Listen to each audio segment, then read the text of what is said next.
right, my people, it's Hey, good to be back again. Thank you. Okay, I can see more people joining in now. All right, thank you. Okay, Alga CM, it's been a Bef- long day for you, so just talk and Tunaja is hardly need talk and go and sleep whenever you know you're tired. yeah, Okay, one love, thank you very much for sticking with us. I appreciate you very much. I appreciate every one of you right there. Please continue to press on the like button and share. This is a new broadcast from Niger Watch. Every other platform is still ongoing anyway. I only ended Niger Watch. Thank you. Now God bless all of you now. Okay, to Niger, over back to you. Thank you, sir. yeah, thank you. Yeah, just before I continue, Black Panther, I did review the video from yesterday. I think you have a point that I did call him a separatist before. He said he wasn't. Then I said you think like one. So for that, I will. You were correct yesterday, so I just thought I should acknowledge that so that it doesn't look like I'm pretending as if I Can you don't acknowledge imagine? when I'm You wrong. see now Yeah, that means the way Blampata was insisting yesterday, he was very sure of what he was saying. And I like what you are doing now. This is what that is you see, this is what life is all about. You know what you did now, some people will never ever come back to come and admit this. And I like this. May God bless both of you. Thank you. Let's yeah. move on. Back to you guys. Okay, GCHR. You want to say something about it, CM? yes. Anyway, first, let me since you brought this GCF. issue to Niger, credit goes to you because to me, to learn, we learn every day. It's only a fool that knows everything. What you've just said now makes, in fact, it adds more. And then Black Panther, thank you for insisting on what you insisted to Niger. Thank you for going back to review what happened and then come up with what you've just said now. So that is, to me, that is the basis of scholarship learning. Now, somebody said, Hallelujah, Hallelujah, said GCFR was given to TB Joshua. It's not true. What I saw in a Wikipedia for TB Joshua is OFR, not GCFR, OFR. I don't really know why such an or whether that's a national honor cannot be given anyhow because I believe it was reserved for presidents and their vice. That's what I feel. But seeing Tinubu and Shetima receive it, was it yesterday or today? I felt, well, maybe I'm no longer update. I mean, I'm no longer up to date regarding development around this. But be that as it may, I don't have any special interest. It's just that, just to point it out. If it's not the norm that it could be given anytime, well, so be it. After all, I wasn't consulted, and I don't have any say in it. But I was feeling that it shouldn't be. But if it is, then I have to update my knowledge and know that, well, I Are didn't they know. worried that the next president is not going to give it, or whoever is going to come in will never give it to Tinubu? What are they worried about? Eh, you What know, a you hurry! know, It's not in office you know, yet. in Nigeria, what I've noticed is that they don't withdraw an honor. Do you know? Let me tell you a bit, or let me recast your mind back. There was a chap called, I think it's from Plateau State, being a minister. Is it Lalong or somebody? I've forgotten. It's not. I think it's not Lalong. There must be one man from there one time. So EFCC indicted the person, and they are calling him that either he stole money and won this or won that. The father of the chap said it's a lie, that his son has a very good character. After all, he was given a national honor before today. So, so, so, Exactly. it, so it cannot be. You know, if we are serious as a country, you give it a national honor and you are found, EFCC found you wanting or you are refunding money, they take the honor from you. You is undeserving then. They have to withdraw it. Honors are given because you merited it. If they found out that this is just like certificates, they withdraw it. So in Nigeria, you don't withdraw. If you get national honor today, tomorrow you dupe your state. The national honor remains with you till you die. Otherwise, it should have been announced that so person was given national honor. So maybe so year back. Then it now happens that has been found wanting. He embezzled money. He did this, even committing electoral fraud. which is one of the greatest crime you can also commit in the Western world. It should be withdrawn because we are no longer worthy of the honor. But I don't know. In Nigeria is just So Dr. CM, now when they want to Dr. put yes, Tinubu now, they yes. have to say GCFR now because GCFR you're gonna from put all tomorrow. GCFR in front of it now. My From brother. tomorrow now, or is it from today? Immediately it gives it Please, sound you know, say GCF. one or two they talk. If I bet make that they pay Okay, attention to Egbe others. wa wonye. Mother Rita is okay, trying to call okay. your Oh, Mother attention. Thank Rita, you. sorry. Good Of course, evening. yeah, yeah. Good Yeah, evening, go Mother ahead. Rita. I was just trying to say that I think it varies with anybody and the person in power, to know when to give. I don't know. I mean, I've not seen it in the constitution where it says that they will be giving GCFR, after they've been sworn in or before they've been. There's nothing in the constitution I have found. The only thing is that those two titles, like what Dr. CM said, according to the constitution, I think 1964 constitution says that those titles will be conferred to the president, and the GCFR for the president and GCON for vice president. However, remember the transition timetable.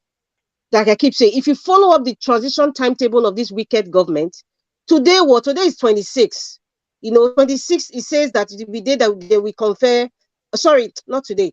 Well, I mean 25th now. You guys, Sir Elvis, you're in 26th. But on the 26th, 26. Thursday, 25th, investiture of the president-elect and vice president-elect with the national honors of GCFR and GCON, and handover of transition documents, State House Conference Center, at 10 a.m. But they're following a timetable. So we should not, this is their own timetable, written by Boss Mustafa, put it out there. It is the timetable for this administration.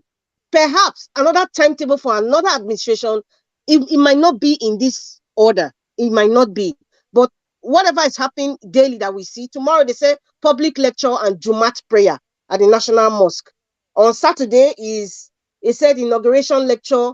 The topic is deepening democracy for integration and development by His Mm, Excellency Uhuru Kenyatta. Very mm, surprising and very disappointing because Uhuru Kenyatta, by his father's history, I am, well, it's not every time you have to be like your father, but I'm quite disgusted because, and I'm not surprised. And the reason why I'm not surprised that Kenyatta is part of this charade is because, remember, after February 25th, after the first, when they announced their which meeting at 4 a.m., they announced whoever they want to select as whoever, right? Kenyatta and other African presidents went to Agbado's house at Bodilon Avenue. And do you think they're going to go with empty hand? No, because this man over the years has established a lot of relationship with them, crooked relationship. For somebody to bring out Yaya Jammeh from Gambia with his private jet, it was Agbado's private jet that flew Yaya Jammeh out of the Gambia when the Gambian people didn't want him. Now, for somebody like that, don't you know that he has established relationship with these wicked African leaders? As far as I'm concerned, this African Union is a conglomerate of old men who don't even know how to represent Africa. It should be scrapped out. And maybe they have to have another African Union, because the crop of leaders we see here, you see now, like Museveni and the rest, I will not be surprised. I will not, because Museveni is another traitor. He betrayed Gaddafi. So the likes of the one in Cameroon, what's his name, and whatever his name is, all of them will troop me because they're in the same parade. So I will not be shocked. In fact, I am not shocked that Kenyatta is part of this charade, and I'm very happy that he was disgraced out with Kenya's electoral law, and they declared the other guy the winner. I'm not, because I mean they're all scrambling for something, and Nigeria is the biggest bride right now. Then they said on Saturday is Children's Day, Children's Parade. They're not even thinking of what is the quality of life of Nigerian children today. So they were just dealing with all these things that was just ceremonial. Sunday, they're having a gala night. So they're going to be drinking and eating. They're having a gala night. They want to do Thanksgiving. Which pastor or bishop now will be saying we now use the Holy Cross, Father, Son, and the Holy Spirit to bless who? Demons. I'm so upset. But anyway, this GCFR, GCON, for me personally, I really don't care what titles they give them. That is not what is bringing food to Nigeria's table. These titles are ceremonial. All those titles, just GCFR, OFR, all the ones they just gave recently, is all nonsense. And that's why I respect people like Chiamanda Adiche, Chinua Achebe, that rejected useless titles with all due respect to the title, because when these titles were created, they were for respectable Nigerians. But they have bastardized these titles that people pay for it. People lobby for these titles because Nigeria is a society where title means a lot of things to people. Title means so people scramble to get these titles. You understand? So, with all due respect to the act, 1964 act about these titles, they have this our generation now. They have bastardized those titles. They have bastardized those titles. People that deserved it, they didn't even give them. People that bought their way with their connections to just to get this title to add to their name, they got it. So how are we going to respect it? So for me, these titles, GCFR, GCON, OFR, ONW, ZSP, is not significant in the quality of life of Nigerians right now. So really, I wouldn't even see it as a topic to even wonder, because every administration do things the way they want to do it. And this man, they're following their transition process. It is written there. They gave the paper to the whole world to see. So expect whatever happens tomorrow, but we know that for us, tomorrow we will have our victory. That's just, what I want to say about this title thing. From what I can read here, it says the GCFR and the GCON are customarily respectively bestowed on former occupants of the office of the President of Nigeria and Vice President of Nigeria, including former military heads of states of Nigeria and Chief of General Staff. So this customarily is meant to be awarded to former heads of states. And this is one of the areas again. I don't think it's about the title. It's about not following procedures. And in the case of Tinubu, he seems to break all kinds of rules. And before he gets into office, he's getting title that belongs to head of states already, before he even gets into office. So, and that is what it's about. And if this is what his presidency is going to be about self, and one of the things that concerns me most is the self-aggrandization that is involved. And if that is what we are going to be seeing for the next how many years, God help us. And that's going to be a problem. And because he's not even in office. He's getting titles that don't belong to people that should have left office before they get that title. That's what he's doing. So it's quite an issue. If you want to add something so that we can go around, I don't know who is next. Is it Dr. Ken, then God's Power, One Love, then Black Panther? Black Panther came last. Yeah. This thing, now they hear me. Yeah, we can hear you. Yeah. This Bulaba man, is in a hurry. Look, anything will be say quick riches and quick death, they go hand in hand. They always work out together. So when something happen tomorrow or before tomorrow or during this season, I'm not going to even surprise. Say the guy just they hurry. Who they pursue him? Not be waiting he do now they fear. He know say the only person when they get to help him move things, now be other evil colleague, Buhari, where they there now. You tell me safe now, some kind of different person not believe in this Tinubuism. You think say that person go feed it, you go tell and say, my friend, wait now, I go give you office once they don't declare you.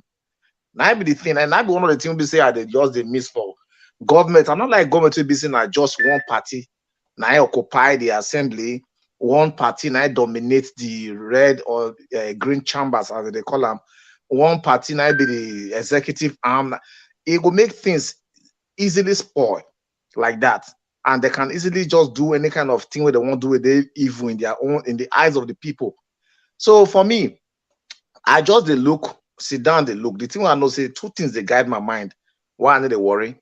The thing be say if the way we don't pray, both Christian and Muslim, but they pray the same prayer. God help me, help my life, help the country. All those prayer, whether we pray for Arabic or English, anyhow. When I one prayer point, now everybody they raise. And number two, with evidence we scatter for ground anyhow. Many times people they say they can't never happen before for this country. They can't change the ruling on this president. The president say don't be like say they don't give them edge to become president. All those times they say no enough evidence. This now the one they say they shine for people I like sun. Go fit deny say sun not there where you dey. The thing they up. The thing they how you want to do 21, 25. Look, make them not bring for me, sometimes I only want to make me think about Showore. When Showore mentioned that word, revolution now, Buhari fear because so now only be that now only that thing now go fee clean the whole country of all the mess. Jerry Rawlings for Ghana, he look at the whole matter, he discover, say, look, this one, not waiting they use treatment. Now just amputate all the people will be saying that they cause wahala for this our country to move, cut them off. And he did all those things, and the country starts in a different, better way too. Our country, just like somebody get cancer. They don't see as this no go fit, they no go fit treat them. If they eat, they go the more. Cut that leg, make that the person live better life. That is what I need to look at. Let me just ask something. You see what you just said just now. There is, it's hard to see any country that prospered without going through that process. And they tell you, my brother, if we can pull it off peacefully without going through that process, that is the way we want to find. But the correct. truth is, I'm not seeing any country that has done it without going through it. Even America, my brother, even America, which president I said that word though? That democracy, what would they enjoy? Say democracy of the people, by the people, of the people inside the people, all those things. It was birthed by the blood of human, and oftentimes it is being watered. It is being watered by the blood of activists. Look, Egypt is here, we see there. So that's why I see the Arab country. When they want to, it is if the Arab country now they do this nonsense. They go down. This if not be like this, make I even narrow and down. Say if like say our principal, now one serious heavy guy from north. Now you the one robber when they see all this one with the eyeball. Look, if I don't see all kinds of threats, be say even the judiciary no say he no go fit do anything other than to make sure say he pacify these people. But you see the thing be say. All of us just try to take it in that kind of way. But you see, now only fool, as we all of us know, so now they use the same method to solve problem. Where be say the problem, they always keep coming the same way. They always solve with the same method, and they expect the problem go solve. That is not a wise way to do things. For me, this guy where they do this made this country shakes more. I don't know if somebody go say maybe somebody that one not talk that one go be 2 people go can't die. The people don't die since so they endure this kind of thing since how many years ago? How many republic? Tell me what I never passed. What happened during Biafra and the Nigerian Civil War when it happened?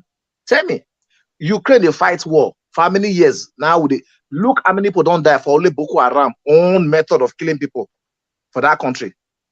So are you telling me say? If we quench this thing once and for all, solve them. I will just solve them. The person will go. Some people, there must be some sacrifice. Since the time of the history of time, sacrifice the day. Somebody must somebody must go, must fall. Some people must fall. I think the challenge we have is that because you see, most other people when they were doing it, they had the space, they had the freedom to do as they please, but if we try to do the sort of things in our own context, you will find that the forces around us will hijack the process and put whoever they want still in office. And that is the problem. See, the only hard way, a time come for your life where you can't use one kind of statement, say anything way won't happen, I won't happen, make it happen. Now look, let me tell you one thing. There's only one kind of human being where you must fear for your whole life. No matter who you just be, like, how you just be. like, just like Esther did. For Bible, Abi? Yes. When say if I perish, I perish. Nah, be the thing. If you not, let me tell you one thing. Okay, I will tell you the kind of human being you go fear for all of your life. No matter who they listen to me for the whole world. You see a convinced man, a convinced person, not near him, is madder than a madman. Anybody we don't they convince about saying what I want to do. Fear that kind of person. You know go fit challenge them. Bullets they fear them. Even they go die. You don't they convince. Why you any successful terrorist where they go bomb himself? You don't they convince. We need to watch the way we talk because you know Nigeria watch policy. Okay, any of those kind of people who I just call their name just now. If you see how before they go do what they do, and they tell you say they don't they convincing number one, that they do the right thing. Number two, even if they just payment, they go meet where they go enjoy paradise, drink wine, marry 10 virgin. They don't, that is apart from they don't convince them, they convince. We today very unconvinced of what we want. Bro, And they tell you, look at Dr. Ken, I beg, just give me like 1 minute. You know, like I used to tell people, say the reason why Nigeria still be like that, no be prayer. Nigeria too fear. I'm just telling you this truth. Waiting happen to Nigeria. One quarter never happened to some countries where we say it don't set fire. Let's just be honest to ourselves. So when people they come out, they say, now the prayer of saints, I just laugh. When I grew up in Lagos. Do you know? If one just shot bullet in Lagos, everywhere go clear. You know, but go to Port Harcourt. But you also know that go and be like, you know. So you also know that these countries you're talking about, they speak the same language. What do you mean? We don't speak the same. We all don't speak the same language in Nigeria. That's one of the problems that we have. We are not united. That's why I say that's why I say now the fear aspect of you it. cannot compare the Arab world to what is going on in Nigeria. If this thing had happened in the Arab world, the whole of INEC office would have been burned down by now. Because my brother, not be language. Now I make them they succeed for the activity they do. Make I tell you, not language. Now language. Make I tell you, now language. When the obedient tsunami starts, when the obedient tsunami starts, when the NSAS thing start, now wait till bring up successful. Now the same language. Now, not the same language. Now, the same feelings. Let me tell you one thing. Now, the same pain. Now, they unite some people sometimes on kind of situation. Now, the same way we say that they treat you. Now, they unite some people. If all of us, they for one big company, they work now. So they work. You know the way from coming. It be Jamaica. This person come from America. This person are from France. But the manager can't they treat us and I can't treat you. They can't do that person. Before you go, no. They say they don't want to you to say yes. So, you know what we're going to do? They don't unite. That thing don't they unite them. Now be waiting they bring us together. Now this obedience. Now we go have meetings, say we won't be obedient, come up gather for here. The pain communicates. Now language. Just the way music, now language to anybody will be say they like good music. Now so I did. As they don't see and say, what it make people for not vote for Obi? Because they don't see and say now the thing just make the rhyme, just align them. If one person just begin, and they tell you before you go know you don't turn to 3, 4. And you know one thing we say knowledge now power. If you don't know how many amount of army we get, don't forget say all of them we will get for that country. No go can't join, can't stop the people the riot or the protest. Some see they combat Boko Haram. They go must do that side. They do their job. He gets some we say they for some area for border. They must do their job. They no go can't join. So the remaining over 150 million minimum. They go jump. Make I tell you one thing. If they do that inauguration for them, only 10 million. They come like sea, the sea of human being, 10 million. They come, they shout with heavy voice. We no go agree. They run. How many you go feel stop? What will happen for this company where they chase their president from inside their of their own government? Sri Lanka. Tell me what will happen. People must die. Now small start. They think say play. Day 1, day 2. They treat the military people, they flush people with water. Before you know what happened, them to the join. How many of them they maybe they ask some kind of question? Yeah, how many soldiers? You have to remember that the Sri Lanka one, when it happened, the vice president is the one that took over, if I'm not mistaken. So it's not the thing is revolution. What are saying a revolution? I don't they talk about revolution. What are they talk about? So look, sometimes when your stomach don't they do you one kind of way, you don't understand the way they feel. Wait till they go take turn a day for Nigeria. We will go take purge. I don't know the name, laxatory. You go just take calm. Now, so you go remove everything, whether not mood, fish, or anything you chop, anything will not make the thing they free. So that make you reset the system. Now, be waiting with the talk. Because, make I tell you the thing, all this way they do, so they know what they do. If you want to me say, they don't read us finish, say, they don't read us finish, say, we know get that morale. And they tell you, not prayer. Not before you are the whole Nigeria. My thinking is that there is a potential that Nigeria is where China was about 30 years ago, where the people are not in any mood for revolution again. They're in the mood for building. and half of Nigerians youths are working online or traveling overseas for jackpot process, or the ones that have not traveled yet are in the process of traveling. So their focus seems to have shifted a little bit, because if you look at the way they protest these days, you already see them come out in huge numbers anymore for any reason really. They even the this note change that was really biting, but you find out that they don't come out as much as you would expect given the state of the nation.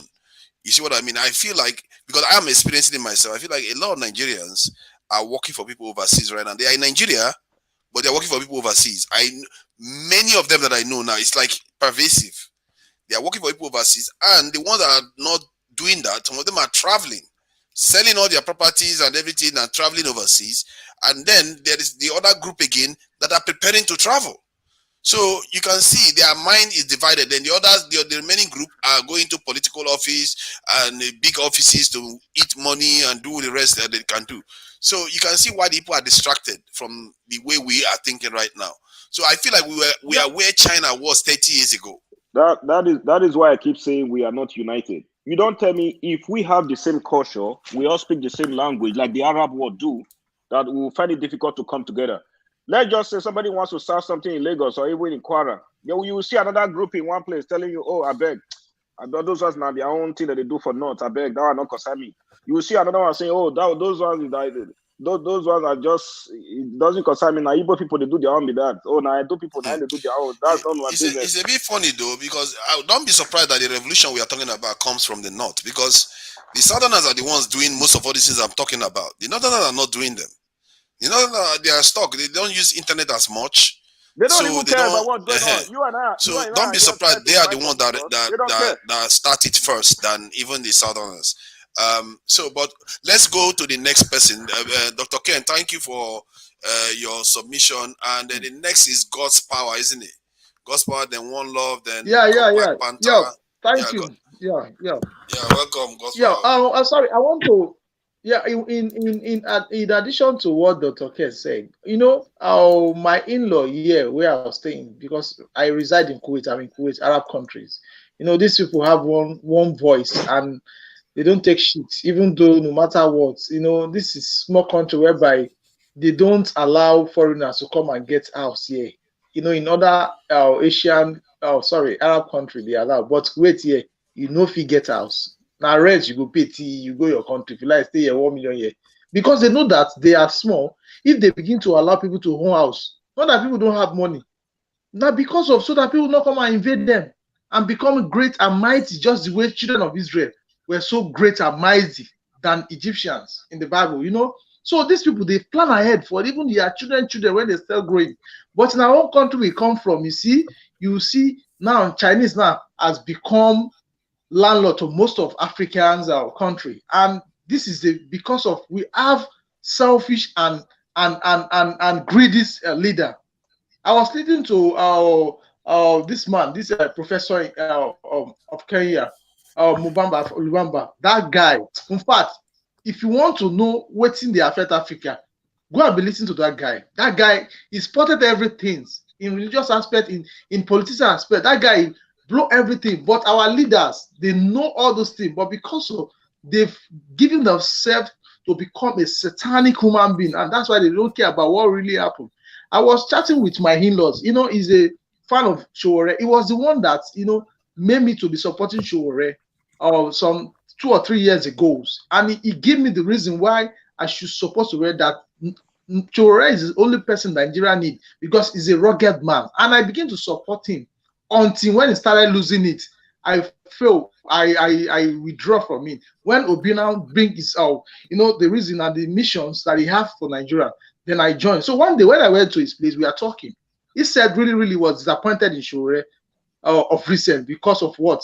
He's not supposed to be attacking Obedient. He's supposed to be attacking the evil, corrupt leader, which is Buhari and co. Exactly. That he was even disappointed, you know. So that's why a lot of people, if you check, most people where Obi gets now, that's what Sowore will have done. He said one thing, and which is true. He said he started loving Obi when he see what Obi, you know, plays, you know, for Nigeria, that he say, okay, him too can't begin the job Obi. But he said disappointed moment that he have in Obi. If na Showore, na him this Obi will get a lot of people. Street for don't bust. I'm telling you, because you know, say Nigerians, you know, say our government don't study or finish. Say na fear. So whatever people are saying, the reason why Nigeria never split, now prayer, my brother, I not go lie you, na fear. Just like Two-Face talk, nobody won't die, but we won't go heaven. But yet people are still buying every day. I'm telling you, if to say na Showore get this mandate, will be, I mean, our crowd will be get. In fact, these people don't hear them. I'm telling you, therefore don't do the right thing. But you know, we cannot compare them together. Everybody have different, you know, different motive. If I even try to interject in a little way, let me tell you one thing. Okay, too. If okay. like say Obi, if Obi declare parallel, as we talk, the country for them they do yo. At the end of the day, therefore elders for the country for don't sit down. West Africa go for don't sit down. Okay, what of them for don't find wrong self now? Therefore, don't find solutions since more than this one they do. They drag us inside hole small. They blow you. Yeah, but because they don't study us, our youth. That is why they use that word. Peter Obi is playing it well. Peter Obi understands that when we start, he understands, but these our evil people no need soft hand. He understands, but these our evil people no need soft hand. Check them very well. If Peter Obi approach it the way you are saying, Dangote refinery probably wouldn't have opened a couple of days ago. And look at Sudan. It's very, very easy. Brother, our countries in Africa, they can trigger us to start fighting another man's war. That war will just become a proxy war for the Europeans again. And the Chinese and the Russians. You have to be very careful. And I think Peter Obi is a very, very clever person. This is why he says, settle. You know, whatever we do, follow the process. And he's done it before. It's not like this is his first go round. This is one of the reasons why you have to give him a little bit of credit, because he's done it before. So I really think should I shock you? Should I shock you? The way and the level Nigeria is now, our government, they fear Showore. Forget say they hold them down for the country. Then they fear and pass. You know why? Because the guy knows they are into to know everything, and that is the reason why. That is the reason why when you look it very well, our government not study or say, man, we like that, you know, that millipede way of doing things, you know, and them they're not soft. These people are not sleeping, like we always said. But why do I get the feeling that Showore doesn't want to win? Why do I get the feeling that Showore doesn't want to win? He appears to be more of a, I don't know, maybe originally he was genuine, but he appears to be a controlled opposition right now. Because the way he goes after Peter Obi, it's not about Showore is an antagonist. Showore is an antagonist. That is where he started failing. He begins to tackle everybody. Nobody's good, nobody's bad. Should be on the development of the country. That should be his focus. So sorry, you see. No, he have a good plan. But when he started failing, he started abusing everybody. Cannot be bad. That is what Obi has. That is why he have a crowd. Obi know what he's doing. Fine, good and fine. That's why he's getting very well. Mercenaries. He called Nigerian military mercenaries. And he wants to go hire mercenaries himself, but he's calling Nigerian military mercenaries. So sorry, CM. I remember, I don't know where I was there. I were asking Showore. He said, let's forget about rigging, because everybody they know said there are 300 and 7. What am I? How many local government we have in Nigeria? Is it not 774? I suppose. Yeah, 774. He said there are 774 local governments, 36 states. He said, in which of these local government are you sure that under a free and fair election you will win? He couldn't answer. Yes. Because, you know, even if it's you to Nigeria, you are campaigning to be president, there may be 1 or 2 states you know this as your stronghold that come what exactly. And this is a nationwide no name. You cannot forget about that. Even if you win 2 states out of 36, you won't be president. But you are sure that there are 3 or 10 local governments out of that 774, no matter what. Is your bet Showore couldn't. You see, that is one sometimes. Nigeria Watch will win the local government, or at least We know Nigeria was local government to the state. So So if you cannot tell us anyone he can win, that's exactly. really surprising. You see, that's why when you have such things and then you are campaigning, people will say, we know you could be rigged out, but let us give you the benefit of the doubt. There's no, tell us, because if anywhere in the world, if you are going for any context, like seeking for political power, there are something you feel that, yes, no more, you can do the permutation, say, even if I didn't win, at least I will hit this one, not to talk of. You may not win. People may say you won't win, you can't become president. You say, okay, even if, but I know I will win in this local government. They're asking him, which local government are you sure that even if anything, you must win? Nothing. So you see, when people come out and then all you do is attack, attack, attack. Mm-mm. He Yeah, failed thank to you. tell, he failed, why he failed in his campaign, why I used to tell people is that if there are 50 people campaigning with you, you will say, okay, the constitution says if you're a passport holder of this country, you are qualified. If you're of this age, yes, all of us are of the same of that age, and we're all citizens or whatever, and maybe no mental issue. We're of the right mental mind. But what you'll be saying is why you have an age over them. That is what people want to hear. Why you have an age over them, which is to say, for me, I've done this, I did this, if you put me this is what people want to hear. When you keep going on the attack, defense, I mean, attack, people will not be saying, is that what you came for? Somebody sleep, you use it. Tell us why we should vote for you. That is what people want to hear. Forget it. Tell it. You leave them. Tell, look, I know they've told you this, but this is why I'm different. Number one, this is it. Number two, this is it. Okay, imagine when Peter Obi said Egypt declared what is the emergency on power. Or is it South Africa? He said, South well, we Africa. haven't got South anything. Africa. He said that we declare war. He said, if I come in, I declare war. This is where we're supposed to be. So that will give you an inkling into what to expect from this person, at least in power. This is what he's telling you. Say, when I come in, I'm making sure that this is where we should be. Whether he meant it or not, at least you keep it, you tick that against him and use it to say, okay, this is what he said, and he knows the problem. Then that apart. And he's not encouraging you to attack all those things. It doesn't mean that's why people were able to win. Because forget about Nigerians, our level. Some people are still can reason, even if they are poor, they don't eat, but they can still put two and two together and say, look, I think this man is making sense. He's more like talking like somebody who is ready for the job, who knows what to do. Just like he's calling, is just like he used to call all these wicked people, my uncle, my brother. You know what he's doing? He's operating with the wisdom. With wisdom. You don't that really, is what Shora is lacking. That is That's what Shora is lacking. I think Peter Obi has read the Nigerian space quite better than I thought anyone could. He understands all the things that someone that wicked didn't understand. He likes to not be confrontational, and he's somebody that is very self-aware. Peter Obi is far more self-aware than people realize. Yeah, you can call him a mind game players. He played the mind games, just like a coach that doesn't talk too much, but you know what he's doing. But Showore in his own, he has already disclosed everything that he's going to do. He's going to keep, even though you know that you are going to put them behind bars. Must you open your mouth, everything, you know? Even the hobbits, you call everybody. That's nobody the same. You don't work like that, because if you do that, Peter Obi a very wise man, make I tell you.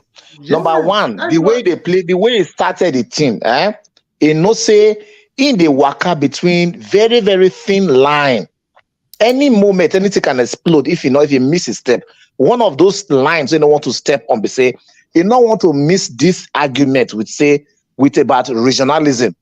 Igbo don't start again. That if Peter Obi talk anything now, say revolution now the way so we talk. Trust me, the enemy easily go fit twist that and say, now the war they tell when before say Igbo man, so they won't divide the country.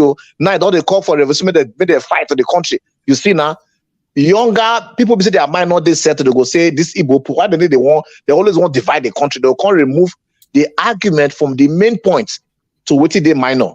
They go remove the thing from the major thing. So if Peter Obi not won't bring that thing into the mind of anybody.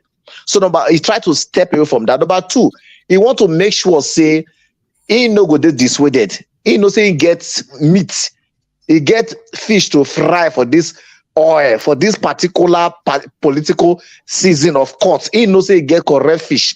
So you know what spoil him. Nobody but go on the streets. He removed that one because they wanted to try to influence, obedient to enter street. My brother, He tried to. I beg my interject.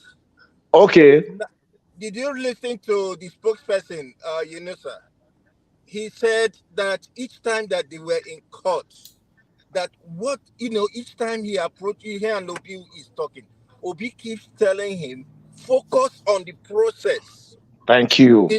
That just focus on the process. Don't let anything distract. Even if you know the reason why he has not said anything about Papa or is it the other one that said he's from Anambra? I know. He just don't want to say anything, and I really support him for that. Because Obi a wise man. He's a very, very strategic thinking person. He doesn't just think from what is happening. He thinks he's from the bigger picture.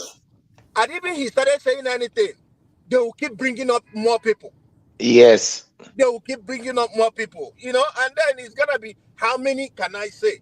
So it's good that he left them, so that they will know, they will know that he's not authoritarian. Anything they say, go to the party, ask the party people.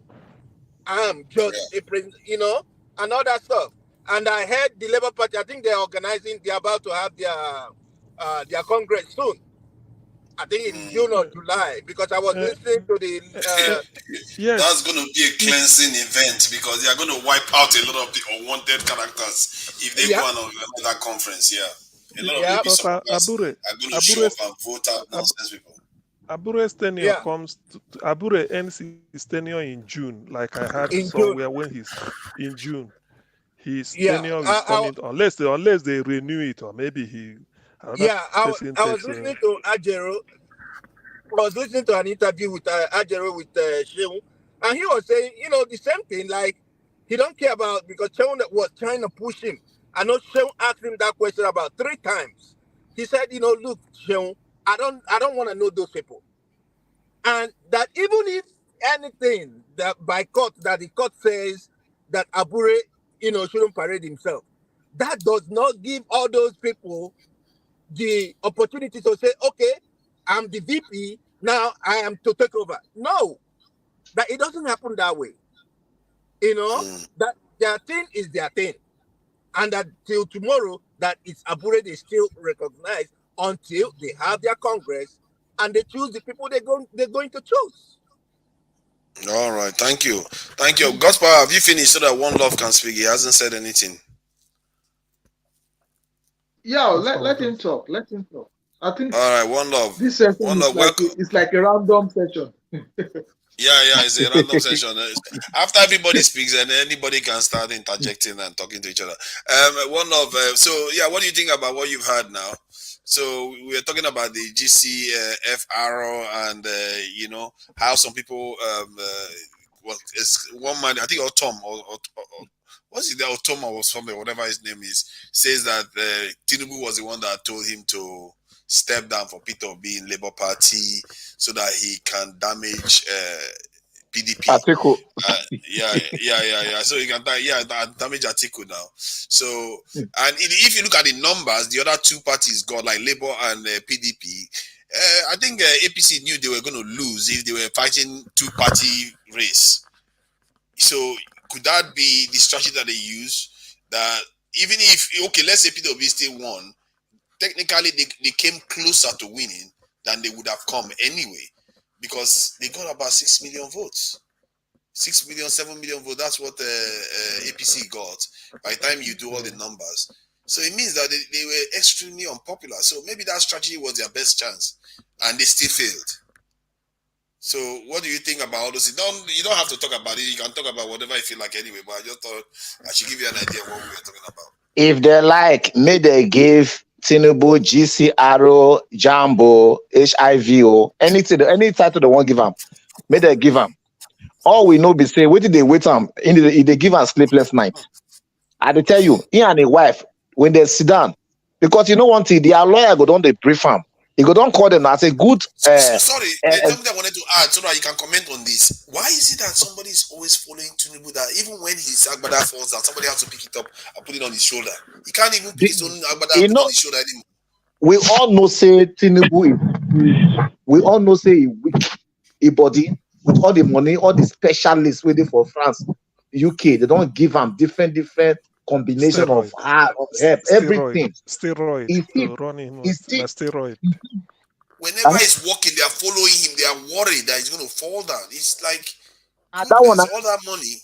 One way they made me the worry self now because they even to whisper for a ear, waiting to talk next. Now I be say his brain is already very, very faulty. Now I be say in memory. It's really problematic. Even his paper that he was reading his speech yesterday, and the paper that he was using to read, the guy was like, Tinubu didn't even move a lot. Then the guy that from behind he just came and started moving the paper like he's worried that Tinubu is not going to get it right. It's like, Jesus Christ. It's like they're babysitting him. The lawyer don't see the doctor where they treat him for everywhere. Don't tell them say, look, the only way when I go feel manage the highest I go do be say he must get constant assistance in every area. Now, during the campaign, more than 300 people go stand there around them. The one where they tell her the question, what they go tell her, what they go talk, they tell them. The one be say, if they tell her say no. The one where they wash here, but I don't wait. If they wash them. You see one of the video clip where they go rush and go downstairs in one kind of room, one kind of complex, one kind of house. Then video people they put their camera, they say hey, nobody call off a video here, not because the guy was going downstairs to go try to rearrange a catheter. You know, the thing they make me they feel bad. This guy, even now, he don't even say they don't select him. You see, they misbehave, they sleep. You not see about the thing yesterday when they do their thing, say they sleep. Who's kind you man? Why the Festus? Why did they make people the feel say if you are educated is to be a very, very foolish person? Why did they make people believe that thing? Say once you are educated, you must be, if you are smart, you must be a criminal. Why? The thing they make me the verse. I did be a figure register to be wish for one night. Make I pay the my credit card. Make I be wish. I could just go register. Make I go kill that Tinubu. I'm beg, man, not to that. Man, go make sure don't say that kind of stuff here. What's wrong with you? That be what make me. Dr. Ken, I thought it was one love that's supposed to be talking. You know, he just hijacked Dr. Ken. One love stuff. He has become INEC. I beg, more than forgive me, Jared. Dr. Ken is not INEC. Look, these people, this way they happen. I didn't a dream now. It will happen, safe. If I wake up, I don't even feel bad. Not talk about saying a reality at the see like this. I make you see that they talk, all this talk. Why there's a story you people, I want you people to ponder. I don't know how it's developed, but maybe it's developing. It's about River State. You know, Wike handpicked his successor. Now, part of the thing where Wike want make a successor inherit, apart from inheriting the usual, treasury and everything, he want making his successor inherit his enemies, political enemies. So, now, the successor of Sina Fuberisima something, the successor, he want invite Atiku and some PDP child, all this, what is it, Yoshayu, for his inauguration. Wike say no. because Wike go like today now, as per saying the handover. But he no want to see Atiku. And this chap say, you and the Atiku, the verse, the beef, no be me with them. So I don't want. So that I don't know whether I don't hear. I just they hear the small this thing. So it's still developing against. So in case on Monday when I go, they watch out because you know if Atiku should come, Dino Melaye go come. He go carry in dog or those attack. That one will be another fight to finish in River State in case. So we can know what we can trying to manipulate the list of invited guests. But even the APC guy wants to, they told him to forget about the court, but he said he wants to go. Tony, He said he wants to go back to court. So probably Wike is using him. Like, if my guy wants to disappoint me, then let this guy challenge him in court. All those shenanigans going on. Yes, I had that angle as per say weak advice and say, if you are trying to do this to do me, remember court day, this APC go court because we go talk through waiting happen. But my own thing is that how come APC think that they got, even if you talk about their governorship, I believe that Rivers woman, if you really look into it, that Rivers woman probably the labor woman, isn't it? Yeah. So basically, the best bet for Rivers State is for them to redo everything. Let them run it again. They have to have an INEC reason for it now. Let One Love finish. One Love, have you finished? It's like he says two sentences and people just like, let me tell you something. They just attack me. What do you say that everybody interjects constantly? Go ahead. They enjoy the interjection, though. Okay. Well, let me say something. Because you talk about buy now, that's why. Yeah, but the issue of the GCFRO, GCOL, whatever title it is that they've given these guys, I think it's just, at this point it doesn't make any sense. But again, it's Nigeria, anything can happen. We were sleeping at 4 a.m. when they conferred the certificate on BAT, So for me, I really don't know what happened last year when Buhari got this title. If he got it before he was sworn in or not, I don't know. I don't know what happened. So maybe if somebody knows can chime in on that. But if this is happening right now before he's sworn in as the president, I mean, you read the old thing about GCFRO here. It appears the title is only given to president. One Love, he did not get it because he was he was once a military president.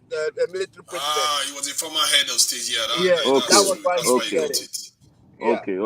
Okay. So I really didn't know, what the process entails. But again, whatever they do now, it's very suspicious because they've always gone out to do some, they played out some magical film before our very eyes. With INEC and everything that has happened in the past, I still don't trust them, even with this whole ceremony that happened today.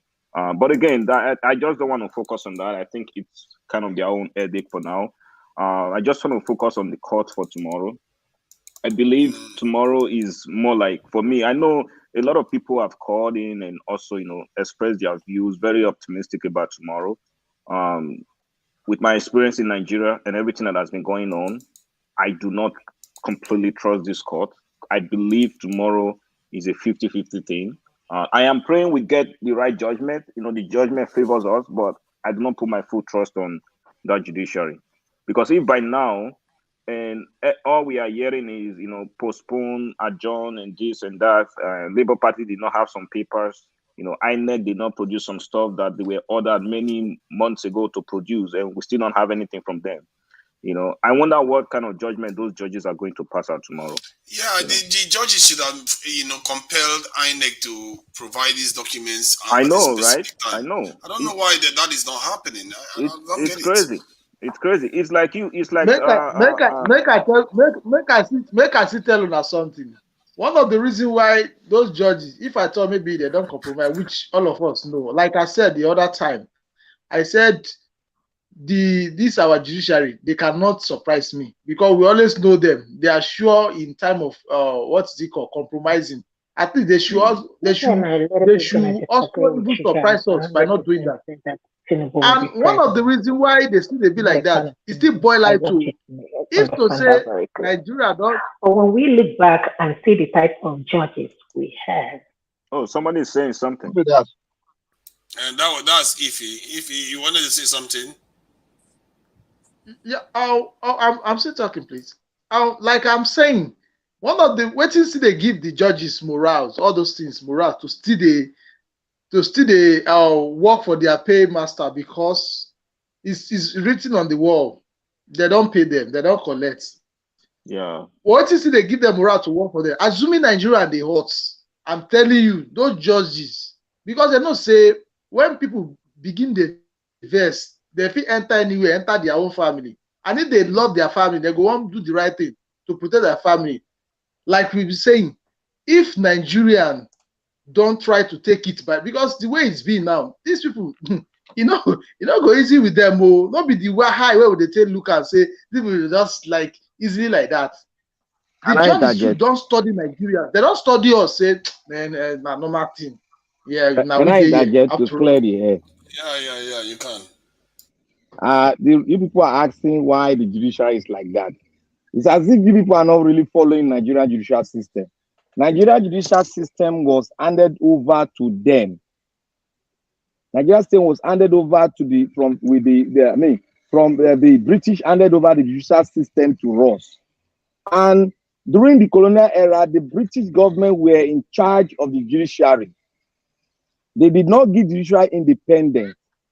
That is the same platform we are still on now. That was why the lawyers were saying. No, I disagree. The lawyers were Black saying Panther, that we need to change our judicial system. I disagree. What they only do, they only upgraded some laws, but they did not choose the modus operandus of the judicial system. That one is still intact. It is the modus operandus that they want them to change so that it will look like it will be independent, and they will be bringing for their own budget, and it will look the same thing with what you have in America. That is what they were fighting for, but they refused them. CM is saying that he objects. Do you have any? Yes, I think the problem, it might not really be the law in terms of letter of the law per se, but the interpretation this corrupt judiciary gives to it. Do you know that there was a time Nigerian judiciary was the best in Africa in terms of the golden years, when judges in Nigeria or a magistrate are taken to other African countries and made chief justices because they were in the Commonwealth too. That's one. Do you know that at least in Nigeria, when they say the golden years of the Supreme Court, they will tell you when they had sitting Justice Kayode Shu from Oyo State, Adolphus Karibi White from Rivers State, Chukwudifo Puta from Imo State, Justice Aniagolo, I think Ayo Rikefe Uchanu Roboman from Delta State. These are the time when they tell you, they said during that time, all this issue of Wyoming is not. Supreme Court is sacrosanct and they respect them. And when you read the judgments they give, it's like they quote them in the Commonwealth. But now it's too political. That's why our judiciary, even they will tell you, somebody like Michael Zekome will even say that the judiciary now is so, because when they are the lawyers and going before them. Dele Faro Timi said he cannot stand before corrupt judiciary. That's why he resigned from being a lawyer. He said, I don't practice anymore. That you start your this thing, wear wig with heat, only to go and stand before a crook who must have accepted money. So our judiciary is no longer the envy of the Commonwealth. If you check, Chief Justice of Uganda one time was a Nigerian. Chief Justice of Botswana, Akinola Agoda, was I beg. Do you know why it's like that, Mr. CM? It's still, no, I'm coming. In terms of you saying the law British handed over, it is not the letter of the law. It is the way they operate it and interpret. What makes a law? If you write an excellent law and the judge is taking bribe to give any judgment, it doesn't mean that law is that law. It's just that you just want to that bribe. But even if the law you put it because it should be simple, the judge will look at it and say, look, this is what he said, and be moral, having the and then interpret it and apply. Don't you think that it's not all the cases? Mr. CM, Dr. CM. Can I, Black Panther, can I just add something? Don't you think that it's not all the cases that they do that? Like the judgment for a Adele case seems very, very sound because it's based on evidence. It's not. Okay, it's not every time. Well, having said that, at least it cannot just be 100% bad. You know what I'm trying to say? But generally, you know what I'm saying? No. There may be a special case. I can't just assume that the whole thing is, that thing. But I'm trying to. I think what CM is trying to say is that these judges can be induced. They can be induced with money whereby they change their judgment. And it's so rampant now. That is the thing. It's so, I think at this rate, I will doubt if any African country will be looking for Nigerian judge to say, give us a judge. My concern is that why is the Tinubu side so effective at doing these things? Because look at the weekend now. From what you are gathering, his own is already falling apart. Whoever he worked with, they're already arguing. But why is the Tinubu one so effective? Look at what he did to Osibanjo, because Osibanjo stood against him. Most of his people in his camp were not happy, and he completely humiliated Osibanjo publicly. Do you think that kind of stuff is why they fear him so much, or they respect? Nobody wants to get in his way. To tell you the fact, you see today's case. You know why it's so interesting? It's so interesting that the major case is not even Labour. The major case is PDP. You understand? It was PDP that actually took him last year to the court. And when they took him to the court, the court they took him was High Court. The judge said, they beat around the bush and said, there was no merit. That it has not happened. So there was no merit in it. Now that the election has happened, you understand? The election has happened, and then they took it to the Supreme Court at that time. So let's hear, it's going to be interesting because Atiku is involved in this. And all those, I don't want to say everything, I don't want to say, he's going to go corrupt. But I believe there will be the kind of way that this case is going to go is going to be that Tinubu and Shetima is disqualified. Then it's going to be between Obi and Atiku. You understand? Yes. That's the way. Can I say something? Good if you can do that. Yeah. Can I say something? Go ahead. See, of course. There's one thing we have to be following. See, when we are following the judicial system, if you listen to some already corrupt advocate that comes out to speak, you will not get the latter of the judicial system. Look, Alpha Begori, the former Chief Justice in the Supreme Court, said that what they handed over to them, it's what they are still, the latter is what they are still using. That Nigerian system should be reformed to be updated to the international standard. That we are still operating in a very low form.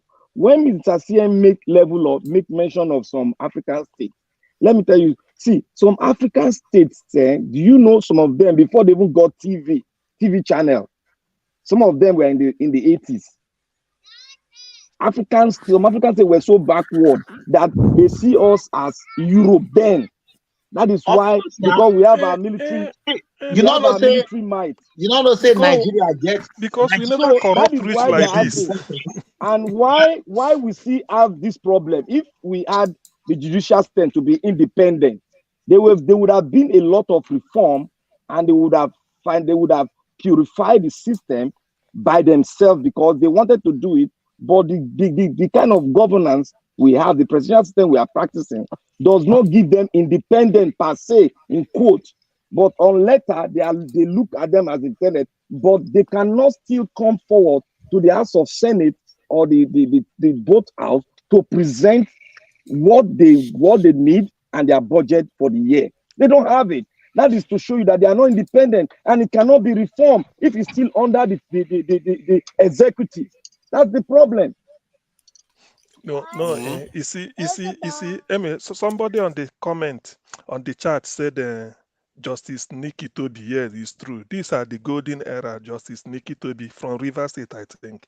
So the thing, what I'm saying in effect is that, a law, though I'm not a lawyer, must originate from the people or the country.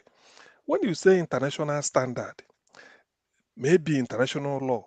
But if we are to have our own law that will govern us as Nigerians, it will be a product of either our value system, our level of civilization, our cultures, and our tradition. After all, it's for us, not for any other country.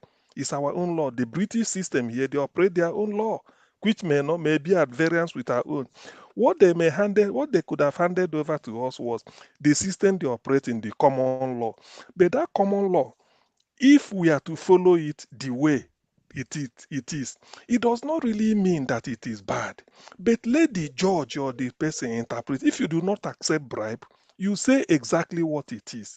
The Bible was not written by us, but if you want to be honest, you interpret it and quote the Bible and say what it is. But when you collect bribe, you might you might be saying Matthew 4:5 is this, when it is not, and all you know is that you knock the gavel. You've given your judgment. So the corruption element is what really makes people to lose interest in our judiciary, because when you are going with the intention that when you present your case, argue it, state it with all the evidence, people will know. Fair enough. There are cases you lose. You find out that nothing. That's why we lost interest. Okay, look at the appointment of judges, their removal, everything. It stinks of corruption. That's what we're saying. And there are cases of established cases of judges being corrupt. So that alone, you can imagine what it tells. If there is anything, I don't believe the last people that should be corrupt in any society should be judges. The judiciary, they should be the last, because that is where you go. They can Who pass say so? life sentence on you. Huh? Who No, say the no, last I'm saying, person is supposed to be judge? no, I'm trying to say, because in their own case. I think he's saying it because they are often the Yeah, judge of other people. exactly, Now, because they judge, the thing what they judge, not there. huh? Temptation, they No, go meet person where be say, when they be say no, now they strong to hold others. The reason why be say our judicial now they corrupt the most. I know say supposedly now they talk now, because everybody knows say at the end of the day now that place now will go settle this now, and that their own be the final. So they go that is why you see that place now be where massive corruption they take place. but it's I not know say you are supposed to be now. not supposed. You know the worst part of it. The worst But part that of is it why is that the judges need to be scrutinized a lot, and they should be continuously monitored very closely, the accounts and everything, so that they are not, Do you know why they brought incentivized in to be bribed or technicalities? something like that. Do you know why they brought in That thing no go technicalities? solve am. That thing Can when I I say talk to something? you no go solve am. Make I tell you one thing. I don't study human behavior. I don't study national behavior. This way they go cure Nigerian problem. At least now when they say Nigerian bad, this way go cure their problem 75%. Now be to end the culture of impunity. Now be what Peter Obi won't come do. So that's why they go that target the presidency, because Nigerian presidency, that aspect will be president. They are the most powerful president or presidency in the whole world. Nigeria president, the power that is given to when they give Nigerian president, when they compare with other president of the world, they be like monarch. If I tell you what Buhari go fit do, we be say Biden no go fit do for a country. So No, if I disagree with you. I disagree with you. I go explain later, make I not. Oh, I I know go where you are explain later. going from your Felix, premises. From your But premises, there's no the explanation. truth. The truth is that the Senate, they are not doing their job. the They are thing not be doing say, oversight. the Okay, point why they bring be this, over here, when a judge is appointed, he goes through what do you call it? Confirmation. It takes weeks. Sometimes it takes up to 2-3 weeks, because they will bring him on live TV.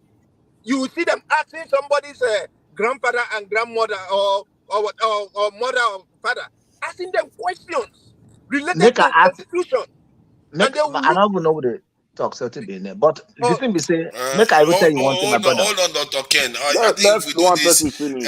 I think Okay. One Love, you are the most interrupted guy. You have the award now, and I we need just to go to tired. some other person at this rate. At Now this who would I rate, give the award to? we are not going to go and get to Now who be this in Prince Akwachi, then who Okay. be get to Felix? Ify. Felix and Ify never talk Felix now. is very patient. Felix is a great pause. Okay, so is it Felix is his turn? I think Prince Okwachi came after Felix, if I'm not mistaken. Was it? Am I correct? I don't want to get it wrong. Okay, Felix, yeah. please go ahead. On a good morning, my beloved family. Morning, welcome. Me, I'm a patient man. That is why. Very patient.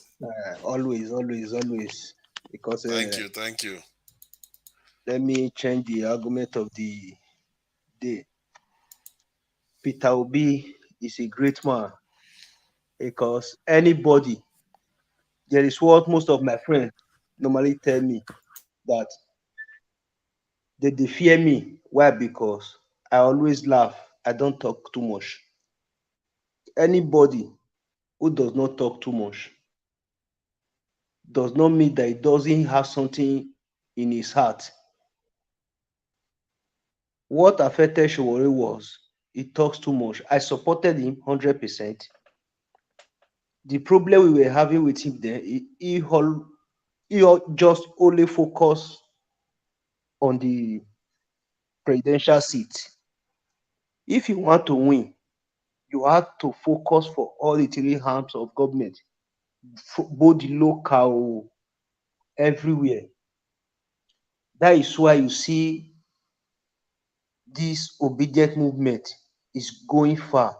Why? Because Obi go to the grassroots diaspora to make us to understand this is what I have in the table for you.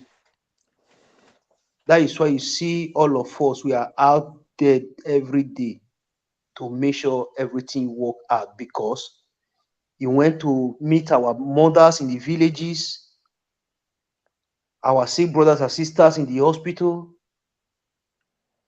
our students, our pupils, to let them know this is what I have for you. I have done it before. If you are doubting me, go and verify. Showore failed in the past, not this present past election, the other election, because he talks too much. That is just the only problem he have. Person like Showore is a good person to be a president of Nigeria for the cleansing of the country, but you don't have to tell a armed robber that you are going tomorrow. I will be coming for you. You will strategize. All the armed robbers can team up together to make sure they dig a hole in the front of your house so that you will be able to come out from your house. Yeah, but do you think that is this because of the way he is telling people what he's going to do? That's why he's not getting votes. I'm thinking it's because some people are, even if it's subconsciously, they are sensing that this guy there's something not right about him, and that's why they're not lending him their support. If you know Showore right from day one, that is just the type of person he is. Right from the time he was a youth president and others, that is the type of person he is. Not be today I know him. Well, what kind of person he is? Tell me what kind of person Showore. Showore is the type of person that will see you if you are going wrong. Instead of him to study what you are doing, whether it is fully wrong or not, it will come for you that this thing, if you do it next time, we're going to cut off your hand. My problem with Showore is that, when Lagos, so let me tell you people about Showore. When he was student union president, let me tell you, if I'm getting this wrong, let anybody go and consult with anybody that schooled University of Lagos when Showore was the union president. When Showore was the union president, there was a lot of senators in their parliament that was against him.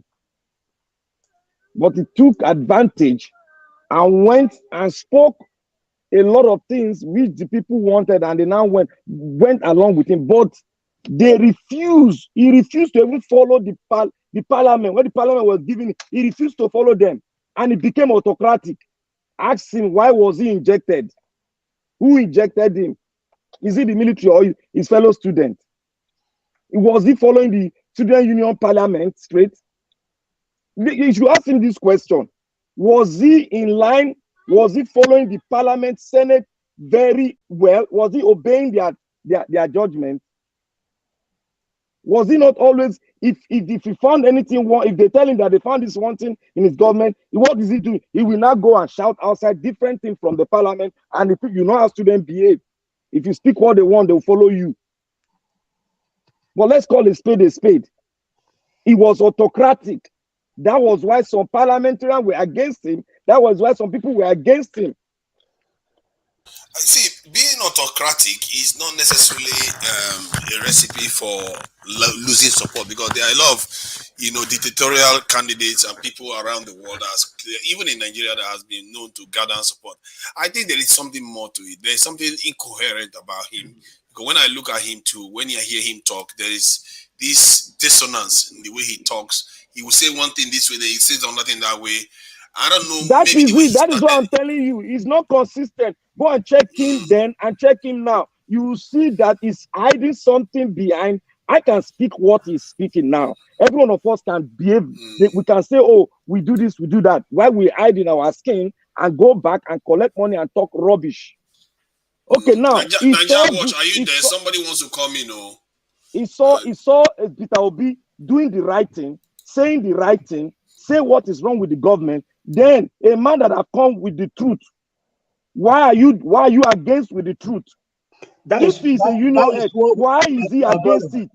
My brother tell you that he's bending, and there's something he's hiding in his cupboard that he doesn't want anybody to know. That is the spirit of jealousy. Yeah, spirit of jealousy, because the crowd he got then, he was so surprised that somebody he have never have in his wildest dream we gain a crowd more than that of his past. That is spirit of jealousy. Then he wasn't ready to be a leader. A leader is supposed to be focusing on the cause, not about pride or personality or stuff like that. If Peter Obi was going to get him to the cause that he too is fighting for, he should lend his support one way or the other to sharpen it even further, not the other way around. So there's something about him that doesn't add up, and I just didn't like it on so many fronts that I have issues with Shore. I was surprised. A lot of people love him because of some of the things he's done for Nigeria. He's brave. He was brave. He confronted the authorities and all the rest. But on so many other fronts, he has a lot of issues. He has not done anything for Nigeria. What he did, I've done it. He hasn't done anything. He went to guard room now. He went to prison. Can we allow if he speak? She's a guest of honor, and we don't have a lot of ladies here. All these men, you could just talk. Tunaja, please, can you put a leash on Black Panther? You interrupt people too much. Black Panther who is talking there? For over 1 hour, you have been talking. Did I talk? I put the message. Let's be fair. He's been very quiet, so he just decided to start going. Be quiet. You are now talking. Now you are just 10 talking. seconds. Just 10 seconds. Okay, 10 seconds. Then let's let Ify say something. I put a message on the comment section that we should be civic, because if anybody is interjecting, he should try and minimize it so that other people can speak. Yeah, I agree. Okay, good. Okay. I have not concluded my submission before, but pauses, man. Your pauses always catch me. All right, go ahead, Felix. I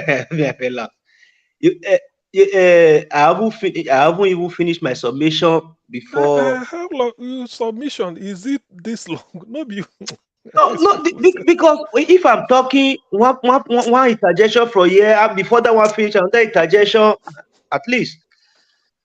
You people are the allies of this platform today. my beloved brother. Then let me talk about Wike. Wike, I made mention of it yesterday and day before yesterday. Revolution. If the judicial system did not do what they are supposed to do, revolution is inevitable. Why? Because thousands of groups of an association, they are going to come out to rise up against these people. Immediately you started seeing one state, two states, is going to be the beginning of revolution in Nigeria, and we are going to do the cleansing by fire, by force. I always said it. Everyone suffered violence. Only violence taken it by force. If they need them in peace, we give them in peace. If they need them in pieces, we give them in pieces. Most of that was why I said that the guy in UK that went to go and talk this, that, blah, blah, blah. I said, yes, to me, I supported it, because if we make many Nigerians back home and abroad to wake up, to be confident enough to fight for their rights. Because now they now know that we can't go there. These people that have killing us here, that have destroyed our future, that are stealing our treasury, we have to go for them to do the right thing. The guy did an excellent. God have a hand in is what he said. The guy said in UK, God have a hand. To me, I'm not a spiritual bet. I know God have a hand. He have a purpose for that to happen. Why is it that after the emergence of Peter Obi that all these things started coming out? It's the handwork of God. We just have to be focused. I can say today because it's already almost 3 o'clock in my end. Go out there, everybody. Peaceful protest, as I said before, based on my own knowledge and information. Your security is guaranteed 80 to 90%. The other 10-20%, try and do something about it. We shall conquer. We are conquerors. I eat for now. Yeah, thank you, Felix. And thank you for coming in. Thank you for your patience. You can see that people are just talking openly. So, what do you want to contribute to the conversation? Hi guys. Good evening, everybody. Welcome. So, I mean, I've been listening on and off since morning, but I just have a few things to say. First of all, in as much as we want something positive to happen tomorrow, but I want us to have in mind that just like you guys have been saying, that this is Nigeria. As I'm talking to you now, to be honest with you, I don't expect anything less than that. Nothing is going to happen tomorrow. However, it does not mean that the case is over. We know the country called Nigeria. You know, anything can happen in that country, but not anything positive. Because as I'm talking to you, I don't know anything positive that can happen in that country anymore. If you still have people supporting, How about the refinery, though? oh, That please, one open. please. We should refine. No, don't get me started. You know, Godfather. You know where I stand with that. How can you? If okay, let's go to refinery. If you want to talk about it, how can you say that a country will contribute 20% in order to build a refinery, and one man will own 80% of it?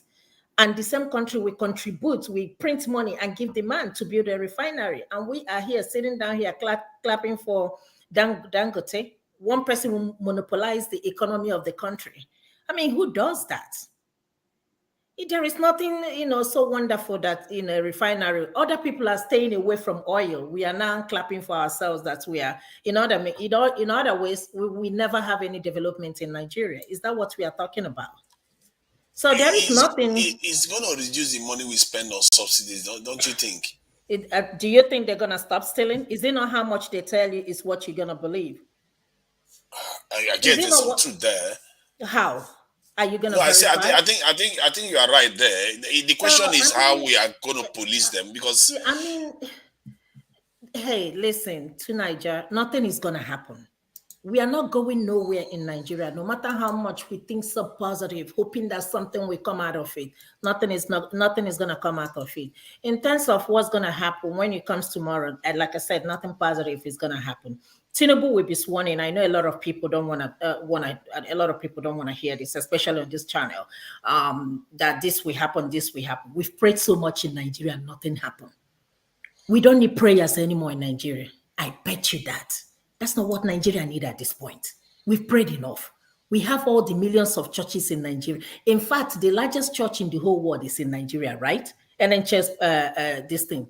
And what is happening? So we don't need prayers. What we need in Nigeria is action. Somebody was saying, I think Felix said something, we need to go, people need to go out and go protest. This is not a civilized country where you can protest peacefully. Nigeria is a zoo country. A lot of people are even afraid. No, let's not zoo the Nigerian country. No. You got to understand what I mean. A lot of people are even afraid to go out, not to talk about to go protest peacefully. So, I mean, I don't even campaign. I don't even tell people to go and protest peacefully. All I tell my family, stay inside, don't go nowhere, to be honest with you. Because these people, they are ready to do anything in order to swear this man in. So let's understand that. Thank you. Yeah, thank you. Some people are saying you should be positive, but I think you have your own view, and one can say that you are even being more realistic given what we know of Nigeria so far. So, but some people choose to be optimistic, and there's something good about that, don't you think? Can I say something to Niger? When you guys were talking about judiciary system, I was just sitting down here like, are you kidding me? Okay, let's say that we're in a civilized country, for example, in this country, they still talk about race, black and white. When this female Supreme Court judge was nominated, people were talking about it. Why? Because she is black. So how much more in a country where we have 300 and something ethnic group, one person might be Yoruba, one person might be Ijo, one person might be this one. So who knows how it's going to go? So it's going to be very difficult. Our judiciary system is corrupt. You're talking about the Supreme Court. Who put in the Supreme judges there? I heard it's Tinubu. I don't know, but that's what I heard. The Chief Justice is his childhood friend. And what do you think he's gonna do? So you're talking about the same judiciary system. What happened to the Senate president that didn't even pick up a phone, but today he still took over from the guy that contested for his seat? What happened in Imo State? Is it not the same? Is it not the same judge? Is it not the same Chief Justice? What happened to is it the Speaker of the House? The guy that they said that he killed somebody, he is still in the house. Is it not the same court? So, I mean, tell me one ruling you can even say in Nigeria that says, oh, okay, yes, we still have hope. There is no hope in Nigeria. If the Adeleke one from about 2 weeks ago seems to be quite sound. Yes, I know about Adeleke. That's 1 out of 100, right? That's the 1% Bayelsa, out I of remember 100. the Bayelsa governorship one too. That one, they kicked the governor out of office in Bayelsa. So, and you see, the reason why I'm saying adding all this is that so that we understand that maybe there are some good people in Nigeria doing good work out there. Because the bad ones, yes, give the country a bad name, but there are some good ones doing good work out there. The ones that jail former governors, some former governors went to jail in Nigeria. In a country, sorry to cut you off. In a country, if it's a country that is working, the system is working, Ojo Zakali should be in jail by now. Will still be in jail, right? For his house, and he is in the Senate, right? And he's even contesting for Senate president. And this is a country that you tell me that is gonna work for everybody. I mean, everything is done upside down. Tell me what is working in that country. That people, what is this guy from Delta that is supporting Tinubu? Can you just imagine? Even the one from Bini, can you just imagine? Where is the hope for the masses, for the poor? And these are the future generation. These are the future generation of Nigerian. These are the people that will be the leaders of tomorrow. See, what I find with people at the top is that when they get to a certain level, they realize that their power has given them some level of immunity. So they are willing to sell, because then when you think about the power and the privilege you get from being too at the top, they will trade it for actually having to be persecuted by rich people or endanger their lives or their family. They were like, oh, why should I put myself through all that for these Nigerian people? Let me just go and, trade in. And this is why many of them fail, even when at first they appear to be honorable. But when they get there, they just become one of them, because it's hard. See, let's say Ojo Zokalo now. When he gets to the top there, he's going to see that, okay, just because I know so much now, nobody can take me down. Otherwise, if he takes someone like Ojo Zokalo down, maybe Buhari too should go down, because all of them are in it together. They know who is stealing what and who has what, who has stolen billions and who has stolen millions. They know each other. So they are all in the same club now. And this is why they all gang up together. But how can we move Nigeria forward?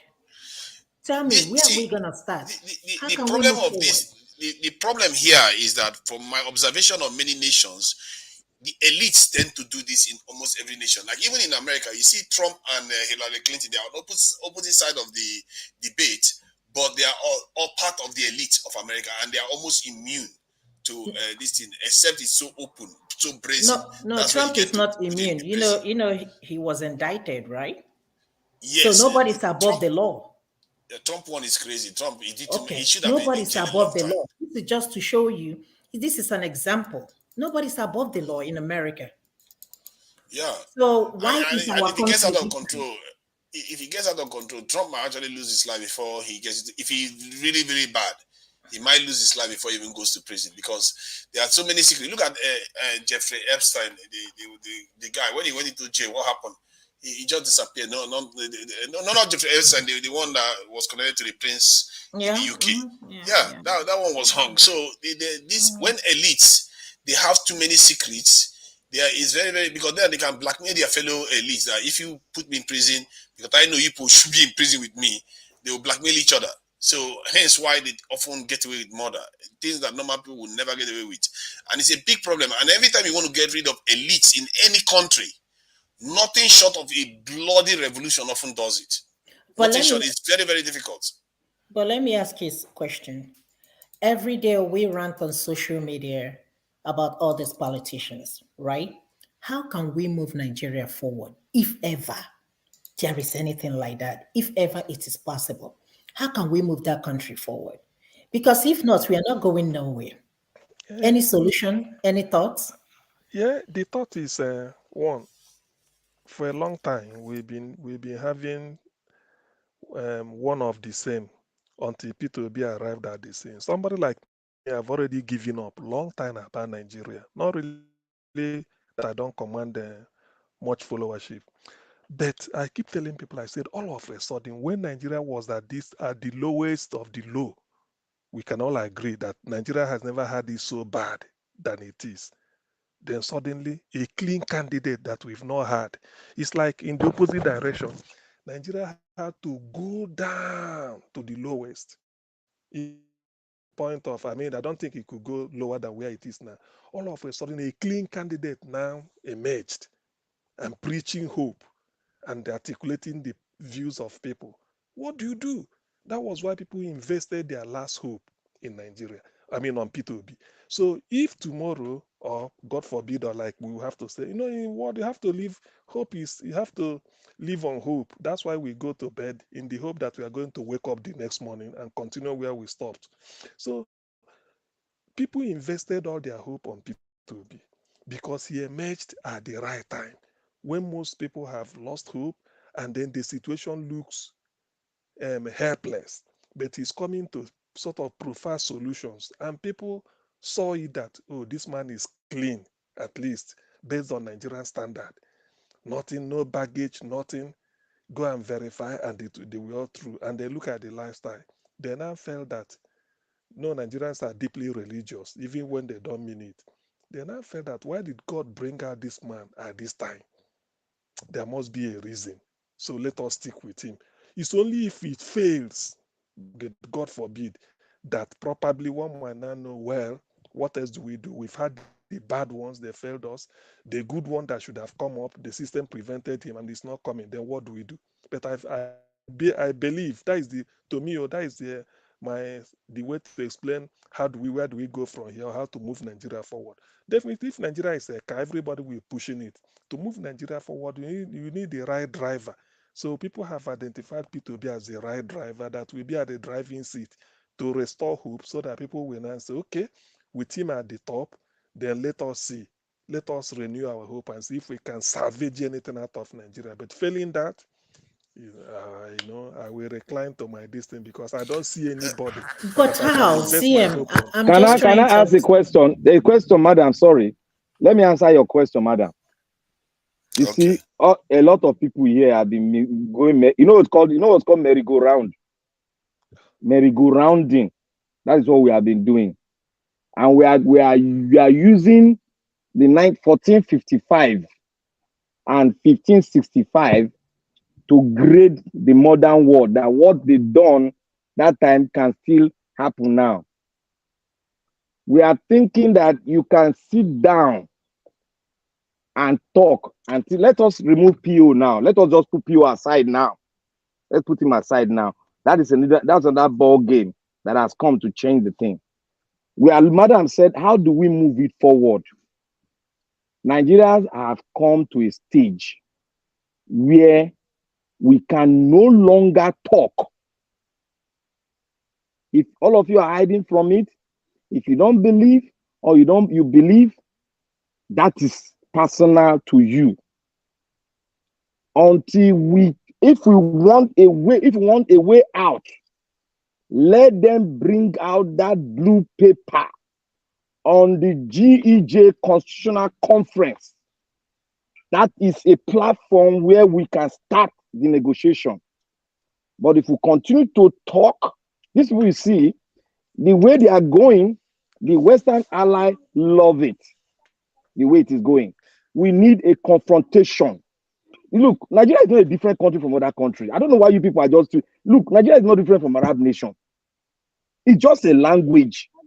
We need to come... Look, if we don't do this thing, if this thing continue, let's say continue without PO not getting it, there's going to be an armed struggle in Nigeria. Whether you like it or not, it's going to happen.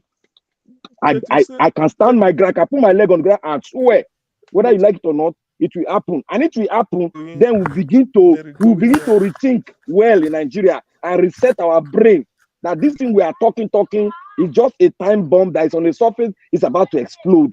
Easy now, Black Panther. Yeah, sorry for that. See, these people you see there, when people come and talk, Nigeria is like this, Nigeria is like that, the Western world was like that. Do you know the kind of struggle, the kind of fight the Western world fought to get things done?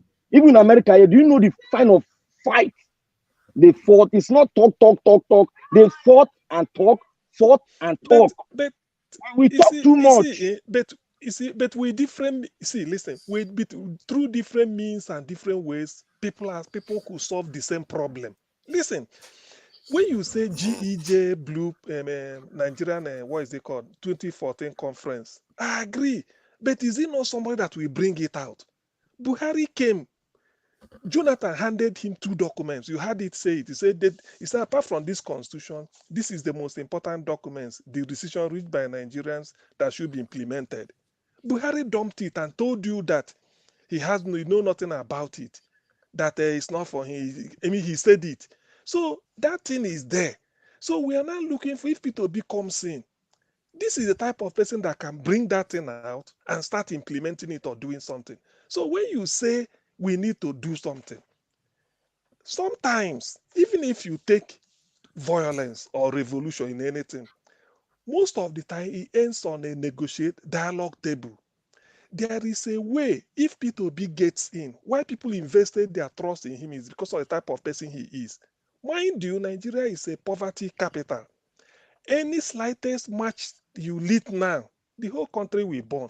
There's a difference between doing revolution or carrying out something like a protest in a country that is affluent, in which people are feeding, maybe one thing or the other. But this is a case in which poverty is endemic. So people felt that a shortcut is let this man enter because they see a quality in him. Particularly, that's what I'm saying, particularly when nobody expected people like this to come out. Or that if not Peter Obi, should choosing between Tinubu and Atiku, whether we like it or not. So he coming to change the equation, the chance is that's why people are praying, said, let him get in. But if the judges rig him out, because this is another INEC rigging has gone, if the judges rig him out and then deliver the wrong judgment, that is when spontaneously so many things could come up. In that case, when you are saying, you say, look, that is our last hope. There's no other person who would have taken over. So what we are doing, or what the path Nigerians chose through P2B, to me is still commendable. Why I'm saying it is that with different method and different means, people solve their own problem, which might be similar or different. This is why an idea, P2B came. Nobody expected him. In fact, nobody was even expecting this. But it just, all of a sudden, he emerged in the scene, and it's good. And people say that with this man there, then the journey to repair Nigeria will start. Not that it will take overnight. But if he fails, your guess is as good as mine. But what I know is that if he fails, Nigeria may not remain the same again, because that annoyance will make people to say, look, for how many years we've been doing this, it didn't work, I better be on my own, and then let's sort it out. That way, Nigeria will be history, hopefully.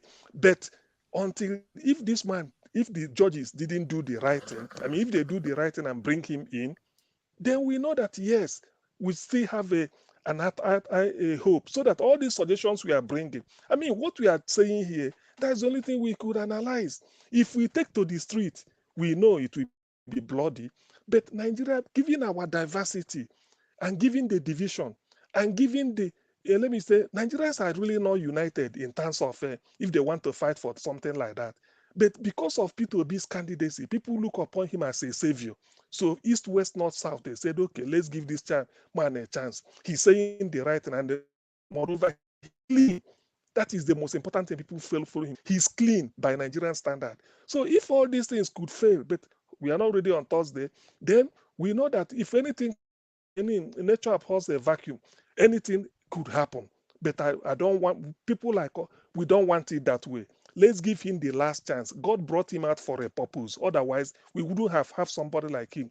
But who am I to predict? If he fails, well, one can say, well, we've done our best. What else do they want? See, I think if he asks for solutions, I think that is quite a good way to approach some of all these things. One of the things, what I'm thinking too, is that maybe part of the problem is that the approach we take to fix things tend to be spread out because some people want power, some people want healthcare, some people want education, some people. So I think as a group, let's say, let me just call them the obedience or the NSAS set of movements.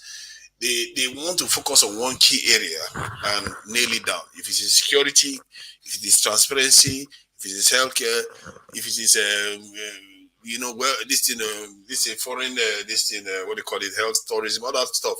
You focus on one for a period of, let's say, for 1 year and nail it down, then you go to the next one, because I think if you go for one and go strong on it, you get that one, because you can be fixing one key area at a time, because then the government are not going to hear anything else from the people other than just that one thing. Get this done, because once that is done, you move to the next one. While the government is doing so many things, even without being pressured, they're already doing many other things that they are doing, whether they are wrecking or building, whatever way, they're doing other things while they are stealing money. But you are still focusing on one thing to succeed. Because if you notice what happened in the last couple of years, people were really making a lot of noise about electoral reform, about power generation, and local police, state police. But they got about two of them. I think mostly one of them, because most people don't talk too much about rail, but most people were going on about power generation, local one. But they got it. You see what I mean? So it's not entirely impossible for people, especially the Labour Party with the power of the unions behind it, to be able to make change on the ground. We just have to be strategic about it. We just have to decide what we want and then go one at a time. Just secure one thing at a time. And because it builds momentum. If you succeed in one, you are more likely to succeed in the next one. And then before you know it, you start getting your way most of the time with the government. Government will be carrying out your own agenda because you are so organized. That's why I've seen cases where it, Nassim, where somebody will be out of government, but they are the one deciding the policy of the government because they are more organized than the government themselves. So it depends. The obedience are relatively very organized. They listen to Obi very well. And if Obi wants to wield that power, this is one of the ways he can wield the power. He can just go after one issue after the other. If I was him, I'll pick issues that the entire country agree on. Then just keep going, and he will gain credibility from that and legitimacy for what he's doing. Who is speaking next? Because me, I'm waiting. It's Black Panther, Honorable. You've been interjected aggressively, but let's see now whether anybody's going to interject this to you. If you have finished, just to be clear, are you finished? You left off with the question. No, I'm okay, but I don't think anybody was able to answer the question. What's the way forward with this? We have some. did. I What said if I say Peter we Obi. should Madam, break I will apart? answer I your said question. Let them give What me if I time to talk. what if I tell Ify we should break apart? Would you be happy with that one, Oh Ify? yeah, I'll be so happy. Of course, you know where I stand. Madam, I will answer your question. Don't worry now. All this month. Honestly, we need to start telling each other the truth. This thing we are doing is just we are patching each other, trying to make it work. Because no matter how you look at it, some section of people or group of people somewhere will always feel marginalized, and that is what is happening in Nigeria. When Wike said after the South, then the power comes to the North. It just, I'm just wondering. So does it mean that the country belongs to only North and South? What about the people in other part of the country? Are they not part of the same country? Thank you, my sister. I was watching something. Look at Rwanda. Even though I'm not a fan of, I will call it military government or leadership in Rwanda, but look at Rwanda of the other day. You see what Paul Kagame is doing over there, and we're just answering giant of Africa for mouth, with nothing to show off everywhere we go as Nigeria. Because our leaders are not doing, and honestly, they're not even the problem. It's the citizens itself. Everywhere we go, we leave a negative impact. Everywhere we go, we leave a negative impact. Once you open your mouth to talk, where are you How from? about Afrobeats, the Nollywood? That's not the. Come on. We don't leave negative thing anywhere we go. Listen, there is Okay, always that a Popo, cause. what is that kind of For Liberia, Nigerians give a lot of good things if too. you give me the cause, I give you the worry. The place where all of us dey now, so now the place where you dey plan, where you dey go school, you say I want to read, make I become person to go to stay for America, make I they do what I they do now. No, everybody get dream. I want to be a doctor for where? For Nigeria. I want to be a pilot for where? For now. As they grow up, small, all our plan are Nigeria. As you begin to grow up now, you begin to see they don't block everywhere. You have to look for other place to go. And let me tell you something. The thing be say, you see water. If erosion they come or water they build up like that, saying as some kind of flood, the water gets intention to go enter drainage or to from the drainage to enter the other river. As you don't they go now, the pathway where they put for them, they don't block them. What you go do? Now by nature, it go come off, it go overpass the place where they're supposed to pass, enter anywhere, say a level down. That is where you see say Nigerians they do something when they do wrong. Not only Nigeria they do, and human nature in them. I know they praise anybody they do them, meaning they do them. But if anybody they do bad, not to all of them, they do bad thing for where would they too. The thing they say, yeah, when they don't catch them, they'll come say, what do you make they do this thing they do every time? They will consider their reason. Sometimes government will come adjust their policy because of the way this not they affect many human beings they catch, they do the kind of a thing. And all of them they complain now because of this particular area. Now, look, why be say the Nigerians will they do for outside? This any country where you did. You were there for the America or anywhere. You know, they say Nigerians, they obey traffic reach from the letter. They obey every red light. They obey because every they know law. the consequences, Dr. Ken. They know what's going to happen when they don't do that. In Nigeria, let me tell you, I went to Nigeria in my December. turn to My talk? sister. I'm still The waiting. problem why they talk be say for Nigeria, I don't talk this before, but I can't give chance. The only problem with it for Nigeria, why I say go 73% of Nigeria probably be say we don't nurture this culture of impunity. If we begin to rearrange only that place, you go see and say everything go enter where it's supposed to enter. 73%. If Buhari do something wrong, he no say as the Peter Obi or Buhari or whoever crazy man enter there, he go check him up whether they be friend. But the law say you go check him. What are you money you spend for this train? How much? Make you can't explain how they do them. Any fourth day, they can't look the law. He go can't go jail, go serve the particular time and go serve for jail. If all of us don't know how they do them, and they tell you the truth. How do we start that? How do we end that question of impunity? The way I get the answer. Make an answer the question. The way to solve that problem might be this. Now, the thing be say, we would realize say among the three arm of government, the executive they powerful past the judiciary. I know say all of us go say na lie, they get equal power banana for paper. But we see and say the executive get more power, more influence over judiciary and all of those people waiting for that lawmakers. Now be the thing. So that is why if anybody want to influence the change, make it happen for Nigeria, he must really think about enter executive. That is why I see Peter Obi they look for about lawmaking to go this area. No. Now the executive, Number one, Peter Obi say, if you first of all clean your ministers, your household, your brothers and sisters, those who say they say party with you, they punish them when they do wrong, even though they serve with you. You go see and say, you don't reduce corruption by 70%. And with you, Peter Obi talk. The Minister of Petroleum, Minister of Commerce, Finance Minister, all these people for this area, Judiciary, the head of all those group, if you don't make sure say that you don't put them into their place and they look straight, my brother, not be that they award the contract, not be that they follow the policy of government bidding, not be them. If they know say they go track them, and if they catch you, and I said for China they caught people, they do all kind of a thing. People say they do, but if they catch you, they follow the law, reach the end. Now you they serve them. Whether you be my uncle, whether you be my chairman for political party, now you make me enter. Now you support me for obedient movement. Now you be the person, but they can't catch you. The president know you go say sorry, you have to go there. The body make Daniel enter that lion's den. The king like Daniel, well, you know say they set him up, but whether they set you up, but you can't break the law. I'm sorry, I love you, but you have to go there. If we don't start from that place, and also not be 1 year now go take clean, or one particular 4 year, one of the tenure, you go clean. But you go see, say, the thing go to transmit, enter the society. Because when the thing is bad, it starts from the society, they come. When say people go enter, president go do wrong. Look what Buhari go just do. See what Kaduna man do. Buhari they say the government, the money, the new money must not, it must, the new old money must go. The Kaduna man say they'll not go ever do them inside their Kaduna. They go, this kind of thing will they talk. If like say, look, I beg. Now the culture of the Trinity.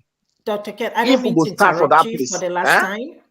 If we go fit start for that place, I they tell you, my sister, this country go to change, and they change only for the better.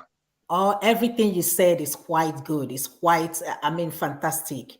But you still haven't told me. You still haven't said how are we gonna start this thing doing. How are we going to start this? Let us have common election. We are still talking about the election. Common election, we can't even get it right.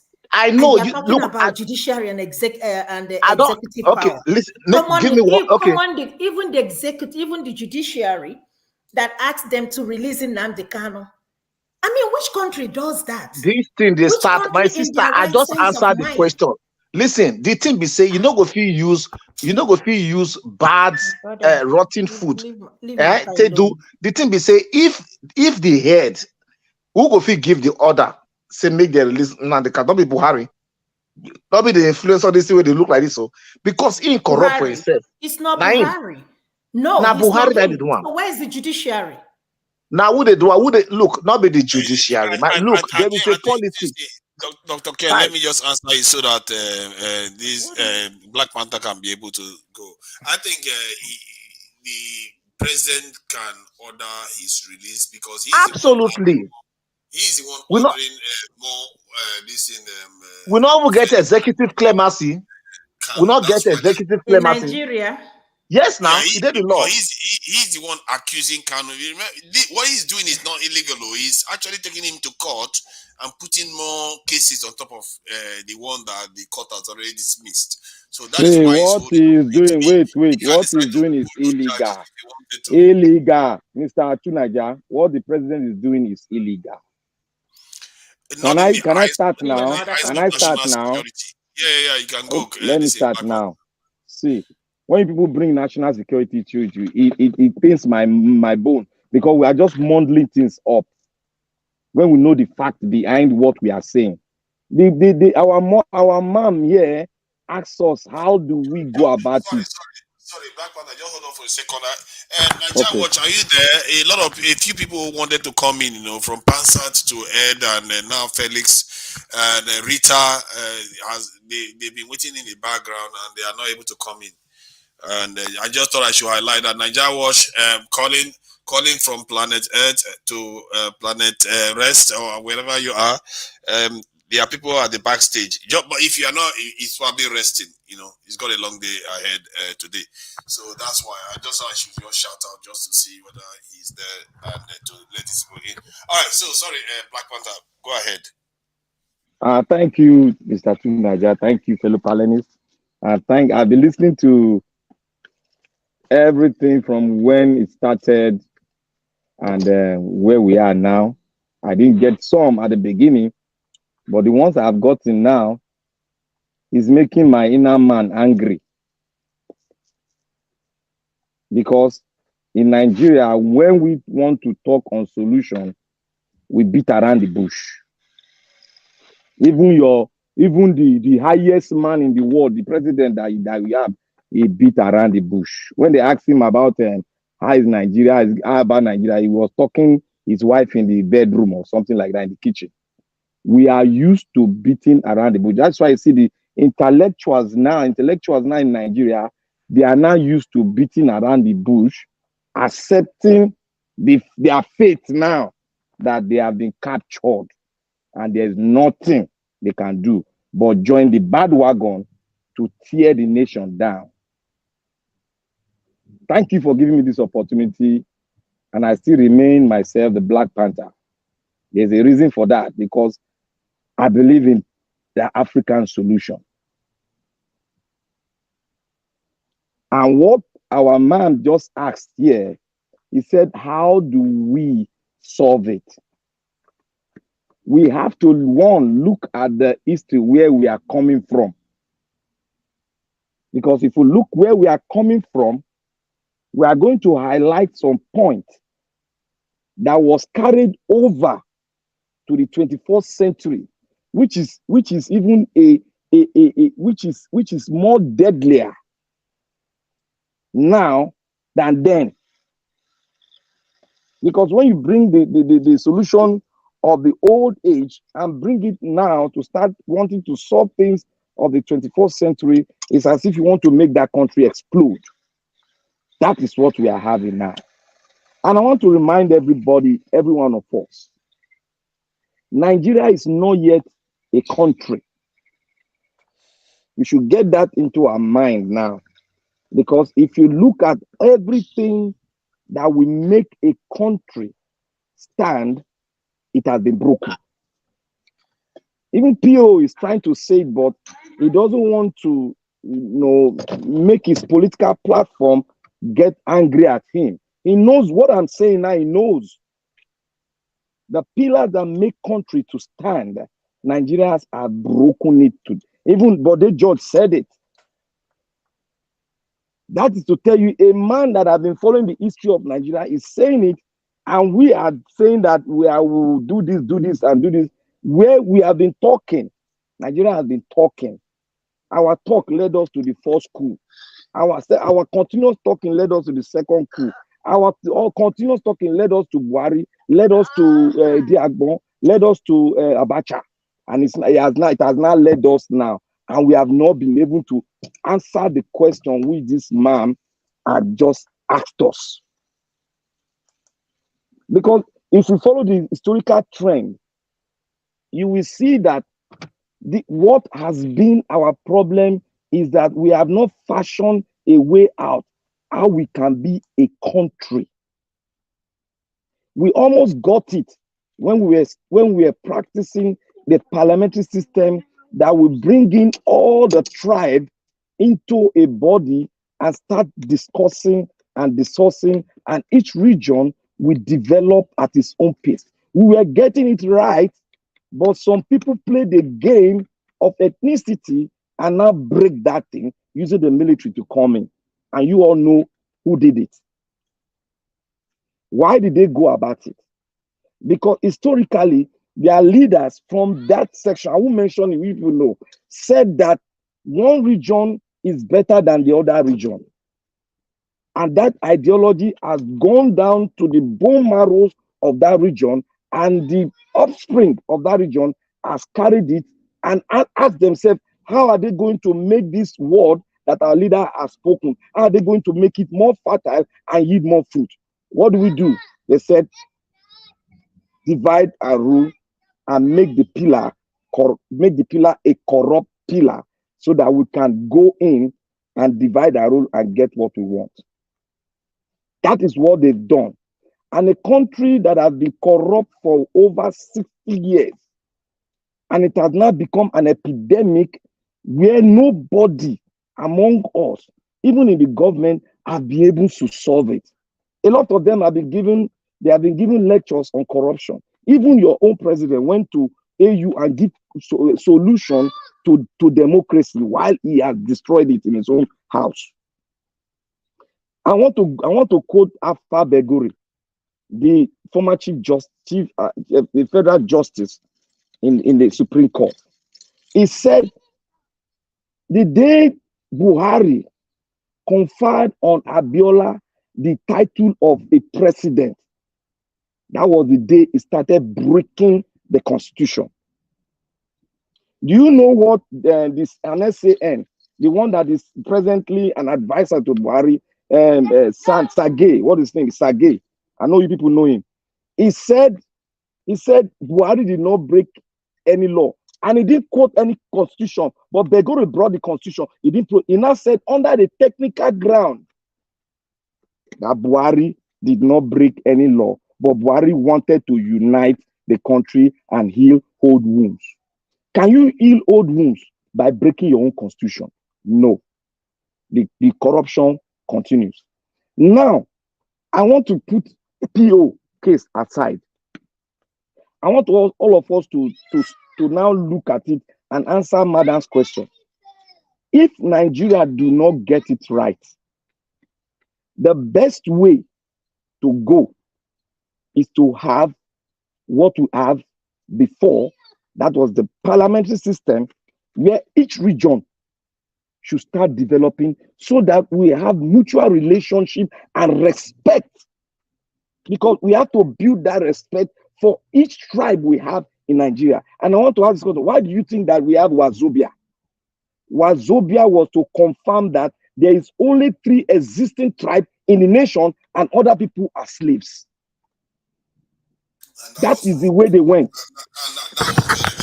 I don't know how other Nigerians accepted it at that time. That is the way they went, because it has been written by the old Nigerian politicians from one section of the country that if they allow this section to move ahead, we will have nobody and we will have our own offspring will die naturally and will be non-existent.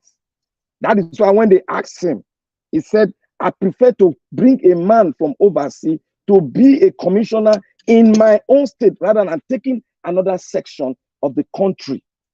And we say we are a country. This is not even in the 80s, nor in the 90s. We are talking about the 70s, and it has given birth to what we have now. The offspring of the 1960s, it's what we are facing now, that we refuse to solve.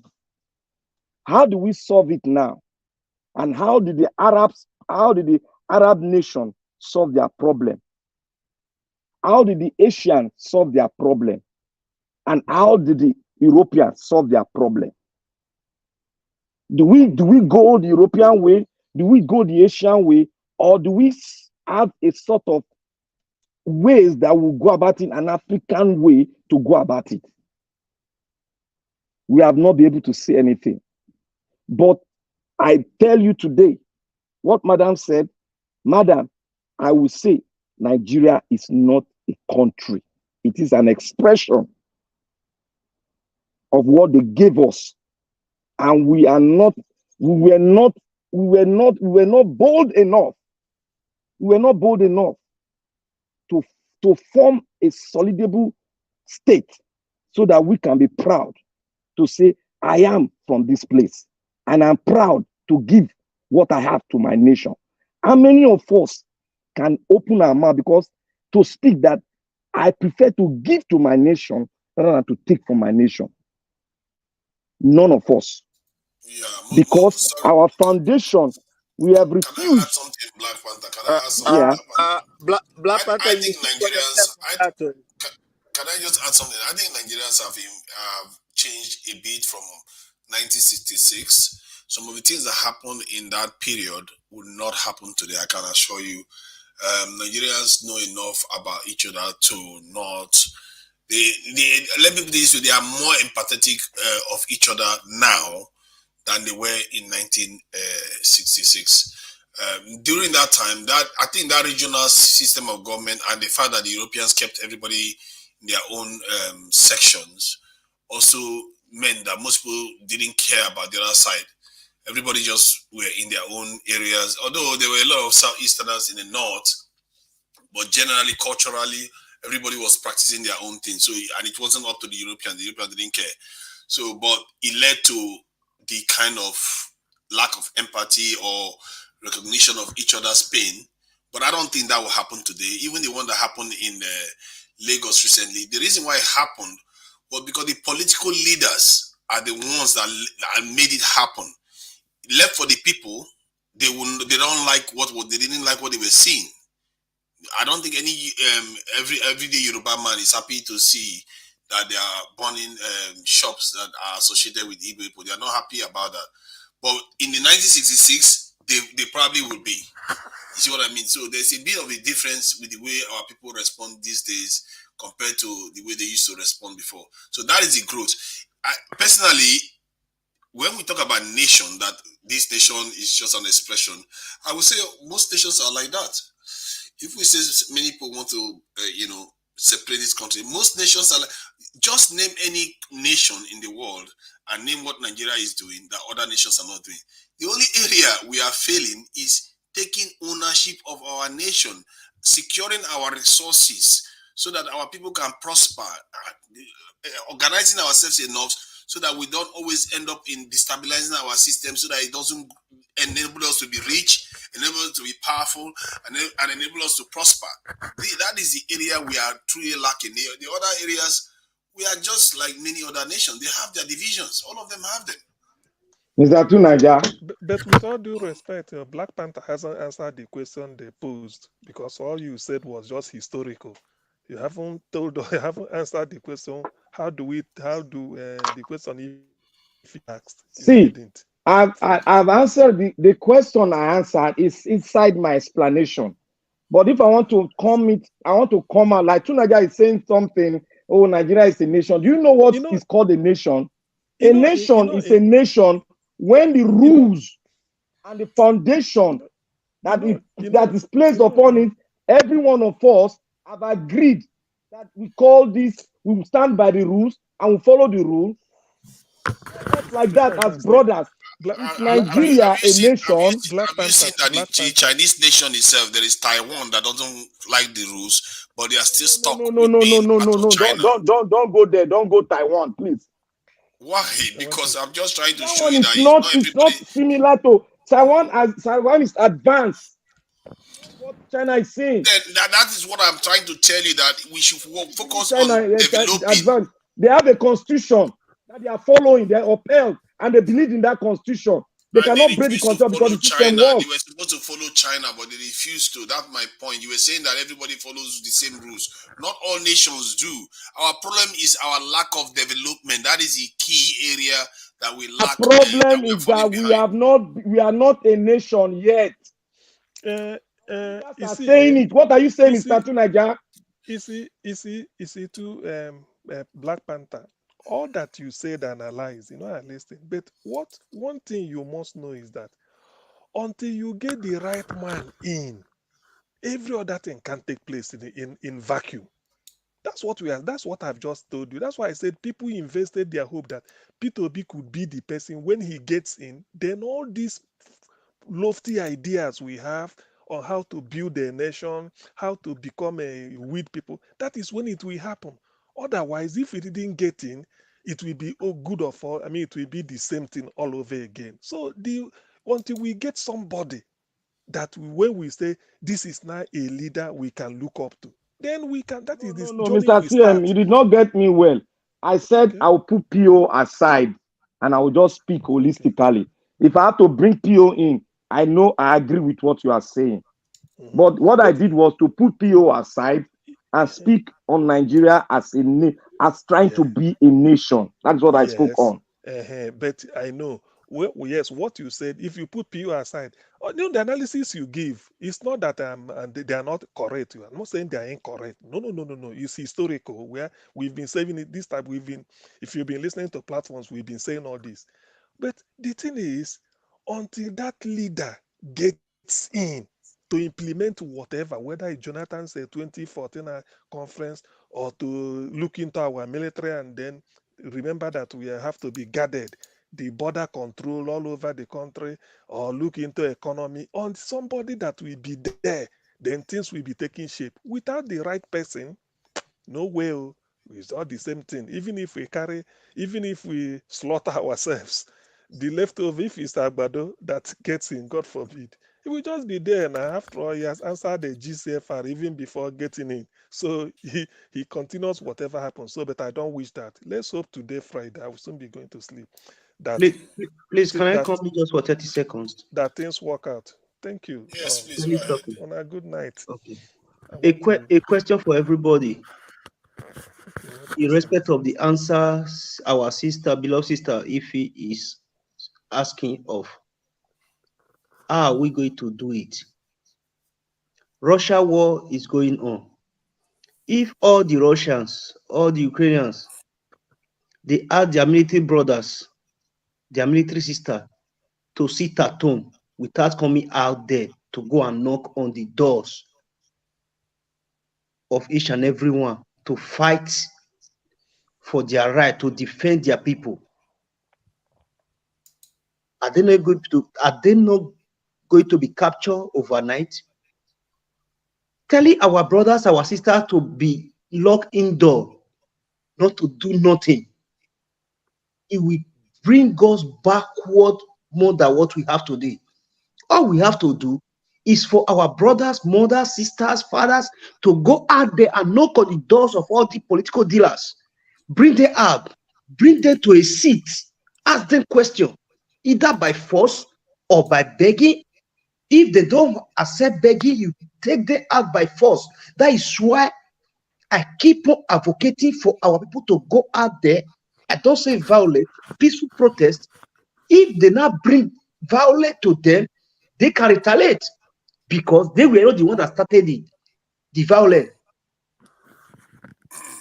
We don't have to keep quiet by talking or being out indoor, eating inside, lock ourselves indoor. The criminals are coming to attack you. You don't want to defend yourself by hiding yourself and closing the door. No, you have to fight back by coming out there to speak and let the world hear your voice. The timing, what of the timing? Is it before Obi gets in or if Obi did not get in? From today, I'm not saying tomorrow, from today, I keep on saying it. I know how many calls I've made from today. Black Panther. Because this is not the time to talk, this is time for action. Can I interject? Agbado say, power is not found a la carte. Black Panther, my brother. There are not the Black Panther they talk on another person or Chineke. Oh, that Felix is Felix talking. Okay, Felix, Black Panther beg no verse. It's not that easy for me to see my own father be boosted. Can I say something? You know, everybody keep asking, what are we gonna do? What are we gonna do? What are we gonna do? Things go by process. There are already people there protesting, but what you don't want to do, you don't want to fall into the hands of the crooks. Okay, Kabaka, Asari, they all in Abuja now, and all they want to do is to anything that is done now, they will seize that opportunity.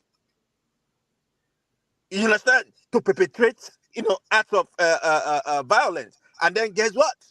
The court will even say, you know what? We've not even given our judge, and these people are already violent.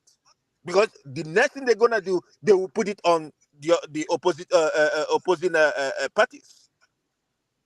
Let's see what tomorrow is gonna.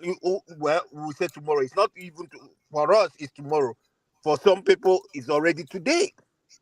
My brother, naughty good come easy. Kabaka is a person I know his family house. I know everything about him. My brother, where are you there?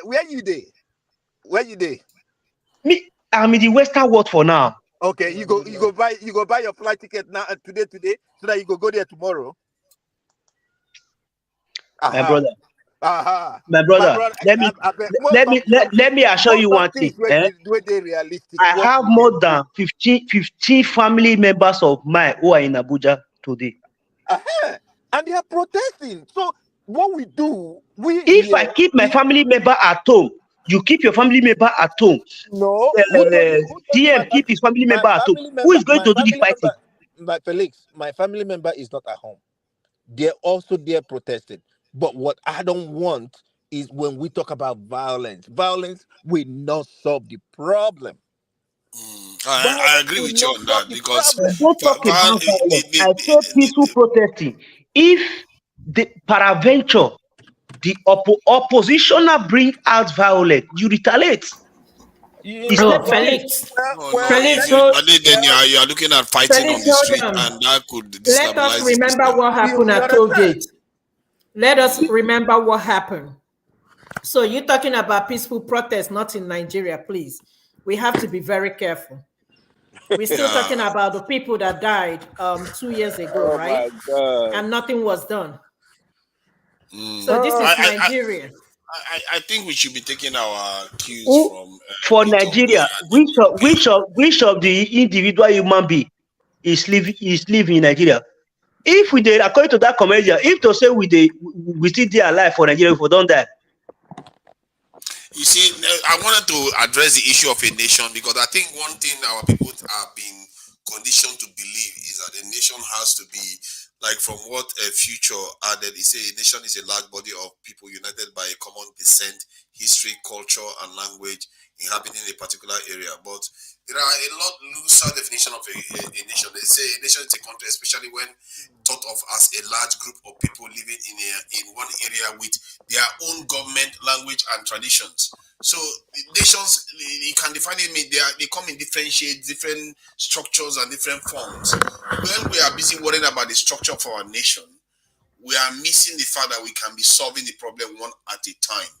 When I say we should be taking one issue at a time and solving it, because when we focus on one issue as a group, you are more likely to solve it quickly. Then you move on to the next one.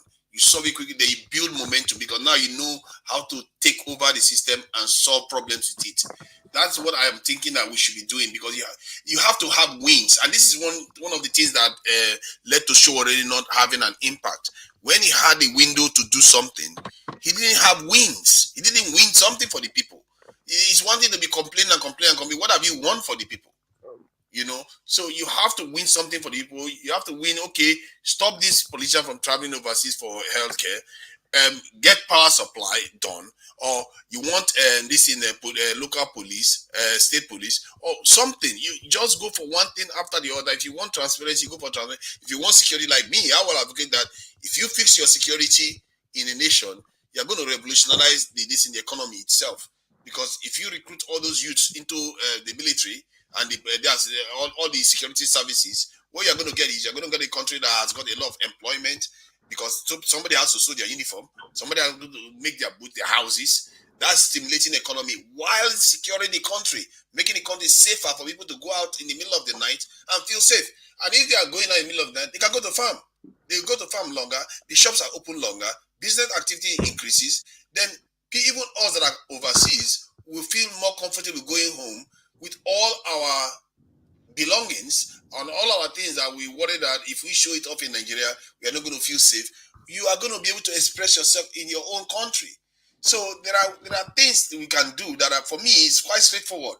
It's not that confusing in terms of the mechanism to actually do it. I actually spelled it out. You have the Labour Party.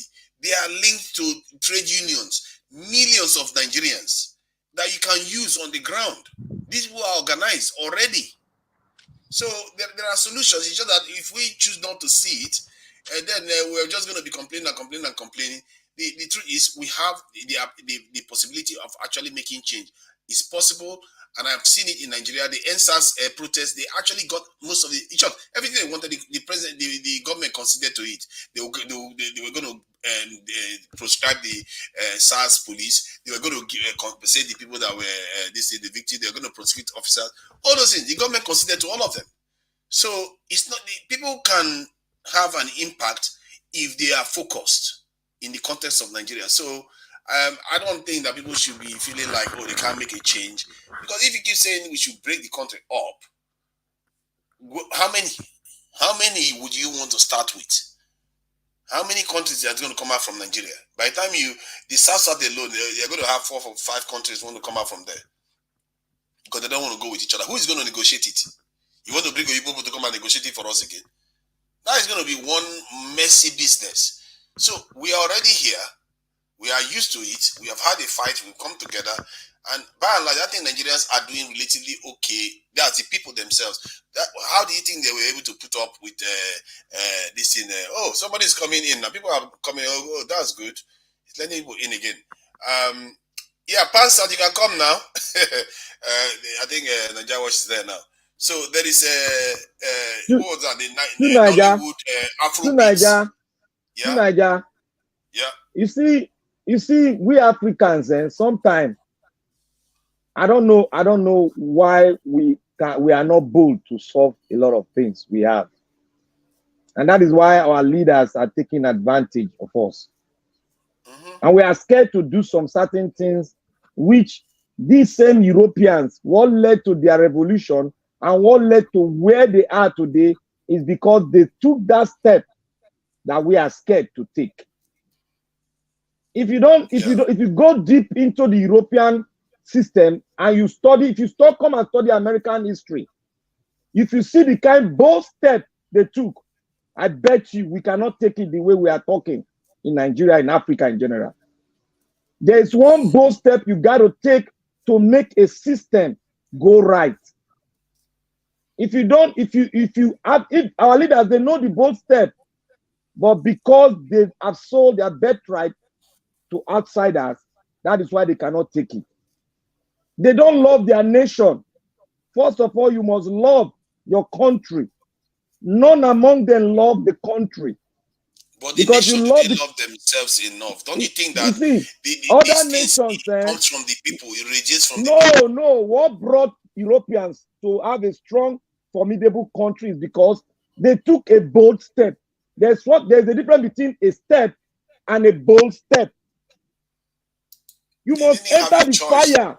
You must enter the fire because you don't have any choice to make things right. Because you can't mentor cannot stop a corrupt man, nor a drug or someone that peddle drugs. Mentor cannot stop them. That is what they did in Venezuela. That is what they did in the Americans. Mentor cannot stop this thing.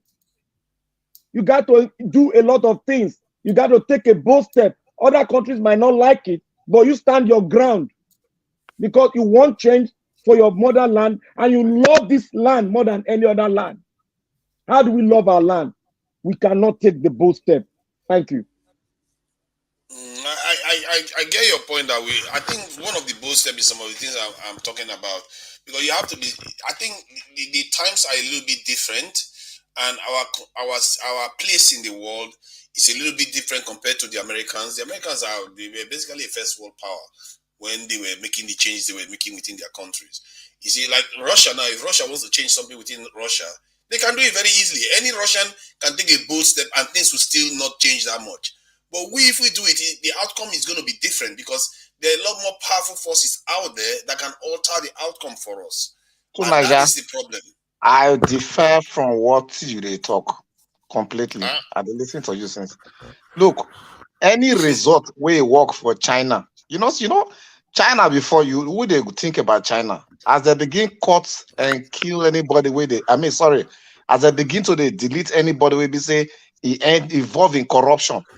See the country today, Arab country, as they begin to take their own end, they waste themselves. They go do what they think about to themselves first. If they don't first burn themselves with fire, what do you want to do with them? They go to the fear. When you go, they're going to fear you. Things just they change very fast. Look at the Arabs when they say start before because of their reason. Let me add something. The Arab one is a little bit different. We have to be careful about making it look like the Arab world is doing very well. You can see. I'm not about say, but we're looking at a point to stop some things that we don't pervert. Now they look about like more corruption. Arab countries are on fire right now than even African countries. So like corruption now, we say they are a major thing for this country they call Nigeria. Everybody they fear. What do you they fear? Like I tell you, the citizen where we say they say that they won't do that, they fear so they go can't die I'm sorry, that they will can't they deleted. Now the same thing now the leaders that they fear, because now we become a leader. The thing what they fear before now we enter leadership is still inside us. So once the first person they take the step, now they look like the hero. During the NSAS, when the people begin to release their thing for air, now they become hero, we call they run. But as they release for air, ADB, the thing can't go overboard. The whole country they can't rush on them. How many of them they can't rush on them? And they come give me chance. So the foresee and say, Dr. Ken, what did you learn? Hold on now. What did you learn from the I never finish, I never finished my thought. Yeah, but go ahead. You're talking in your head. I just want you to be more precise to the point that we are discussing. If you say regarding the Arab Spring, what did you think came out of it? You tell me, how did you think it ended? They achieve what they want. Look, Algeria. Are you sure? All of us did for Africa now with the Siam. Look, when they say Gaddafi, I don't want to begin to count. It will be like that they go from Ocha. They talk my point. Gaddafi. Look at what happened with Syria. Look at what happened with Egypt. Look at Algeria. Not to mention only the one we say it's still the process. Algeria, it wasn't Arab Spring that changed Algeria. Algeria, where it start from? Where Arab Spring for start? Not be Algeria. Make I will not leave that side. Tunisia, actually, it was Tunisia it started from.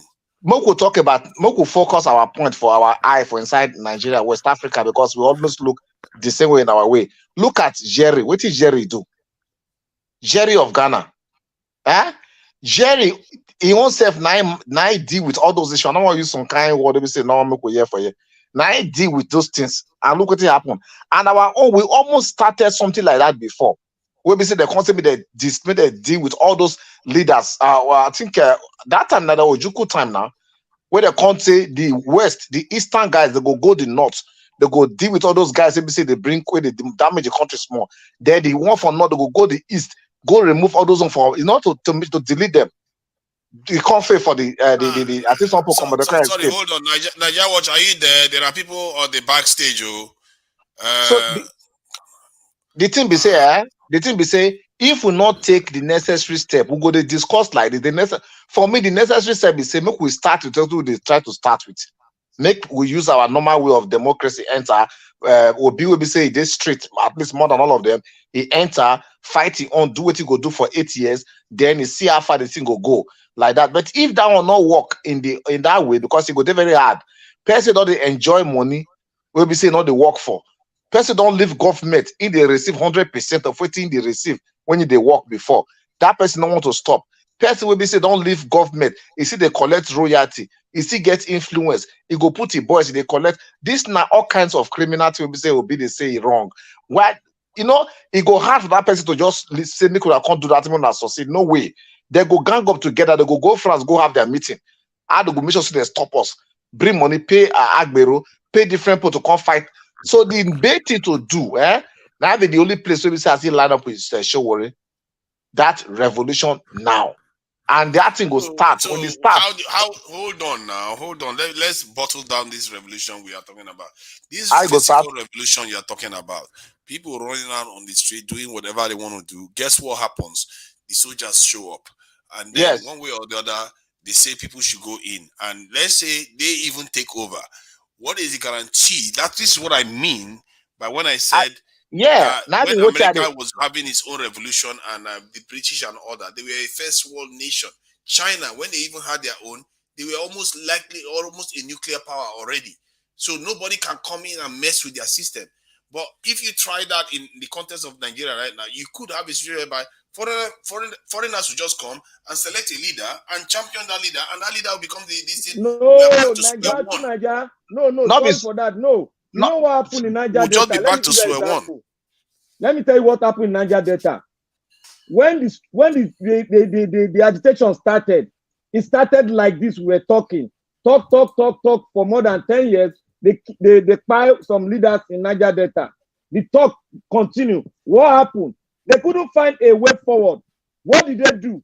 They now made use of the water wave and get what these people use in dealing with them, and they not got a substituted one. And what did they do next? They now cut where your resources coming from.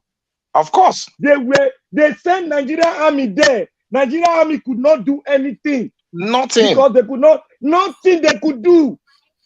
They now said, okay, let us dialogue. Niger Watch, are you there? Sorry, Niger Watch, are you there? People are waiting at the backstage. Oh, how did he let all Leave these people Niger in? Watch. Don't worry, we will wake up. You bring people in that bring us back in. Look, they now called them when they come to round table.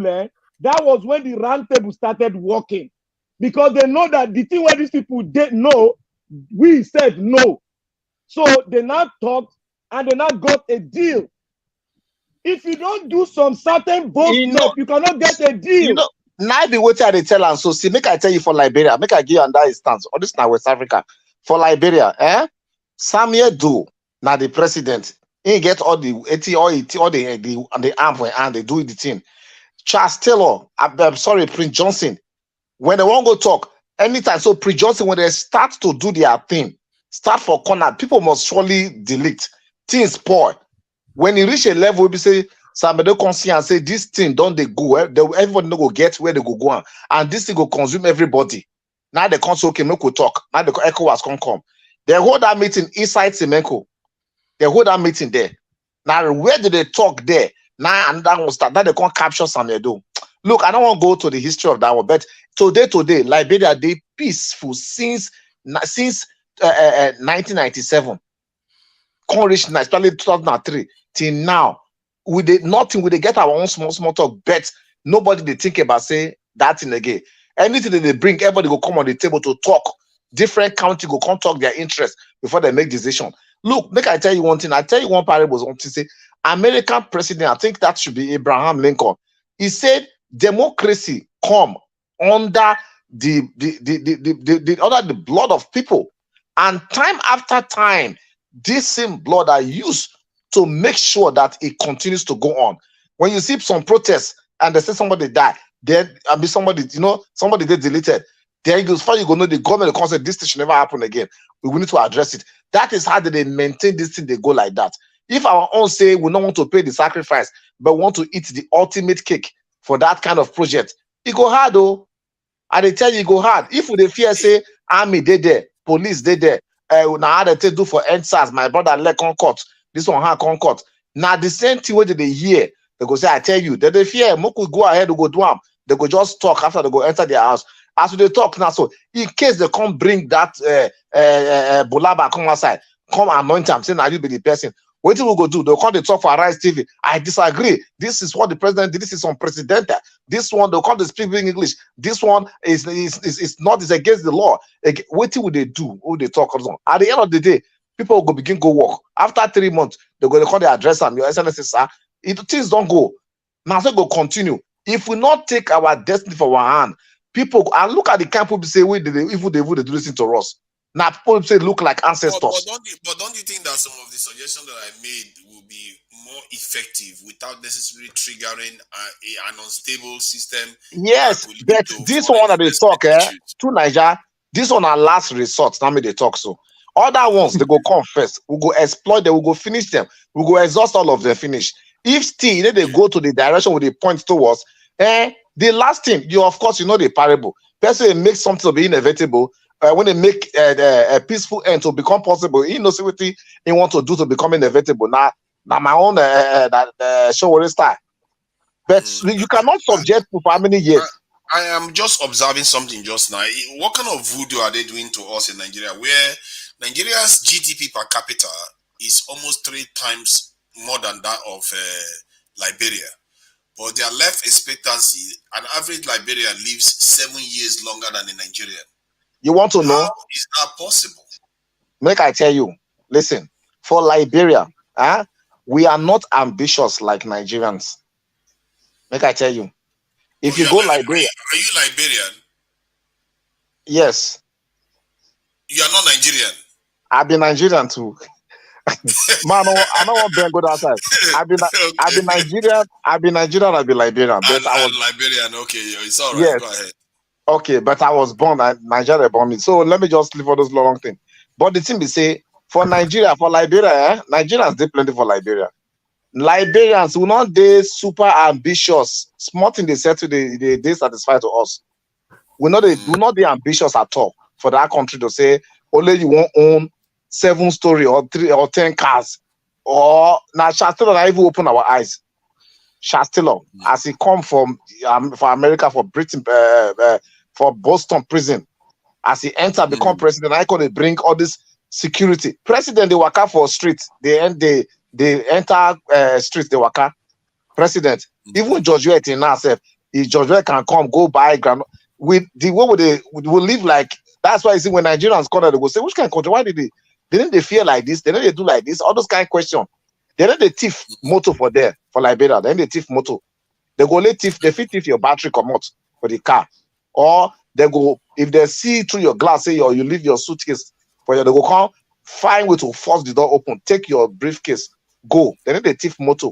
Then they thief for bank. They go thief your money. Were you in Liberia when they had their tussle, the fighting? When that one happened, that is the only worst time we don't see the worst thing.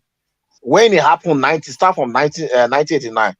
That is when those madness take place. They say the fashion of Prince Johnson, Charles Taylor, and then the government militia. Where they start, that is all those devilish and hell break loose over so many things.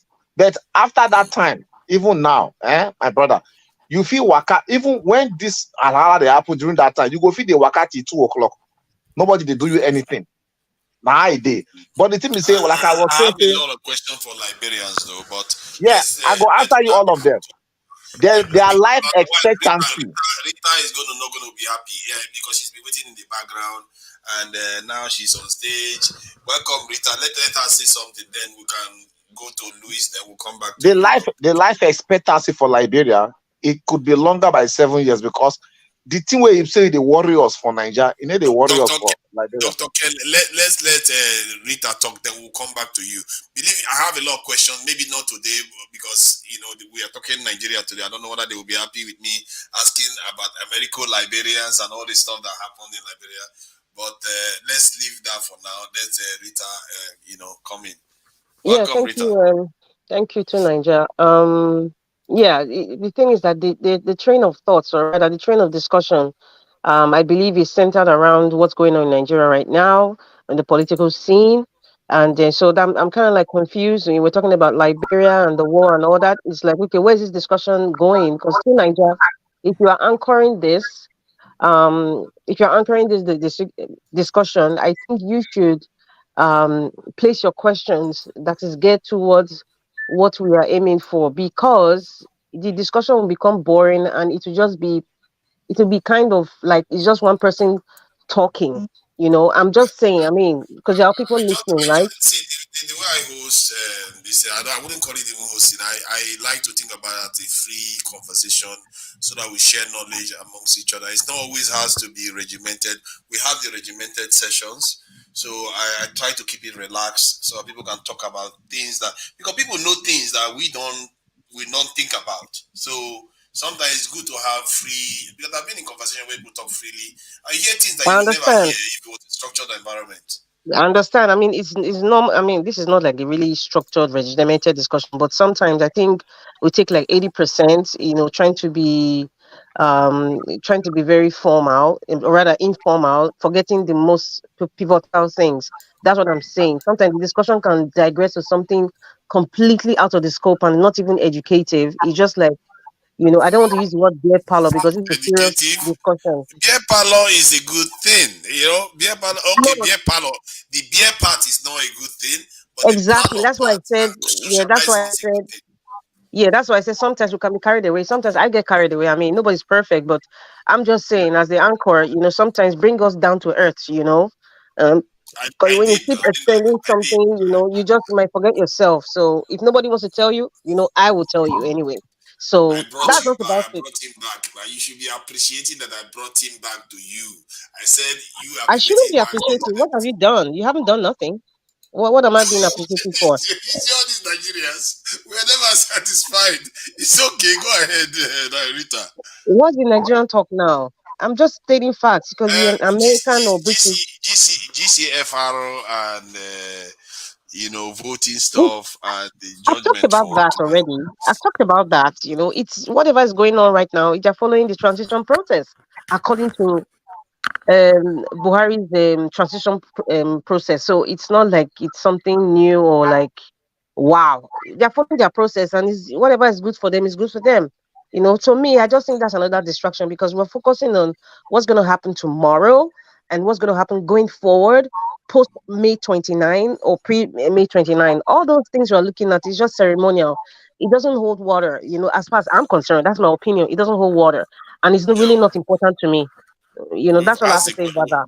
we've asked the question before. So, for you, post May 29th, what would you recommend be the approach we take, like on this platform and on the ground in Nigeria? What direction and approach do you think we should take?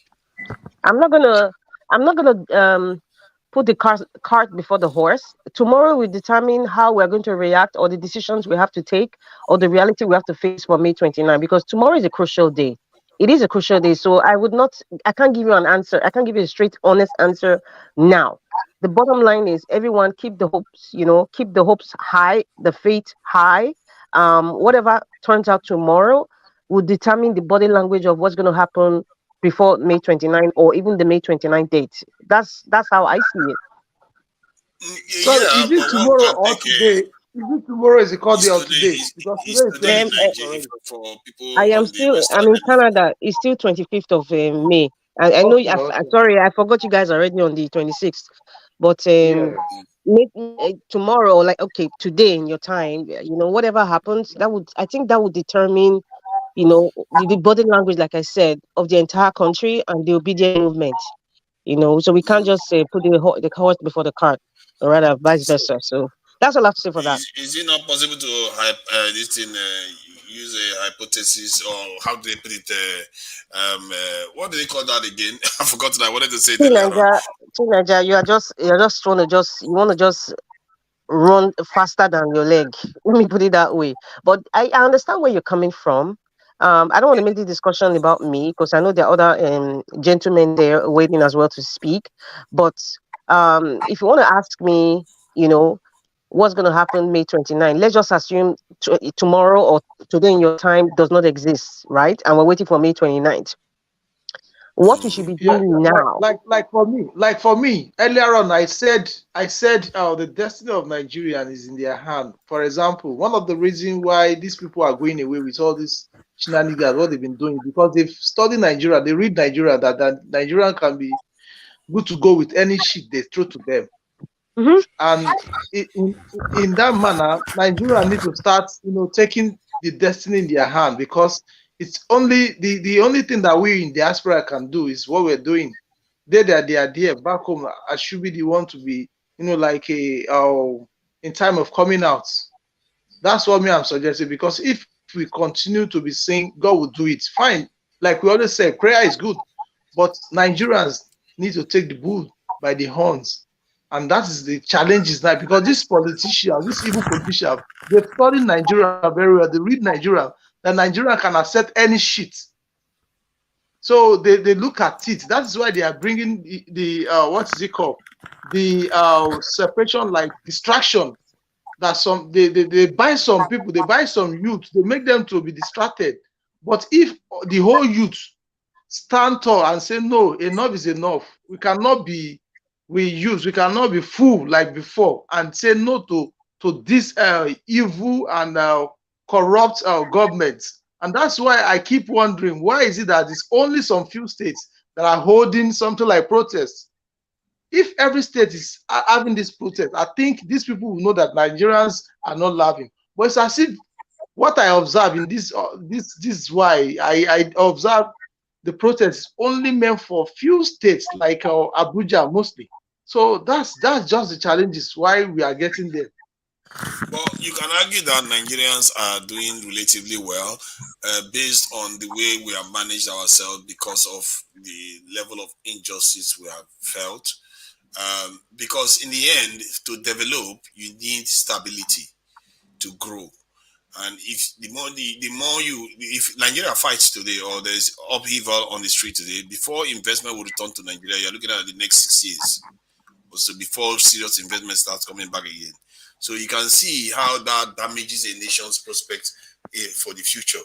the worst thing that has happened to Nigeria was the cancellation of the June 12th this election in the last 30 years or so. And look at Sudan today. Before their country will be restored with this fighting that has just happened, it's going to take time. If you're a businessman, you're not going to bring your money and just go to somewhere there just been a war and want to go and invest. The businessmen want peace. So they are not going to, your country is not going to develop while you're busy fighting. That has, the truth of it is that may be our worst enemy, instability, than even anything else. Sunaja, please let me cut you short a little bit, please. Sunaja, why are we deceiving ourselves here? We are talking about development. Can you develop when a cancer has eaten into your bone marrow?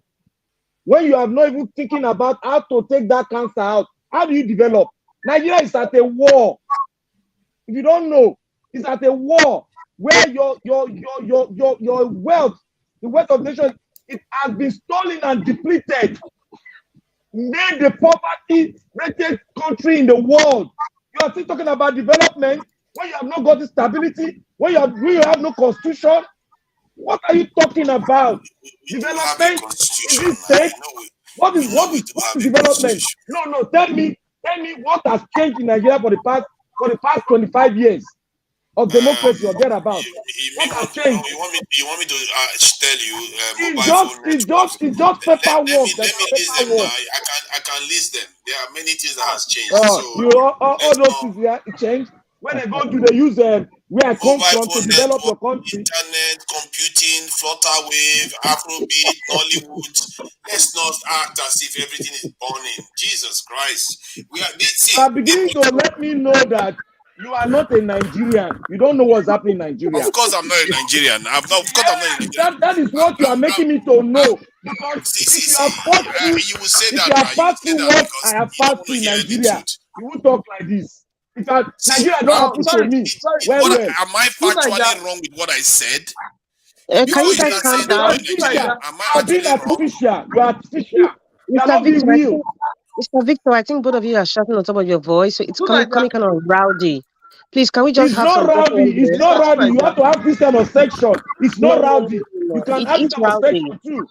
If you have been into parliament, you know what I'm saying. I think myself and Black Panther, we know how to interact this way. Mr. Tulaja, please, I want to ask you a question. I want to ask you one question. It might be funny, please. I want to ask you a question. Why did you decide to choose? Because sometimes when you analyze some topic, I begin to see the reason why you give yourself that. Why did you decide to be two Niger? Why not one Niger? Because that's one of the reasons why people tackle you most. That's very interesting. You asked that. Because it's like you have a two-edged plate.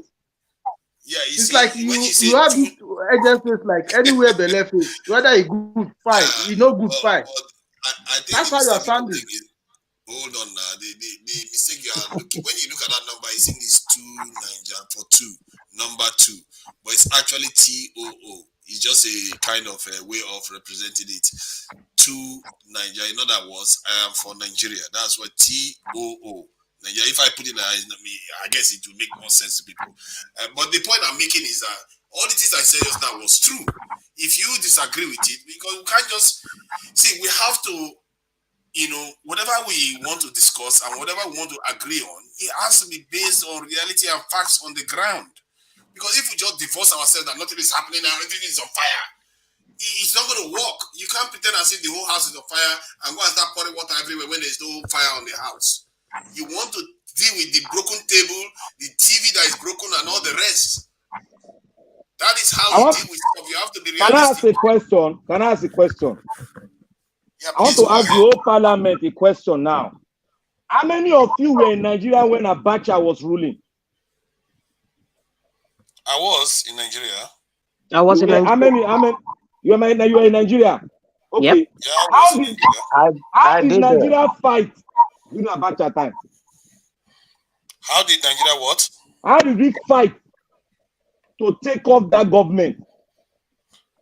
Nigerians protested. I was in one of the. Who was leading it?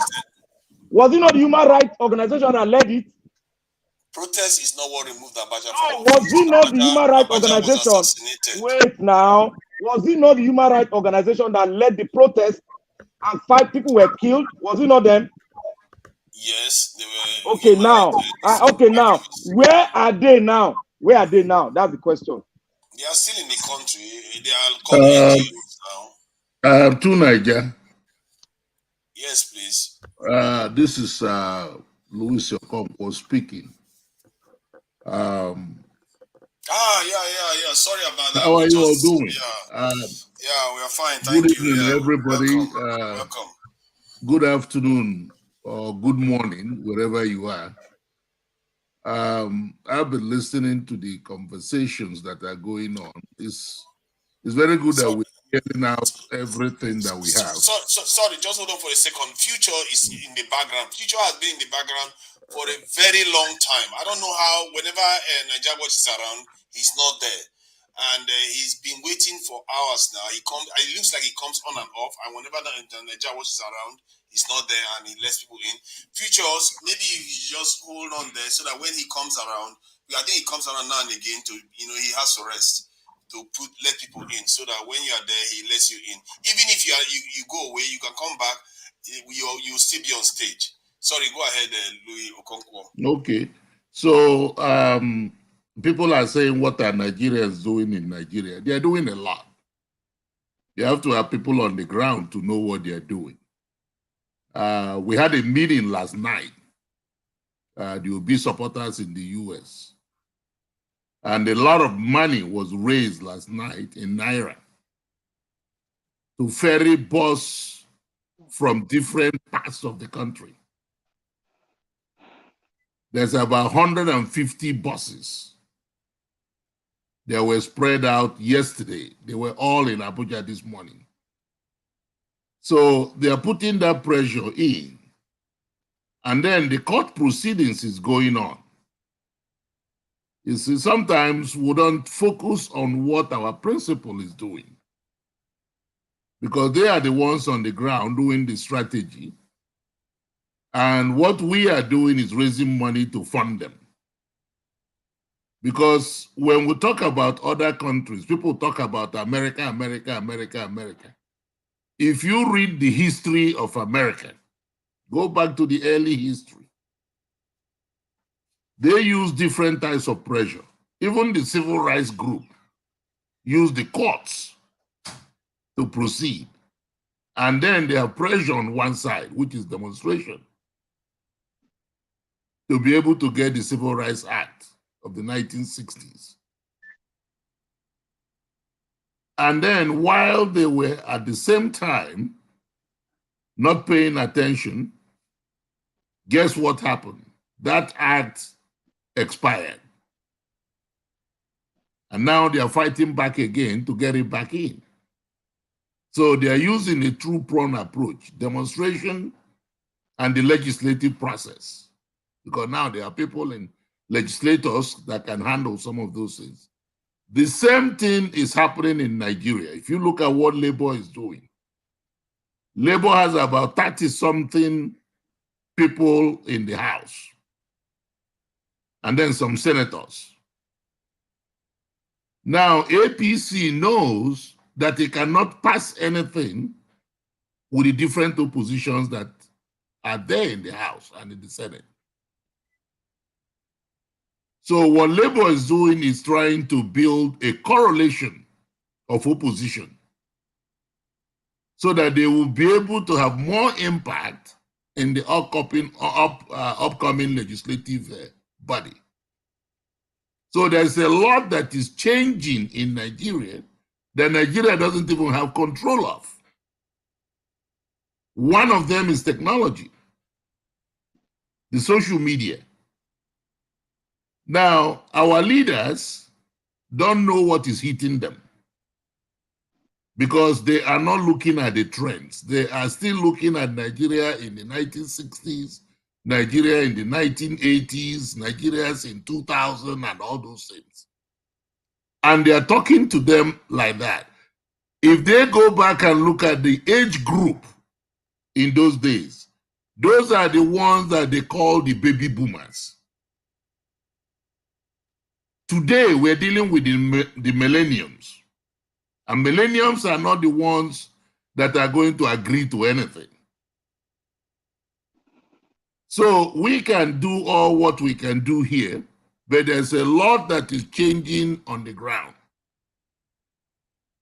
You see, our members that are in Nigeria, some of them just left yesterday to be in Nigeria this morning.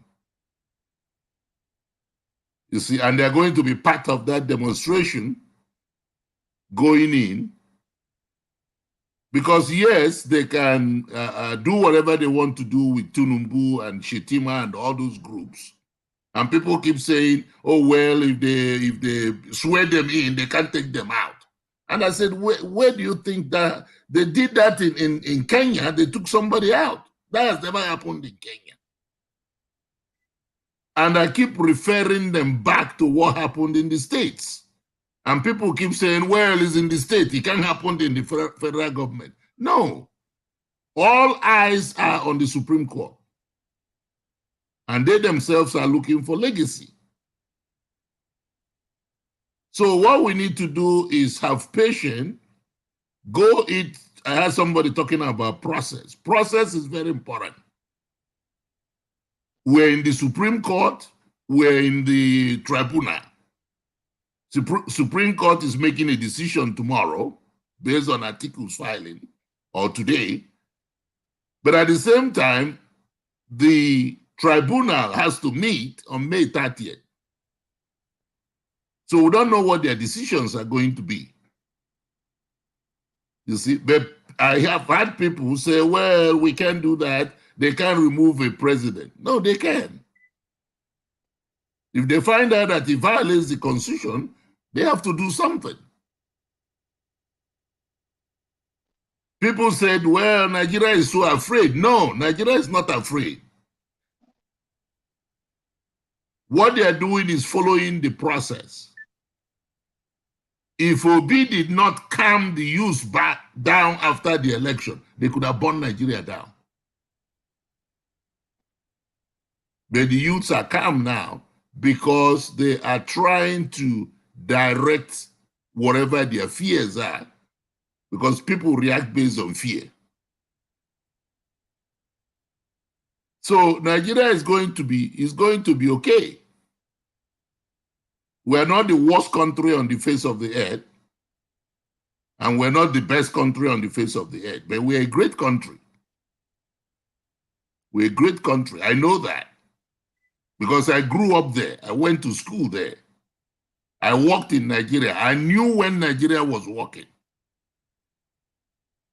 And I knew when it changed. And start getting all these people that we don't know their names. We don't even know whether they are Nigerians or not. So what I'm just suggesting is that we have hope that things will work out the way it's supposed to work out. And I pray that the judiciary will do what they're supposed to do. And then we'll be able to look back and say, okay, look at what we've done. So I thank everybody that is on this panel that's contributing to what's going on. You might think what you are doing here is not great, but let me tell you, people are watching whatever we're doing here. People are watching. And some of them call in, some of them don't call in, they just stay in the background and watch what is going on. And they are listening. So I'm glad that we are on this platform, and of course, we thank our brother, Niger Watch, that has established this platform where we can get together and talk and present ideas so that our country will be better than what we have been dealt with. So I thank everybody on this panel. Thank you all, and God bless you all. Thank you for that, Louis. And who is next? let's allow Dr. Ken to add something. I really wish Future is still in the background, and I really wish he can be able to come in because he seems to have he has even some questions for you, Louis. His question was, when has or did Nigeria ever work? I don't know if you want to answer that. Okay, I'll answer that. I took certificate in 1971. And in those days, we have summer jobs for high school students that haven't finished their high school at that point, so that they can earn some pocket money. At that time, there were people coming from overseas to school in Nigerian universities. Just listen to what I just said. There were people outside Nigeria coming to Nigeria to attend Nigerian universities with we have some foreign lecturers in there. At that time, the dollar exchange rate to Naira was 25 kobo to $1. The flight ticket from Lagos to New York was 325 Naira. Not dollars, 325 Naira. At that time, every universities have their own admission criteria. There was nothing like JAMB. You just pick 3 or 4 universities you want to apply to, you apply to them and take their own test and everything. At that time, if you're a messenger in an office, you get a bicycle allowance. If you're a clerk, you get what they call a motorcycle allowance. And then when you get to the level of what they call the EO, executive officer, then you get a car allowance. You can now buy a car. And most people buy Peugeot and Volkswagen in those days because they are much, much cheaper. At that time, there's no pressure, this type of pressure we have now. Take JAMB and take this test and take that test and take the other test for all this nonsense test that doesn't mean anything. You see, I'm in education, so I know exactly what I'm talking about. So in those days, I used to travel from Enugu to Kanu, driving. And I wasn't afraid of somebody walleying me on the road. And sometimes we'll go and come back the same night because we were younger in those days. I started seeing change in Nigeria gradually. Because at that time, what was happening is we have leaders that are more selfish than selfless. And when you are like that, because what was happening is people start praying to be bigger than their own children. And I say praying because they do that by default. Any leader that embezzles the nation's money is asking for his children to be poorer than him. And that's not a Nigerian prayer. It's a selfish prayer. People used to go overseas. I never came overseas to stay in the United States. My plan was to get my degree and go back because that's what most of us were doing. And as soon as you get home, you get a job, whether in companies or government, or if you want to teach at schools, if you want to lecture at universities. But you get that before you come home. So those things were there. And I saw when those things started eroding. I saw it with my naked eye. That's why I said I've seen Nigeria walk, and then I've seen Nigeria not walk. I see. Okay. I think future, you heard that now. There are a lot of people that have seen, but personally my take is that yes, Nigeria may have worked, but as a nation we never really had a structured foundation for a strong nation that was going to prosper for the future. Because the Asian countries, during the time when we were doing all these things like you stated, they were busy building a strong foundation for what they have today. Their security was the top priority for China, India, and all the other ones. At least if the Vietnam tried, but the Americans tried to stop them. And after the Americans left, they carried on. Now they are doing very well. The North Koreans, Americans tried to stop them. Now, because of that, they too remain focused and they are doing very well. But we were busy, giving staff cars and perks and having first No, stack. you see, there was structure in those days. The structures were being built in those days. But our security network was nothing similar to what other nations were putting together. Okay, let me tell you, our security network was great. Because if you look at most of the African countries where they build stability, it was the Nigerian security architecture that worked there. Because they were even worse. That's the problem. What has happened is Nigeria had the structure. And when I say structure, I mean compared to non-black nations. All you don't have non-black to, nations was on a totally different level. That is the problem we have in Nigeria. And that's the problem we have in Africa. You don't see China comparing themselves with somebody else. They compare China with China. No, I understand comparison, that the issue of comparison, but you have to compare sometimes for the purposes of making a point that our security, like in the case we are making now, our security this setup was extremely low. We were set up as if we were relying on the British for our security. That was a grave mistake. Because of that, it was easy to manipulate our systems and then the way they see fit, and hence this is why we have the nation we have now. Instead of us to be getting stronger, we're getting weaker. You see what I mean? So that was our mistake. If you look at Singapore, China, all of them, they were doing the opposite. They were dealing with their security challenge big time.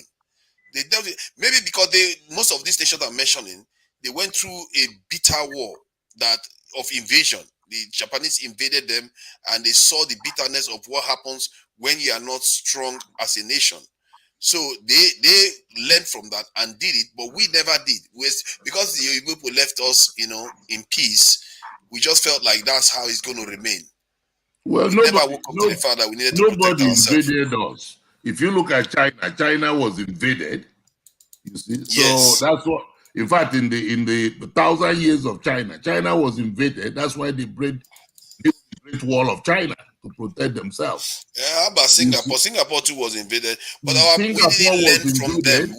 Malaysia was invaded. Remember that Singapore, Malaysia, and the rest of them were one country, and they were partitioned. But look at North African countries now. The North African countries are far more security conscious than we are. That's every single one of them. We share border with some of them.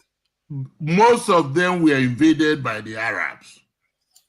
If you look at those Africans. Yes, we were also invaded though. Nigeria was not invaded. Nigeria didn't have any attack. Lagos was attacked. King Jaja was attacked. Benin Kingdom was destroyed. No, not as it wasn't attacked as these people.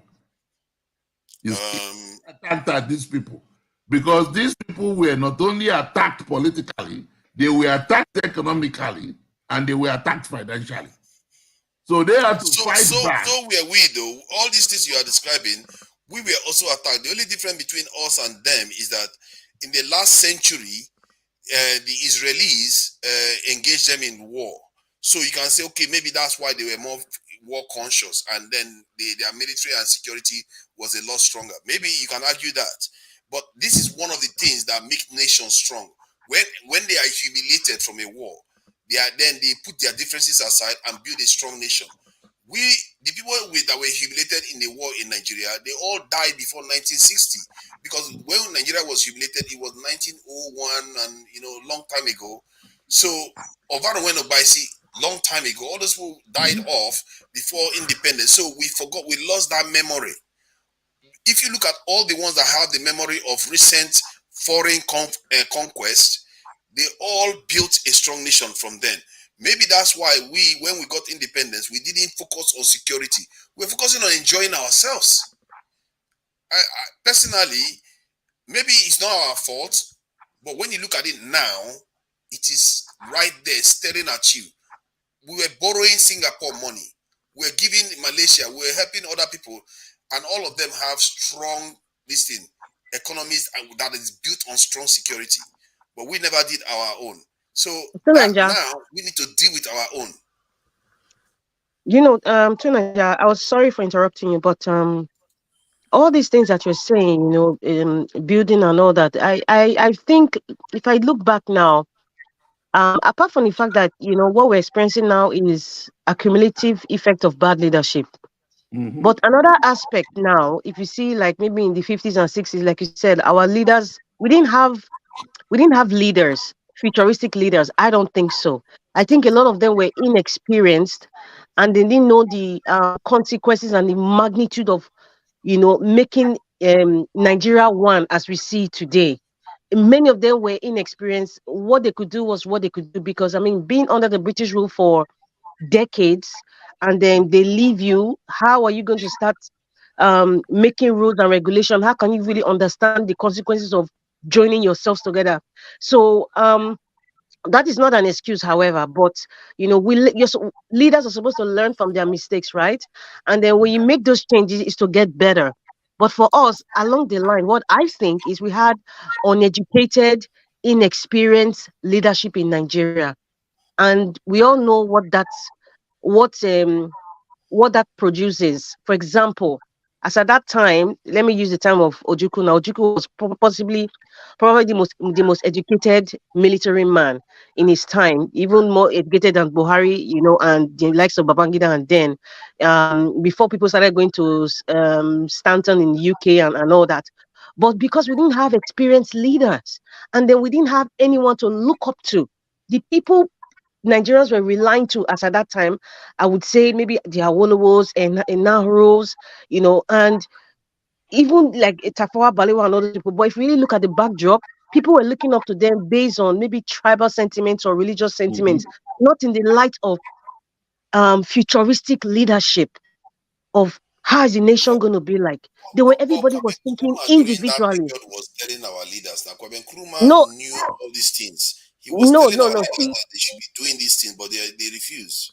you see, Not that he did himself. it's easy for it. Listen, Nigeria. It's Madam easy for Rita, us can to I judge now. interject? Go ahead, Can I sir. interject? Yes, sir. You see, when you are saying experience, this is not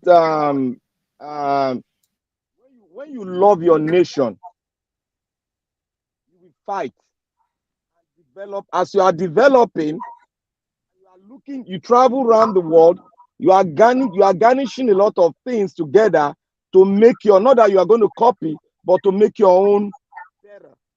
And people like Awolowo had this, people like Zeke had this vision. People like Kwame Nkrumah had told us all this. It was not out of experience, but they read the whole situation. Mr. Victor, I don't know if your audio. Together. Mr. Victor, your experience. You don't need the experience. Hello, it's not a job. sir. It's not a job. Sir? Mr. Victor, I think your audio is going off and on. I don't know, maybe if your mouthpiece or because your voice is going high and low. I don't know if anybody's experiencing the same thing. Yeah, it's happening from here too. Yeah, it's going high and low. Yeah. Network. Okay. Maybe it's clear now. Yeah. Mr. Victor, there's something you said about them being experienced, and someone like Awolowo want the interest of the entire country, but you're forgetting something. If you really study, I haven't studied it fully. Awolowo's ideology, our ideology. if you really look around it, it was basically, I think the basic line there was he had interest for his people. When I mean the people from the southwest, it wasn't a Nigerian thing. That's why I said perhaps our leaders didn't understand. They understand No, it was the the amalgam. system we No, were practicing. System we listen, were my practicing then. It was I want regional to. now. That's what I'm trying to say. Can you just listen to me, please? What I'm trying to say is, if you really look at the Awos ideology in the West today, we call his name. We don't call Awolowo in the South. We don't. That's the truth. So the system was designed. Each of these leaders that people were aspiring to be, it was based on a regional thing, not a Nigerian thing. The way we are thinking it. That is the truth. Tafawa Bale was the north. Awo was southwest. Okotiebo, possibly south. You know, the people were in Enaro was in between southwest and Bendel. You know, it wasn't really like Nigeria. Try and study each of them ideology. It wasn't Nigerian based the way we want it. That's why I said is the inexperience, or they didn't probably understand the magnitude of what they were doing, or the magnitude of how Nigeria would have been in the future. Because take it or leave it, you and I don't know how Nigeria will be in the next 100 years. We don't. Whatever knowledge we have now or experiences, we try to make it a collective, a we. But I don't think as at that time, because I think they took the advantage of the fact that everybody trusted what somebody said, and everybody trusted that okay, it's for the good of my people, your people, and then we come together and it's all peaches and cream. But in actual fact, it's not. Because as time will get by, human beings will get greedy. Human beings will use Sister religion. Rita, Sister Human beings Rita, will use tribe. Rita, let They me didn't ask you a think that question. way. Let me ask you Go a ahead, sir. question. Go See, ahead, sir. every season gets what it deserves at that particular season. And every leader that have emanated, they spoke what they saw and they give it to us in parable. And I want you to go and study the system we are practicing then. You are breaking off, oh, you're off and on. Your words are breaking off. I can't really pick what you're saying, sir. I don't know. Can you hear me? Can you hear me now? Yeah, I think it's better. Okay. And what I'm trying to say is that you will need to study the whole holistically the system we were practicing before, and you go into the constitution we were using before, and we were sort of trying to make it in a fragment section where each section, forgetting about whether you are from Yoruba, let us put that aside because the politicians have built that into our head that we must think about tribe. See, what they were thinking of then was that every region should build its own region. They weren't thinking about the Yoruba or Hausa. Build your own region according to what the constitution was there. We should deal with it and build it according to how it was laid down in the constitution. They weren't thinking about the Yoruba. They were thinking about the regions then. And when you were thinking about the region, we don't want to bring on, oh, I'm from Yoruba. Then let us think about the regional nature, the vision they had before, that every region should be strong. Then we come to the center, where the center is just a ceremonial head, but make each region be strong. And we have a ceremonial head, which most countries now are practicing, and they are stronger, and their military are stronger. That was the vision that they were supposed to build. They were about to build them, but something truncated it, and all of a sudden, the military started their holistic approach and divided, because one region was sort of saying, oh, these people are ahead of us. They were not supposed to be thinking that way, but somebody, it's just like Judas, came up and boom, that was it. That was how they scattered it. But it was a very good vision that every region must be strong on its own, develop on its own to be strong, and will not converge as a nation. And we present one person that will be representing us, but the center will not be strong. And this is what we are fighting for now. And yes, that was their proposal. Yeah. Mr. Victor, I'm happy you mentioned something. You said they were going by the constitution. right? And you were talking about regional development. See, we were going through the regional development, but was it a Nigerian collective? The answer is no, and that's why we're in this quagmire. Now, you said they were going by the constitution. I know, and I hope you know. If in case you don't know, we've had several constitutions: Clifford Constitution, Richard's Constitution, Macpherson Constitution, Layton or so. I think it's 1979 Constitution. I think that was what broke the camel's back in Nigeria. This is my opinion, and that's where this federal character thing came, and just it was just so obvious that now this federal character thing was just tribal based. So these constitutions and this little units of region we're talking about was specifically based on this is my region, this is my tribe. That was what it was. That's why it's like when you No, say it was you no, are getting it wrong. I'm not Look, getting it the wrong, sir. vision of our fathers then was because you see they were saying that some regions were far ahead. Now, in order for us not to just come together and now start doing ruling that way, that would a lot of trouble might come up, and you see the jealousy, and it might spark up something. So This they is said what we every call, region, yeah. because of our cultural differences, let us be strong in the regional part. Then we produce one head that will You just come said as a something. prime minister.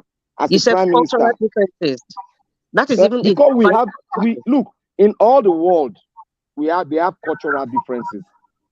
Even in America, even in some part of I UK. understand, but in the So Nigerian there's no way context, you sir, can. But there was Nigeria never anything nationally, like they one. pronounce tribalism because somebody brought it out, It was in and 1979 constitution. That was the biggest mistake. it was from a particular section of the country that brought that out. That you people are far ahead of us, and they have to play the card of tribalism, and that sparked a lot of things. And it got into the military, it sparked a lot of things. So that is how it came about, because some of them did not believe in the region, but the regional stuff was the best to have a very strong region and a weak Well, central. I think, can I just add yeah. something quickly? I think the regional stuff, you see, I think maybe it's the sequence of, the distributing power to the regions. We started too early to give too much power to the regions, because clearly what we saw happening on the ground was that the nation was not together when they faced some serious challenge like a coup. Exactly. They were This not is together. so maybe they should have started closer together, then later on start like the way they are doing now, because we might not like what is going on now, but this system that we have now has lasted longer than any system that has been put in place in Nigeria before. Exactly. And it's like last year that they The moved the reason power. why you see the system to last long is because one particular section has taken advantage of it. That is why it's lasting long. But there's no evidence is one section. Southerners have run the What are country you maybe saying? Do longer you know than what others. quota system? See, Let me tell you one thing. My father was a police chief. He stayed in one rank for 13 years. His mate stayed just 5 years from a particular region, 5 years, and they become assistant commissioner. Why is still a SUPO? ASP. His mate was assistant commissioner of police. He stayed 13 years in one rank. That was what they wanted. They can instead the take 13 years other for people as Warren, slaves. while Irabo is the defense minister, what did he do? Huh? How do you stay 13 When years was for Warren? Irabo enlisted Huh? into the army? I Well, don't know. Maybe he enlisted in About enlisting, I 1901. think your educational qualification also makes you go up in the ranking. That's my understanding as well as well, the thing there is, number one, all these constitutions we're talking about were given to us. It's not something that we drafted ourselves and brought it up. Even the 1999 constitution that we're practicing is a copycat of the American Constitution. If you look at other countries design their constitution based on what they have on the ground. Nigeria, we design our constitution based on what we copied from somebody else. First of all, I'm one of those people that spoke in those days that we should not have what we call democracy. They keep calling America democracy. No, America is a republic, not a democratic country. It's a republic. That's why they don't choose their presidents by popular vote. And then America is also a confederation, because there are so many countries within the United States. United Kingdom is a confederation. But then when they come to ours, then they say, okay, well, just practice democracy. No, that's why Nigeria went bankrupt, because it opened up avenue for corruption. So the only closest we have come to designing our own constitution was the confab that was done during the Jonathan regime. God bless you, sir. God bless you. And we never did anything about it. Now, the second thing is that Nigeria fought a whole civil war for 3 years. And we were the only country in the world that God allowed our civil war to end without a guerrilla war. If you look at every other country that fought civil war during that Nigerian civil war, some of them are still fighting up to today. But then what did we do? Instead of taking that experience and learning from it, what did we do? We banned history from schools and say, no, there's no more study of history. So we have 20 years of not studying Nigerian history. So we have a whole generation that doesn't know anything about Nigeria. And now we're trying to go back and do the same thing. If they can bring that particular constitutional assembly that they had and look at what is in there, what is in there is typical Nigerian. But then they put it to the shelf. You see, they put it to the shelf. And because we don't elect our legislators, they just buy the position. They're not elected. So they are not really there as citizens of Nigeria. And when I mean citizens, I'm talking about in quotes. So in the actual sense, we don't have a Nigerian citizen. You see, we don't have a Nigerian citizen. But we do now. We don't carry passport and everything. Mr. Naija, No, Mr. Tunaja, Mr. your Tunaja, you see what our father is saying now. Was that not what I was saying three days ago? That we don't have a Nigerian citizen. No, Yes. you see, let me tell you what a citizen. Let me tell you what a citizen is. Type of things now. Now, let me tell you the reason why I said we don't have a Nigerian citizenship. I'm here now, I'm a dual citizen of United States and Nigeria. If I go to Nigeria and report to American embassy that I'm in Nigeria and something happens to me, the American government will make sure that I'm defended. Now, if something happens to me in the United States, does the Nigerian government come out and defend? The answer is no. They do come out sometimes. No, not sometimes. They don't do that in all the Do cases. Naija, they don't come outside at all. You know what I'm telling you? Who brought those people from Sudan then? Jesus, let's not do this, man. No, but let me. To Naija, they only come out for those diplomatic people. How many days and weeks did it take them to bring out Nigerians in Sudan? They were busy arguing about the money. They didn't act. As a point is that they recognize that they are Nigerians. The Nigerians go to school in Nigeria for free that others don't do. So it's not. To Naija, learn some facts. Don't try to What is there to learn? See, don't just tell me to learn some facts when it's against reality. Jesus Which Christ, reality? The Which Nigerian government reality? not In spend money Egypt, going to in Sudan Egypt, to get in Nigerians Egypt, back. when something happened to our See, they citizens are not even that was that almost killed, actually what the happened? reality. What Two happened? They, Nigeria. What Abike that because came from they brought them back Nigeria? from this is Sudan. They don't bring them back from Mr. Two Oh, Sudan. two Nigeria, Nigeria, brought them back from you are Sudan. No, disappointing me seriously. if Two Yeah, Nigeria, because we didn't see it on Mr. TV. Two They didn't Nigeria, exist. Mr. Two Nigeria, you're talking about reality. This is the reality. The fact that Alan Onyema sacrificed his plane, and the fact that you and I shouted on social media, people came to the media, and that is why Abike Dabi took it upon herself because she knows that Nigerians were on. I am telling you, the Nigerians in Sudan will have been dead will have passed on by now. Just because of that. Alan Onyema was the first person because we don't have a national carrier. This is a private citizen, free of charge. So Well, that is the they reality. even left the people in the desert. The I'm bus telling you, driver said they were in pain. and then the money they Yes, but see, they you can can come and you fight can for say it. the government No, is not no, performing, Mr. but to Two, say no. that Nigeria Two doesn't Nigeria, exist, that is two inaccurate. Nigeria, I No, agree give I that the didn't government say is not Nigeria. performing You well. see, two the Nigeria, give problem is you didn't I mean, listen to what I said. the citizenship doesn't exist. I mean, that's what you said To about Nigerian Nigeria, We citizenship. are you we don't are have you more Nigerian patriotic than citizenship. us? We do have When Nigerian you go citizenship. to It may not be okay, look worth at much right now. now.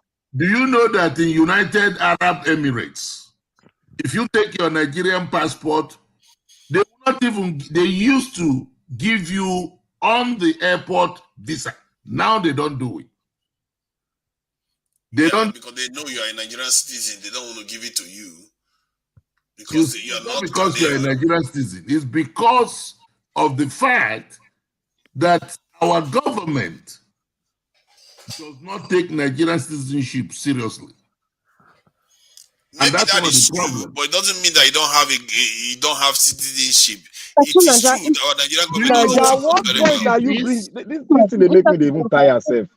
Do you I know am what making a very straight citizenship point. is? Stop saying that What Nigerians great don't have point are you citizenship. making? Are you from Nigeria at all? Yes, I'm from Nigeria. Nigerians have All the citizenship. problem that they happening in Europe. What happened in Italy? That they were using our guests as slaves and Arab nation. What did Nigerian government do? They were using them as Okay, slaves. so What did they do? what does that got to do with being a citizen of Nigeria? Your What has government that got cannot to do even with being a citizen your of Nigeria? government cannot even help you to take you out of I a agree dying with you on zone. that. I agree with you You on say that. you That have doesn't mean citizenship. you can't mix two Oh things my up. God. That My still God. it doesn't mean you are not a citizen. You are not a citizen, but it just simply means that your government is not performing. How can you mix two things like that together? They are not two different Well, things.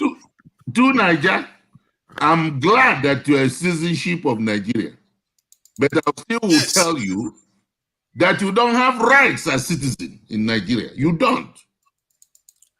Where police will arrest you unnecessarily and nobody does anything. Do you know how many people have been killed in Nigeria? And nobody accounted for it. Nobody. Just as 46,000 people are dying in America, does that mean that they are not? American government don't care about they are not citizenship of American America government is anymore. fighting for them. That's the difference. American government is fighting for them. They don't You let can them. also you can also argue that 46,000 people die every year in America from gun Okay, violence let alone. me ask you a Is that question. American government fighting for them? How many Nigerians soldiers died in Zanzibar in the what they call that bush in Meduguri? How many of them have they brought their dead I body can back? tell you that it's not 46,000.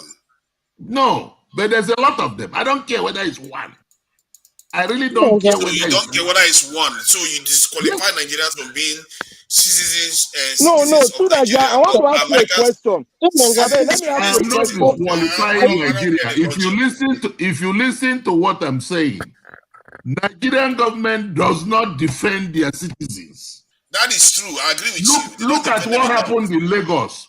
Look at what happened in Lagos. A Thank you, sir. Nigerian was telling another Nigerian that I'm more Nigerian than you. You are not supposed to be in Lagos. Did the Nigerian government say anything? No, up to today. Yeah, exactly. Now you're talking. Now you're talking. And, But That's don't why I mix two say things there is no together. Mr. citizenship. Lewis, excuse me, sir. I No, want to there ask you a is. question. Tunanja, can you define citizenship? Because I think probably when you actually know the meaning of citizenship, then you understand when Mr. Lewis and many other people say we are not Nigerians. There's nothing like citizenship. We're not citizens yet. We are not. And let me just make it Citizenship is short. simply somebody It's that a, belongs to a country. Somebody that no, is it a goes citizen beyond of a that, country. my dear brother. It goes beyond that. Of Citizenship is course. a relationship between an individual and a state to which the individual owes allegiance and in turn is entitled to its protection. Is entitled to its Yes. protection. So God therefore, bless you, ma. Nigerians of today, both home and abroad, I cannot guarantee going to the Nigerian embassy here in Ottawa and then they will protect me. They will not protect me. I'd rather go to the Canadian embassy and I know I will be protected. So when you talk about and we are entitled to protection, Mr. Lewis just made a reference to what happened in Lagos. People were abused, people were intimidated, there was no protection, nobody was speaking for them. 2020, toll gate issue. Nigerians were standing up against brutality. Many of them were vanished, some of them were beaten up, some of them were They were taken singing away. national anthem. They were shot. No. Listen, I had two Canadian um army men. And they were talking, oh, yeah, from Nigeria. I said, yeah. I was like, oh my goodness, they've never ever seen where you have the army shoot or rather, attack citizens the way they did at Tollgate. It was embarrassing. When people see someone in the army here, people we want to take pictures with them, and you shake them and say, "Thank you very much for the work that you do." Can you do that to a Nigerian army officer? Can you do that? And you're talking about citizenship? No one is a citizen. Let me tell you, Mr. Tunaja, you keep speaking about reality. This is the reality. Nigerians are not we are not citizens. We are just either from the north, the south, or you belong to So one superior so tribe or the other. so There's nothing like citizenship. so And so all that's why those Mr. Indians Lewis' that are words suffering. were very, very profound. It doesn't exist here So in all those Nigeria. Indians that are suffering and dying and all these I'm not talking problems. about India. Mr. Tunaja, Yeah, go no, back no, to no, we are no, talking about no, no. Nigeria. I'm trying. Can you let me talk? Okay. All those Indians that are suffering and having issues all around the world, and other nations that you have people having different kinds of problems.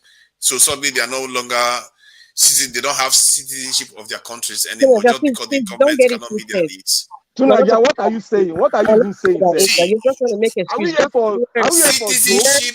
citizenship is equivalent to nationality. For you to start saying that because Listen, your you are government just doesn't saying take the care of big you, word. you are not a nationality of that nation Mr. anymore. Big It word, Tunaja, but doesn't make you are not sense. I explaining it. defined it to you. What You're I'm just saying the explaining big is that word. citizenship is basically being member of a nation. That's basically what it means. Yeah, It that is not just entitles you to being a some Member, rights. member. Hold on, now Mr. let me make my member, Tunaja, point. That let me Tunaja, make I the beg, point I I'm beg, making. I beg, I Hold on beg, I beg. now. oh my Naija God, wants to If come I and don't close want somebody to this place, I embarrass beg. yourself. You are Citizenship embarrassing is not yourself. just being a Black Panther, you member. need to stop now. Mr. You are Tunaja, embarrassing yourself. Now Black we Panther, can't stand Black here. Panther, I We allow you can't talk. I stand here. allow you Look, talk. look, You are being to quite rude Naija, now. to Naija, Tunaja, Black to Panther, you are Naija, being quite rude Mr. now. Victor, I allow you until you talk. learn You are to not letting say me talk. something in an Black objective Black manner, Panther, I will interject you you. basically just insulted me Tunaja, now, saying Mr. I'm Tunaja, embarrassing myself. But Mr. that's up Tunaja, to you to carry on. Can I talk, citizenship Mister? How can you be insulting us doesn't like this? exist in a country. I'm It not goes beyond insulting that. you. You are not letting me talk. I'm not insulting You anybody. are talking as if you are not in Nigeria. That's why I asked you, where did you come from in Nigeria?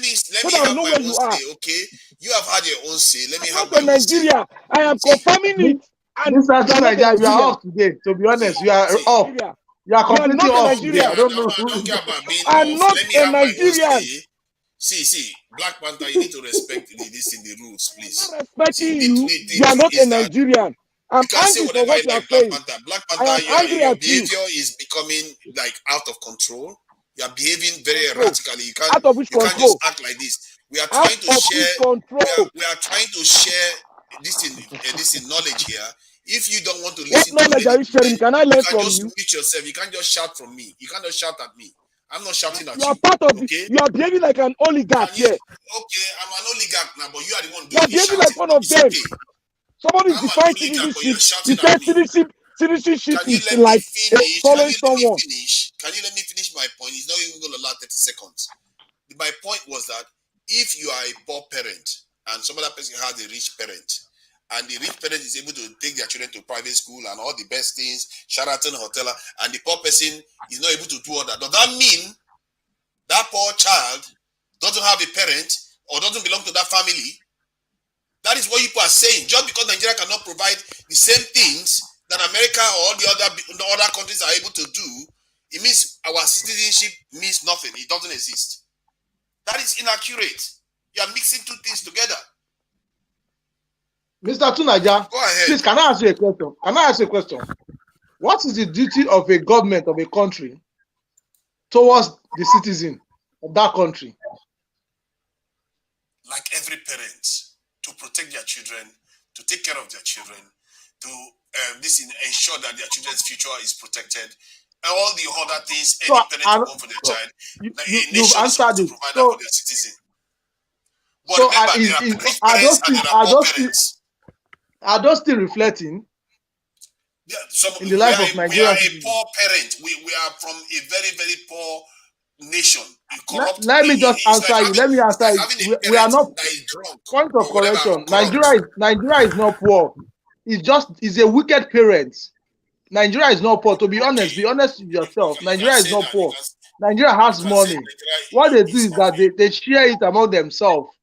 That's why people are questioning you. Are you a Nigerian? And someone like you, I'm not sure you are going to go to Nigeria. I'm not sure that you are going to go to Nigeria for the next 50 years. So if you are not part of people that are willing to go back, please don't try to defend these people. Because a lot of people are going through a lot. My brother, sorry, let me interject here, please. Please, let me interject. You know, I made mention of this what's his name of this Abacha regime. He probably told me that I was in Nigeria. He was saying he was in Nigeria. And you told me that you have been outside Nigeria for over 25 years. 23 That's not true. So when you keep on saying some kind of thing, look, I grew up with security personnel. I can study your eye and know what you are doing. That is how I was trained. So when you make some statement, you cannot be more Nigerian than us right here. Trying to defend. Wait. If my father does something wrong, I will call him aside and say what he did was wrong. That is how we were trained. And he will tell me that this is why I did it, to protect this and to protect that. He will explain to me. When a nation handles its citizen as if the citizen is of no use, no value, then there is no citizenship, but you are just like a commoner walking in that land.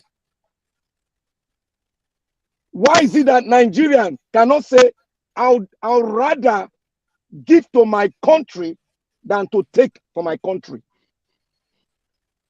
Go and ask an average British citizen. Go and ask an average Canadian citizen.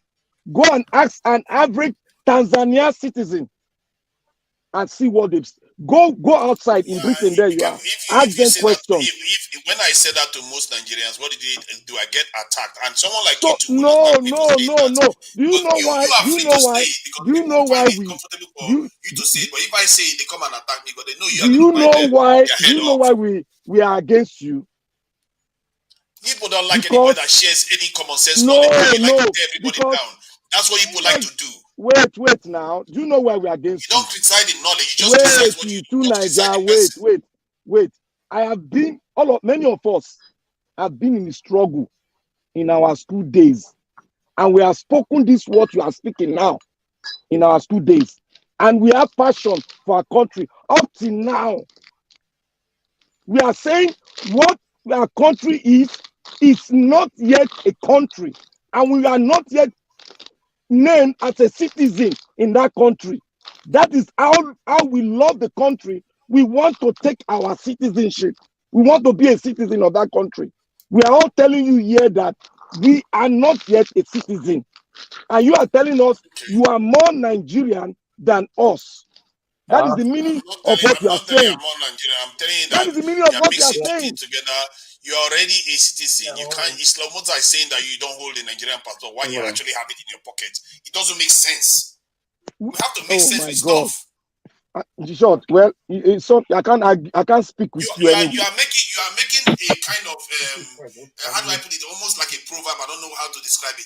You are making a kind of analogy, like just because you are not getting certain things from the nation, so it don't have its See, citizenship. that is why I asked you.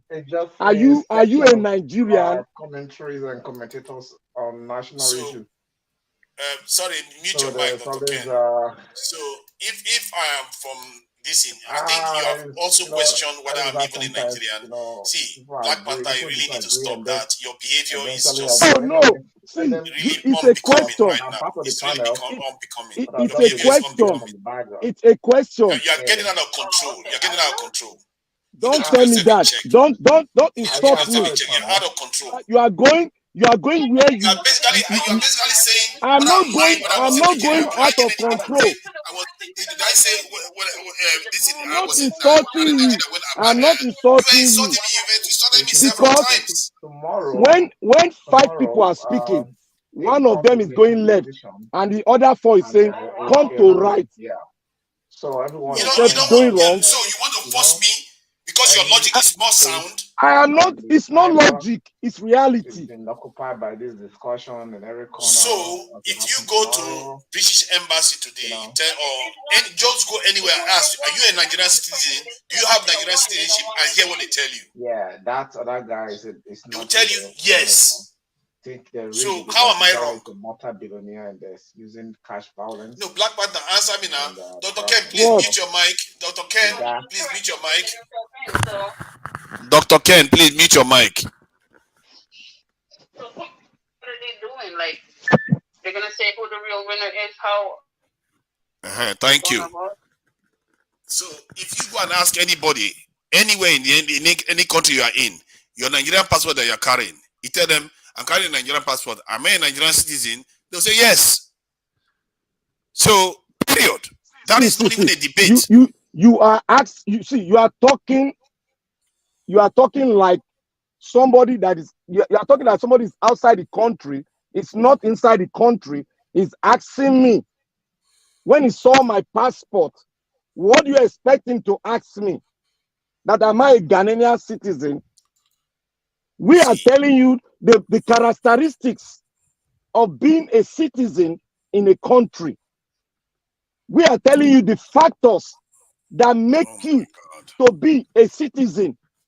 Not only the called, but the actual things, the actual pillars that hold you together to be a citizen of a country. Are you telling me during the period when the Stalin was slaughtering his people in the millions? Don't go there. Don't always go those there. people were not citizens Don't go anymore. that side. Don't go that side. Why is he? Why we are do you talking always about do that? Nigeria. You don't want to follow the logic to its end. No, what you are it's saying, not logic. Because you There's can't, no you logic can't, in this no. You can't go to Nigeria and create a nether world that doesn't exist in anywhere else. You can't go and distort reality in Nigeria so that our people have the wrong mentality. This is one of the reasons, the poison. Hold on, I need to make this point because I feel very, very strongly about this. This is one of the reasons why I'm on this panel. Because I fear that Nigerians have been fed garbage for decades. And this is one of the reasons I'm here. Because I've had garbage being fed to Nigerians that is not real. You cannot hate that. I really feel strongly about that one. Don't go there. Don't tell me what I'm saying is not correct. Because everything I say, I make sure it's tied to reality. If you want to tell me that is not true, then I will not accept you going to tell Nigerians that they are not citizens of their country. When Okay. That is wrong. Let me speak on when late Ghana Fahmy was alive. When we met him. When we met him as a student. Do you know what he said first? When we spoke about Nigeria as a whole, he said to us, he explained that Nigeria is not yet a nation. He explained everything in total. He said that is the reason why he's fighting for us to be a nation that everyone will be proud of. That if one person comes from Kaduna, Imo, he will be proud to say this man from Kaduna is my brother. We are only from different parents. He won't talk about religion because religion is personal. It's spoke many of us. Look, let me tell you. Let me tell you. We were look. Let me tell you something. Let me tell you something. Let me finish. And before you add, I'll let you add. Wait, let me finish this part. We were, if you have been opportune to be tutored by somebody who has been in jail for more than 10 times, when he was saying it, he was almost shedding tears. We are not close to the information he had than him. We went on and on, meet with Falano and other legal luminaries that explained the fact to us. Because we were fighting and fighting for a good, just cause, but they were telling us how we should go about it in order not to get ourselves killed by some people, by some people. So you got to understand, where we are coming from, the instrument of, okay. I understand where you're coming from. The reason why I wanted to say this, when Americans use the term forming a more perfect union, what they are basically saying is that no nation is necessarily in an ideal place. You always get forming a better and better, a more united nation over time. That is the purpose of any nation. Yes, when the gentleman was saying something about Nigeria not being a nation, you see that kind of term that they use with Nigeria all the time, it's not fair. You can say it's not a perfect nation, but the way Americans do. See, most Americans today, hold on now, let me just finish my point. Most Americans, if you ask them today, I think there was a poll of Republicans, majority of them want to break the country up. Of Republicans want to break the country up. So why do we always think that? That statistics It's a fact. It's a fact of Americans. Are you in America? Okay, are you in America? Okay, let me go and get the information. What is your thought? Okay, I'll get it. Don't forget about all those talk you are talking. Don't even say that in America. They will fight you. Don't dare go that way. California just stated it. Some citizens in California just mentioned it. Then Donald Trump told them that, what are they talking about? So please don't go there. When it comes to America as a nation, don't go there. You hear our father explain it to you right here. Why are you going to place that you cannot explain? You want to bring the media into this? We should know. Bro, please, can I interject you? Please. Go ahead. To Nigeria. I don't know how many nationalities you've come across, like me. Here in Kuwait, that I am, Arab country. Sometimes when I meet the Kuwaitis here, when I introduce myself to them, they open their mouth. They say, wow, what's Nigeria really do here? You people have enough money. So why I'm saying this, when you say you are using Nigerians as like a example, like a rich poor parents, let me tell you something. If Nigerians, all the leaders that we have, they've been honest with our human resources, natural resources that God bless us with, Nigerian citizens supposed to be receiving home grants, a citizenship monthly salary. I'm telling you the honest truth. It's because they've not been honest. God bless this country. I'm not surprised. Maybe because it's been long you left Nigeria, or maybe you don't really know how much God bless this country. It's because the country has been hijacked by evil and satanic people. God bless our country to the extent that the natural resources that God bless us with cannot finish. Assuming it can finish, Nigeria will have been cramped. So don't always see Nigeria like a poor nation. God bless that land. It's just because of we've been having wrong leaders.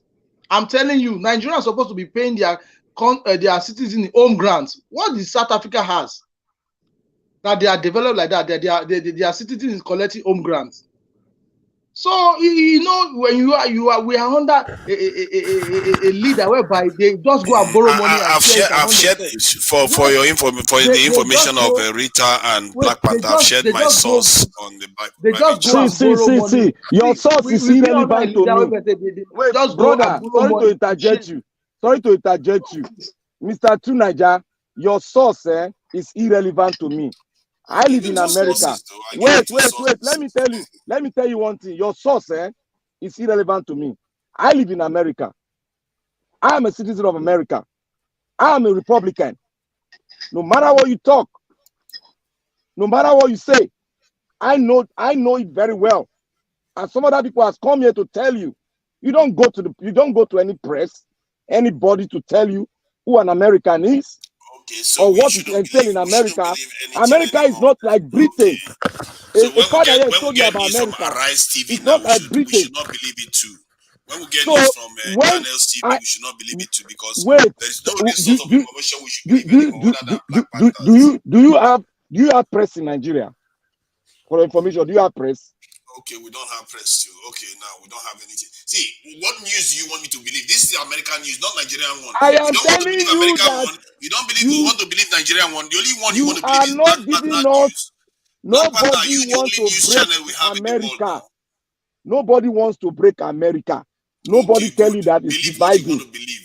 You see, What are you this is the saying? problem with our people. We live in a netherworld, and you want to create netherworld for Nigerians, and this is what I really hate. You don't want to embrace reality for what it truly is. I didn't write this thing. Americans did. I just send you 2 links, and you don't care. Look, somebody gave you an history of Nigeria, said that, oh, because of hatred, they were making mockery of this, and they set up a law, a decree. I told the reason why those things comes to play, because they are trying to make sure that they divert people's attention to the reality in Nigeria. They divert it. Why did they stop history in our schools? You would have asked that question. Go and take your statistics. Go to Nigeria and ask questions. Why did they stop history in Nigeria? Then when you have your facts, wait now. Just like you two are trying to hoodwink our own people too. What makes you any different from them? I am closer. I am closer to the people. I know what I have done. Yes, I'm you very are. close. You stand closer to the people, but See, when I you am start speaking telling our people passion. that they don't have citizenship and that the polls that the news is not correct, you have to. There has to be a level of agreement between all of us so that we know how to march forward. But if you can't agree on even fundamentals like citizenship, Jesus Christ. See, we are not saying there are no citizens in Nigeria. We are telling you that what makes a citizen strong and what brings about being a citizen of a nation, what makes a citizen of a nation to be proud and said, I want to do this for my country. Those factors are not there. And thereby, if the factors are not there, then you see uprising in a nation. You see people agitating for things that you and I might not want, that we don't want to break the nation because of these issues of a citizenship, that we could be proud of our nation. How can you be proud of your country when your country is segmenting each and every one of us, saying that you are from Oyo, you are from Benin, you are from this, that you don't want an Igbo man to be this? How does that sound in diaspora, in other countries? We did not say we are just joking. Would that not be a way of penetrating us and making one of us? Okay, look at the guy in England now that talked about education, what they did. If you are a citizen of your country in that kind of a thing, you should be silent. You should be silent, but not come out to elaborate and even castigate your own country that you should be proud of, that you should be giving to. If you are a citizen, you shouldn't castigate and tear off your citizenship with your mouth, with your voice. Look at what your president said. He said Nigerians are lazy people. They are criminals. How do you expect that person to come to you now and said, I am a citizen of this country? When that person said Nigerians are criminals, he is a Nigerian too. So he's a criminal. And he's a chief criminal. That is it. So a citizen of a country, they all knelt down in the toll gate, crying for just for a change. Change, not that they are crying for sectionalism. They were crying for a change. Youth, the people that are going to build the nation why we are all gone. Then the military that we should be proud of brought the arms that you and I paid for to buy to defend us. Then they now use it against the citizen that you say they are citizens of your country, instead of that bullet to be used against uprising from other nations that want to attack us. Do you call that? What do you call that? Is that not an aberration? Is that not negativity? Is that not criminality? Is that not a sabotage against you calling yourself a citizen of that country? That is what we are saying. We are not talking about the green passport. We are talking about reality on ground. Will you be proud to call that soldier, Mr. Soldier Man, I'm proud of you? Are you proud to say that? You know we are in agreement on that one. There's a lot of things that needs to So be fixed. this is the citizenship we are talking about.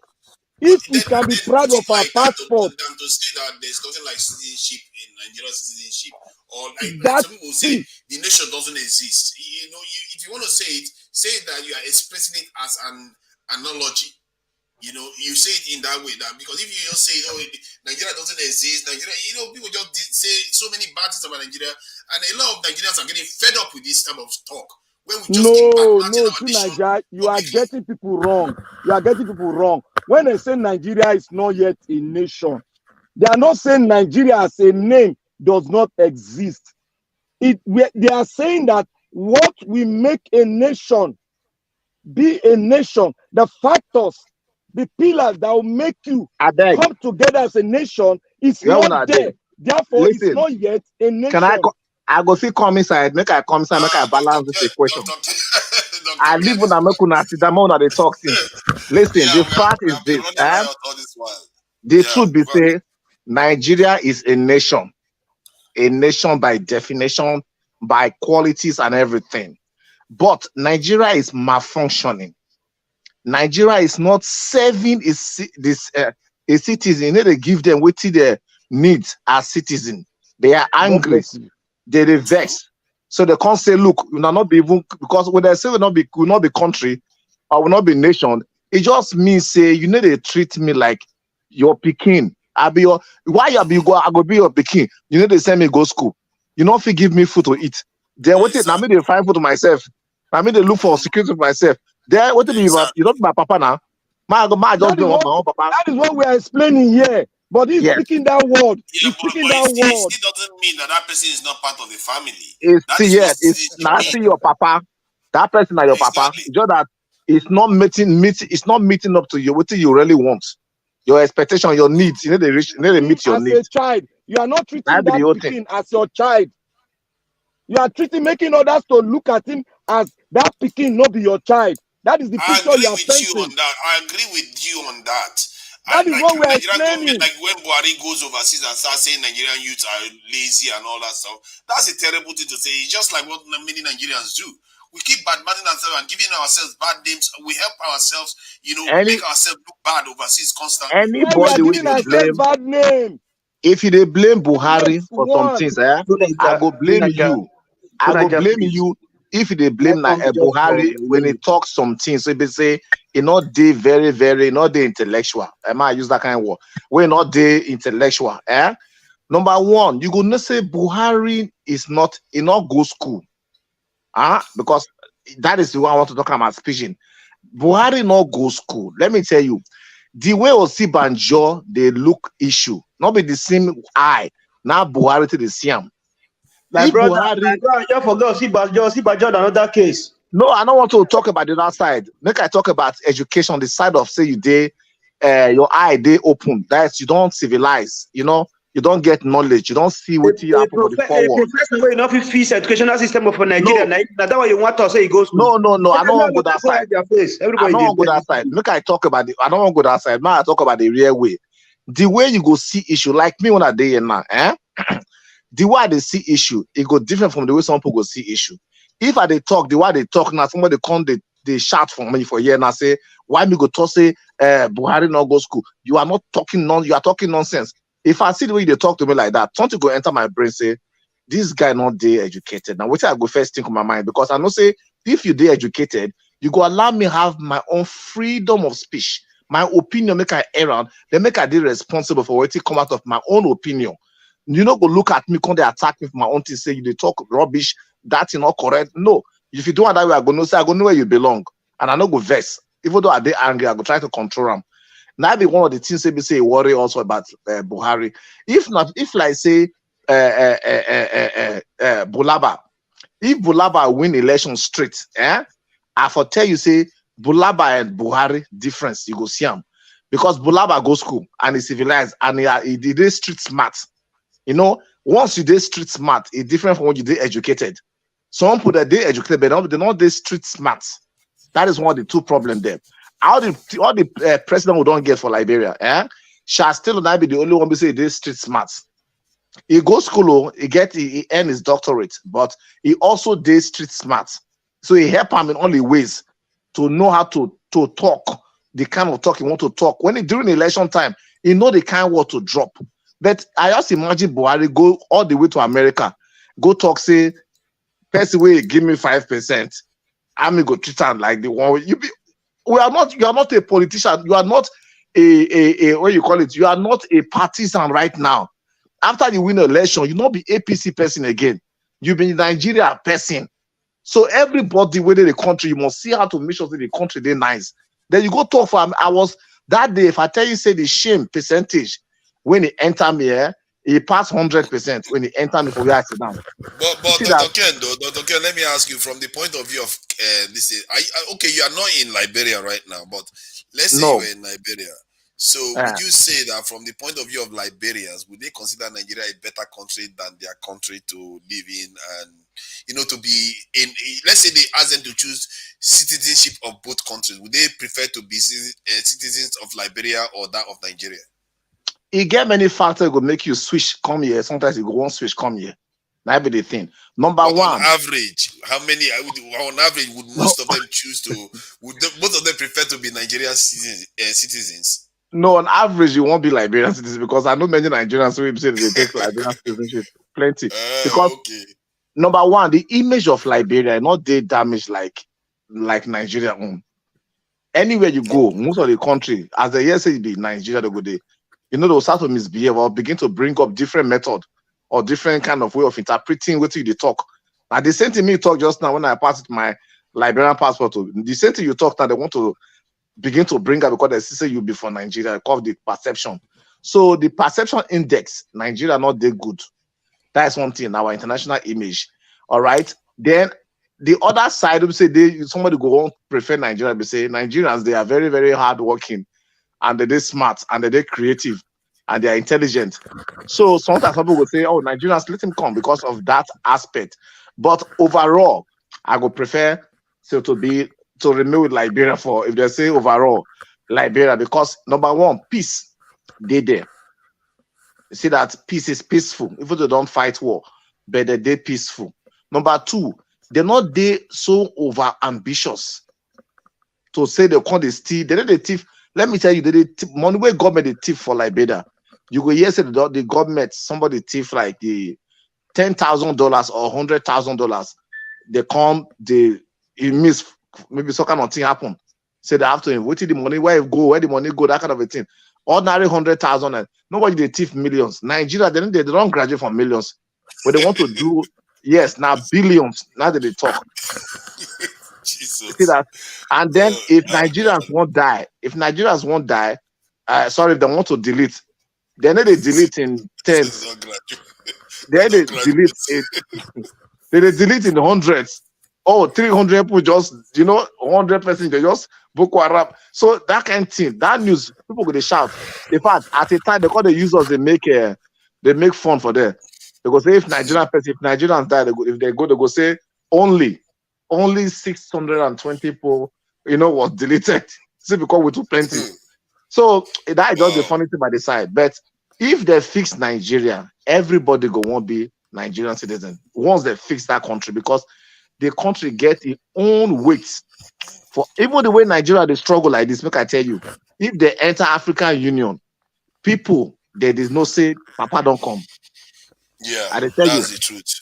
till You see now, that, as that they talk, aspect of Nigeria, most Nigerians don't know that how many African no, countries, they you need know, to you see can either fear or respect Nigeria as a That nation. that is what I call old glory. They are using the old glory the way they took the whole Africa problem upon their head before.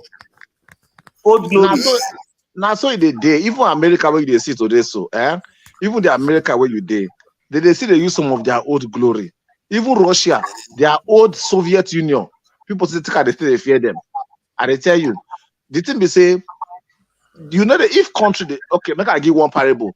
If big tree, there are some big tree for forest, if they cut them before for ground, it still tall past some tree we never grew, we never die, we not fall for ground. You know that? Mm-hmm. That is awesome. Wow. that the way. I think you came back very, very hot, Dr. Ken. I don't know what you went and had. You go and have pepper soup or something? You Doc, came back very doc, hot, doc, Dr. giving Ken, proverbs Dr. of Ken, trees falling, Dr. Ken, all kinds of stuff. you are talking from another perspective, because the things on ground is far, far, far, far from what you are speaking. We don't care what they say about us. We want to fix it. We don't care what they say about us. America don't care what you say about them, because we fixed it. That is the bone. We must fix it. We don't care what any nation says. How does that bother you? But we care of what our own president will say to us in public, or what our citizens say to us in public. Because why are they saying it? Because they've seen something that is wrong, and that thing has not made them who they are today. So how can you be proud of it when your own person that you said, oh, this man is a citizen, will come into the press, they will not sit down, and you'll be tearing apart that place you were born. Why did that thing occur? Why does it occur? Those are the things we got to analyze. Why is it occurring? It is occurring because we are not yet that which we are saying we are. That is where the anger comes in from. If it continues like that, people will start. That is why you see some people are right. They are coming up as IPOB. Some people are coming out as Arewa. This person is coming out because they are seeing the vision that one day there will be a breakup. That is why all these things are coming up. You see what you are saying. That is why we are saying that if we wait, Mr. Najawash. That is why we are saying that we must agree the fact before we now start solving it. If we don't agree, we start standing on the premises of pretense to begin to call ourselves what we are not. Then the problem begin to linger. Then you will not come back and start accusing ourselves that why do we face the fact and solve it then? If I'm a thief, I say I'm a thief, I come to you, I want to change, I'm a thief and I want to change. Let us find a way of changing this man that is a thief. Is that not better than pretending to be a thief and start killing my own brother? Since we refuse to sit down and talk. That is what we are saying. When you refuse to sit down and talk together, to say, let's be Mr. Tunaja, let us be Mr. Tunaja, or let me be doctor, let us be doctor. Until we sit down to realize this, then we cannot have this thing we are calling. Let us not pretend. We got to sit down so that we define it. If we don't define it, we'll keep on saying that we are not. You are right. So what did they talk? What did they talk now? The right Dr. thing. Ken, because Rita hasn't said anything. God's power and Felix, I'll need to go to them for a bit. But see, 30 seconds. I think we already talked about possible solutions on the ground. And we shouldn't always be saying, let's throw everything up and start all over again. We can improve, ask for things that we need now and get it done. Please, Rita, you have not said anything for quite a bit. I know it's because of the raucous. But if you have something to add, please. Something to add in what topic? You guys said a whole lot of stuff. Yeah, just pick one. We've been saying all kinds of stuff, Yeah, haven't we? Like my regarding solutions to the Nigerian issue, because Black Panther is saying that we shouldn't care about what people are saying about. We should focus on fixing things in Nigeria. But he is talking from the context of let's go and have a discussion about it again. discussion about it amongst ourselves or with some other Yeah, people. amongst ourselves as a nation. Well, before we even talk about coming together to even speak, what's the leadership like? What's the body language of the leadership? You see, we cannot take away leadership. We can't, no matter how you want to twist turn it, even if somebody's Somebody's thing, echoing. I think it's Louis Okonkwo. Sorry, please mute your mic.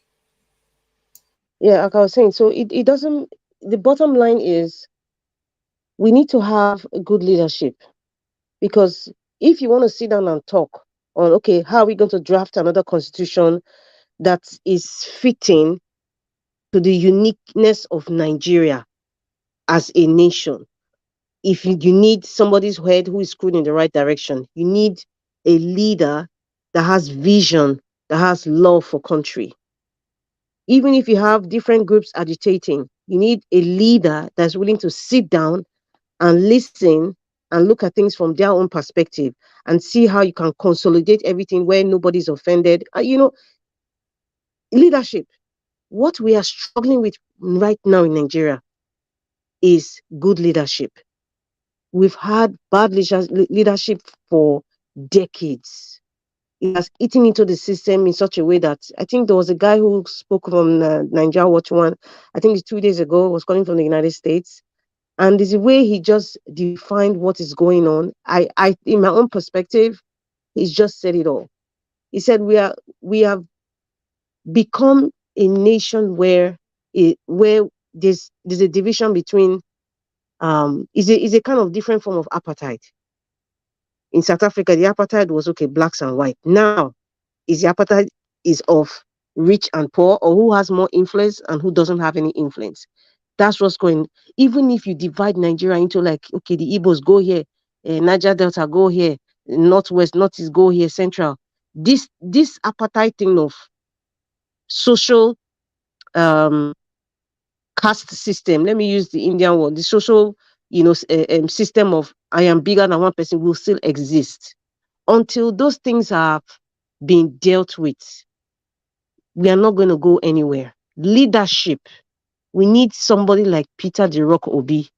When you have such a man who is willing to sit down with the good, bad, and the ugly, everybody sits down, everybody lays the truth out there. Nobody is bigger than another person. No tribe is bigger than another person. No one is smarter than another person. No idea is looked as being stupid or, it doesn't make sense. Everybody is respected in their own level of understanding. We can sit down truthfully, we will learn to love ourselves and we'll learn to understand ourselves. Every other thing we'll talk about here, whether Liberia is doing their own in Saudi or America, that's what's unique to their own country. I know when Mr. Lewis was we're talking about the Federation, United States. It's true. The North and the South, they were in war for years. Same thing, United Kingdom. But see, they all came together and because they had leadership that was willing to bring out the truths, to say, okay, this is our problem. This is what we need. I am not satisfied, or I am satisfied, or this is what I want. Even if I'm greedy, okay, let there be some sort of compromise. We can sit down and make it united. Nigeria, we are not in that level. Do you know why? Evolution of human characters. What do I say that? The time of Awolowo and the time of now, the level of greed, self-centeredness now has evolved to a different dimension now. The generation of Awolowo is different from the generation of the fake professor of rice and beans, Professor Wole Soyinka.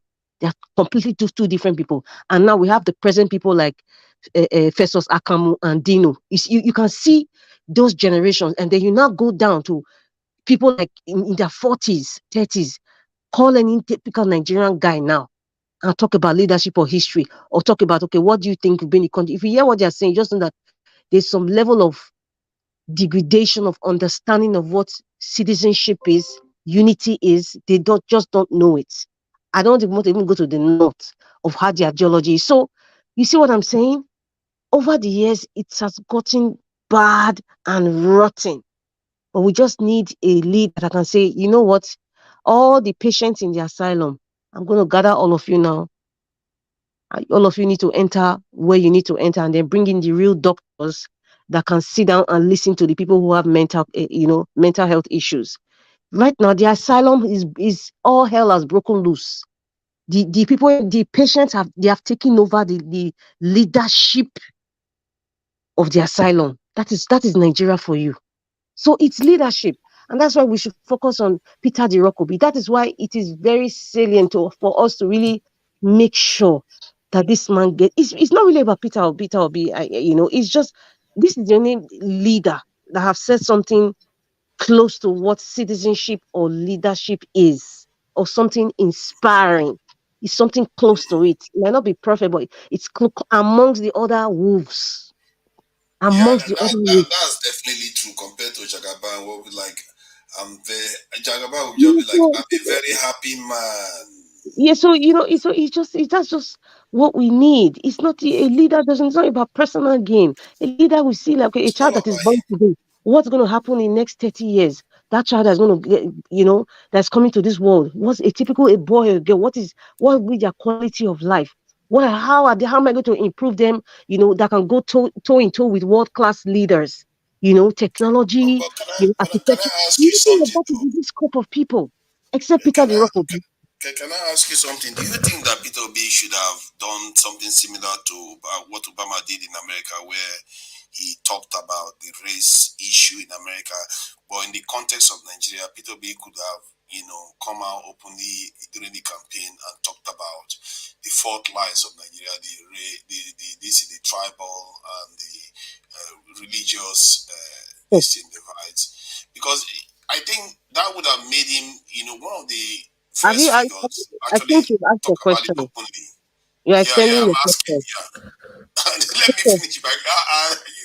I know where you are getting because other people need to speak. Okay, go You ahead. ask the question, but Jesus Christ, why are you being all aggressive towards me constantly? you You don't need to need chill out, man. to call Jesus Christ's name, in that manner, sir. Yeah, okay. It's I'm wrong. not that religious, but you need to watch the way you go at It's me. not about, I'm not trying to be Because religious. people have picked it up on the chat saying Who that are you the are quite people? aggressive towards me. No, you don't need to do I'm that. not aggressive towards you. This is how I speak. And if people are not used to a You were human calling Black speaking the way Panther I speak, sir, but you talk to that me is not my with problem. It's very a not lot of problem derision. if I you're try not to used to. take it with respect, so it's only cordial. Let's just be cordial about it. I was trying to ask you a question, No, and that's the way now Sister I've Rita finished your speak. question. Oh. No, Yeah, don't be offended. not the way she speaks to you. She speaks to you differently. I can assure you. I do listen. Because normally I'm used to it, but when I hear the way she spoke to you, and the people are noticing that she's quite upfront against me, like I'm like, why? What is the point of that? It's not like I go after her for any particular reason. So, but I just wanted to understand that whether it's a good thing that Peter Obi spoke to the Nigerians about these things and how we can move forward with them, just like Obama did. First of all, Do you to make think? something clear, you actually went after me about the Shaniqua issue. And if I come across as if maybe you are special in some way, you are special in your own way because you are God's creation. So there's nobody that's not special. If I come across as being antagonistic or confrontational, that's not my intention. The way Thank you you. speak I'll and keep the that in way mind. and the way you reason, just like we were talking about citizenship when Mr. Lewis was trying to explain, when you're trying to send a message across, there's some level of, I don't want to use the word frustration because I'm not frustrated.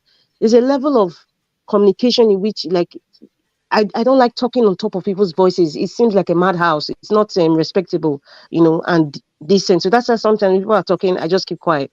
I can't contain that. But if I come across as being aggressive, I don't mean to be aggressive. But for you, because of the way you speak, I'm the kind of person where, by if we're in a great platform like this, it's very, very important. It's very important to put the right information there. But when you're not putting the right information there, and that's why when I was asking about what's your source of that information, you don't live in the United States. I said, no, because there are people who are going to listen and believe what you're saying. So if what you're saying is not factual, I would jump up like a canary and I will sing to you and tell you, hello, my brother, you are wrong. I don't want us to give people the wrong impression. I don't want to give people the wrong information. That's where I'm coming. And maybe that is why it's the passion. It's not being aggressive. I'm passionate about educating people with the right information. However, with your question Then we're on the about, same page on that, and I shared the I information don't think we're on immediately the you same asked me page. So for we're it. always going back and forth. I don't think, to some degree, we are not always on the same page, but that's fine. On that one, Um, we are on the same page. That we want to that's, share the that's right the information thing. with Nigerians. Too often, conversation will be It's like like music on my ear. even when we're on the same page, you will refuse it. It's like what kind of attitude is that? It's like even when common ground, you don't even want to agree on common ground. It's Can you like what cite kind an of attitude is example that? where we are on this? No, please. I think you're going too far. Can you cite an example, because you keep doing this thing I said where you just we're said on the just same now page that and we we want do to not educate. agree? See, you just said that you want to educate Nigerians on this thing with the correct information. I said yes, I agree with you on that. We're on the same page on that. Then you said no, we are not on the same page. We're not on the same page, and I'm right. I have the right to say But that we because are on this is what that one. We're on the information. same on that point. Don't you want to? So I don't know No. how to express it. You want to show. You want to share accurate information with Nigerians. I want to share accurate information True with Niger, Nigerians. Does that true not mean that Niger, we're on the same page on that? But true Niger. I beg. yeah. Too often, each time when they talk, when I too often discussion or conversation, they be like music on my ear. Just to make me laugh because when they hardly they agree. I don't know why too often they agree most times She because just most likes to times disagree with me just for the sake of it. I Even don't when we know. I agree, don't know, she but just disagree. it just they be It's like like she anytime when doesn't I want to if I agree with me listen, on I can anything. just laugh. I say, why two of them they ever they agree like to Please, be please, See, on Mr. same Felix, page? can I anytime come in to just say for 1 30 plus 1 seconds? is 2, and I say 1 plus 1 is 2, she will disagree. The moment I You're say asking it, me she the will just question. You disagree. haven't allowed me to answer the question. Can you guys believe that? Oh my Please, god. can I come in just for 30 seconds, Yeah, please? go Go ahead, ahead, go my ahead. brother. Okay. Mr. Tunaja, I did verse for you. What now? You do you Everybody's know why? Today you go enter. Do you know why? go ahead now. Yeah, I don't know. When you are here as a panelist, continuous interjection. Yes. You are here as a moderator, continuous interjection. This is not a laughing matter. It's not a moderator supposed to Oh coordinate God. others, not interjecting others steadily. Yes. I see. This is more of a free conversation. I get what you mean, but I'm not interjecting in people and stopping them from talking. So I do let them talk on their own. But it's when we are arguing over specific But points. when you started your interjection, you never stop. You continue. At least there are other people in the panel who would like to talk too. At least with your continuation, there will be no more time for other people to speak. No, But if you limit it, at least other people will speak after your conclusion. You can interject or yeah, maybe say one or two things about it. Felix, I think will be better. earlier on during this session, I said once everybody goes around once, then it's more of a free for all. Anybody that wants to talk can technically talk within reason. You don't want a few people to just monopolize the conversation. So I did indicate that early in the session that after everybody has gone around once, then we can start having a flow, because sometimes some people might be Even energized by the topic. before you even call me, you make mention of one word that thank you, Mr. Felix, for your patience. You are always patient. This that because I would like to listen to other panelists while speaking, not to interject them by unnecessary interjection. They might be distracted from what you are trying to submit. That is it.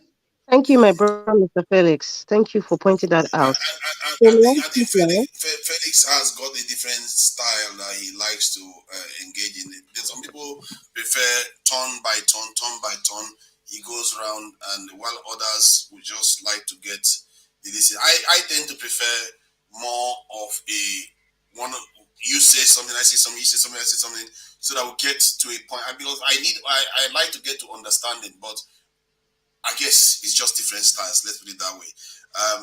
If anybody, Rita was saying something, so please finish. Because I asked a question, I don't know what you think about the question that I asked about whether Peter Obi should have talked about the You're talking about the some race and stuff, addressing this the issue. tribal and religious problems we tend to have in Nigeria. Okay, thank you very much. First of all, I think first of all, I just want to say something first before I answer your question. I think some people, I said some, and when I mean people, I mean men who have been in this program, Nigeria Watch, this glorious program, Nigeria Watch, for quite a while. And some people are kind of like used to me speaking. Some, I repeat, some men have never experienced a woman, a Nigerian woman, coming up front speaking about issues. Now, when a woman is coming up different, or a woman is coming up, expressing herself in a way where, in a way that a man has never experienced before, she's easily tagged with a lot of names. She's easily tagged. I have proof. I'm not just saying it because I want to sound nice. It's not a good thing for all you men there. If you're not used to a woman speaking up or a woman challenging or is sitting down in the midst of men speaking, stop tagging the woman as being aggressive or she's confrontational or she's argumentative or, oh my God, why is she yelling? Forgetting that we also have the male gender speaking in the same tune. They never label them anything. Although that kind of expression or can I finish? This is what Mr. Ferris is talking about. You are doing it, Mr. Tunaja. Just allow me speak, please. Thank you very much. This is what I'm saying. But for me personally, I'm thick-skinned with that. This is how I am wired. I really don't, as long as I'm not hurting anybody. And if I'm hurting you, if you let me know you are hurting me, I am very quick to apologize, regardless of whatever it is. But when it comes to Nigeria or telling people the truth, I've said it in time and number again. Nigeria is bigger than my feelings. I repeat, Nigeria is bigger than my feelings. So that's why when people start to make some assumptions about me, they don't know me, they've never been with me. The only opportunity my voice and my opinion anytime I come to this beautiful channel, they cast aspersions against me. It's funny because on the back end, when I see those things, I laugh. I just say, okay, perhaps this man is not used to maybe how he grew up or where he's coming from. He's never seen women outspoken like this. It is new. So because it's new to them, they label me. I really don't give a rat's behind about that anyway. Like I said, as long as I'm not hurting anybody, and if I'm hurting you, you don't like it. If you tell me, I will apologize because I don't like hurting people. However, back to your question. You talked about the way Obama was campaigning and talking about, race in America and what they were going through. First of all, America is in a matured system compared to Nigeria is not matured politically. Nigeria is not mature to even address and find solutions to our issues. A lot of that is the truth. So when you want to use America as an example in a campaign and all that, because number one, Obama he has an immigrant father. We talked about immigration. Number two, he has a white mother. Number three, he's already in a developed society. Number four, there's history of racism, segregation in America, which they deal with every day till tomorrow. They're still dealing with it. So these are the things that people are already aware and people speak about it. To some point, there's some solution. There's freedom of speech. There's freedom of expression. Now, going back to Nigeria, because we are so immature, because people go on little frivolous things like, well, I'm not trying to downplay their opinion, but to me, it's frivolous when they try to attach religion or tribe or geographical location in telling you which school you can go to or which church you can go to, which job you get, what kind of job you get, how you are promoted. So you see, there's a lot of immaturity compared to a matured adult, and you're talking to a toddler. You can't reason alike. You cannot decipher, what needs to be on the table. You can't even plan ahead for the future. So using that example of the way Obama campaigned, and that's how he won. No, it's not because he addressed those things. Trump was every other president that come, they address race. Obama's time was Obama's time, amongst other things. And I don't want to really talk much about Obama because this is about Nigeria. Now, you were asking me perhaps maybe Peter Obi, because I noticed one thing too, Niger, from the time we're campaigning till now, you're always suggesting. I never saw it like a suggestion. I saw it like a kind of way of trying to make it seem like he's not a good Peter De Rock Obi, my president. He's not a good politician, or he's not a good person expressing himself about the issues. Hello, the other candidates. I'm not even going to even mention it. The other one, the other plethora of incapable candidates. They didn't even go 1/10 of what Peter De Rock Obi was doing. They didn't even go there. For a man, within the space of 1 year, transform the minds of Nigerians within the space of 1 year, change the trajectory of what Nigerians should look for in a politician, or what in Nigeria should look for a true leader, or what potentials Nigerians have. The North, he even talked about just land. He just mentioned land, one potential. There are many other things you can get from the North. Just for a man to do that within the space of 1 year, compared to people that were there for almost 23 or 20 or 30 years existing. Hello, talking about tribe, talking about religion or tribal differences, it's in our face. It's embedded in constitution, even within the politicking. Tribe and geographical location, it's embedded there. So what are you going to talk about when what is really eating up us is greed, wickedness, and tribe, and what do they call it, corruption? That is what it is. So saying that as maybe if you had used that as a campaign to hello, Peter De Rock Obi won, first of all, to Nigeria. Peter De Rock Obi won this election. You know it, even if you don't want to say it, or even if you have said it, or you don't want to believe it. But I'm telling you now, Peter De Rock Obi won this election. And the way he did it was the exact way. Because he told Nigerians, listen, guys, you guys are better than what you are. You guys can do better than any big country you're looking up to. You can do better than Nigeria. You have resources. You have the manpower. You have everything. You are intelligent. You are able to do it. Talking to and encouraging the youth, talking to the people to wake up. That is the leader. That this you can do better. I am here to serve you. I'm not talking about Agbado. I am not talking about give them corn and orange. I'm not talking about it's about Yoruba. I'm not talking about it's about my turn. No. And he even addressed the tribal issue. He said, don't vote for me because I'm an Igbo man, for Christ's sake. That is addressing the tribal thing. And he has said it, he has said it. I don't know if you watch the campaign, because this your question is kind of surprising to me, to Niger. For the man to even say, don't vote for me because I'm an Igbo man. If you're an Igbo man, you're voting because I'm Igbo, don't vote for me. Because he's trying to open the minds of the people that listen, those are things that are frivolous. Look at Rishi Sunak. He's a child of immigrants. But look at it, he's the prime minister. So it means that the British people, they have all those pettiness about tribe. It doesn't exist. It's rubbish. The quota system in Nigeria, I say 1979 constitution was the killer. Was just the killer that just broke the camel's back in Nigeria. If you really want to trace the history of all the constitutions Nigeria has had, 1979 was just the groundbreaking one. So, my dear brother, I have answered your question. Peter De Rock Obi did exactly what he needed to do for this time. He addressed a lot of issues. He addressed religion. But you know what? They used everything against him. Because he was going to church. He's a Christian. He's proud to be one. Because he was going to churches, they now labeled it like, oh, he's doing a religious campaign. I mean, if you don't have anything to campaign with, what will you do? You start to pick frivolous things like, oh, religion or tribe. That was it. That's what Agbado used. And that's why some nitwits in Lagos started using tribe. If you go back to your state, who says that? And we're going back to the Nigerian thing. Is that Nigerian? And they had an executive in that state, Governor Sanwo-Olu. What did he do about that? People's shops and in fact, if I start going now, I'll be talking for 1 hour. So answer your question. I believe I've answered it the best way I can.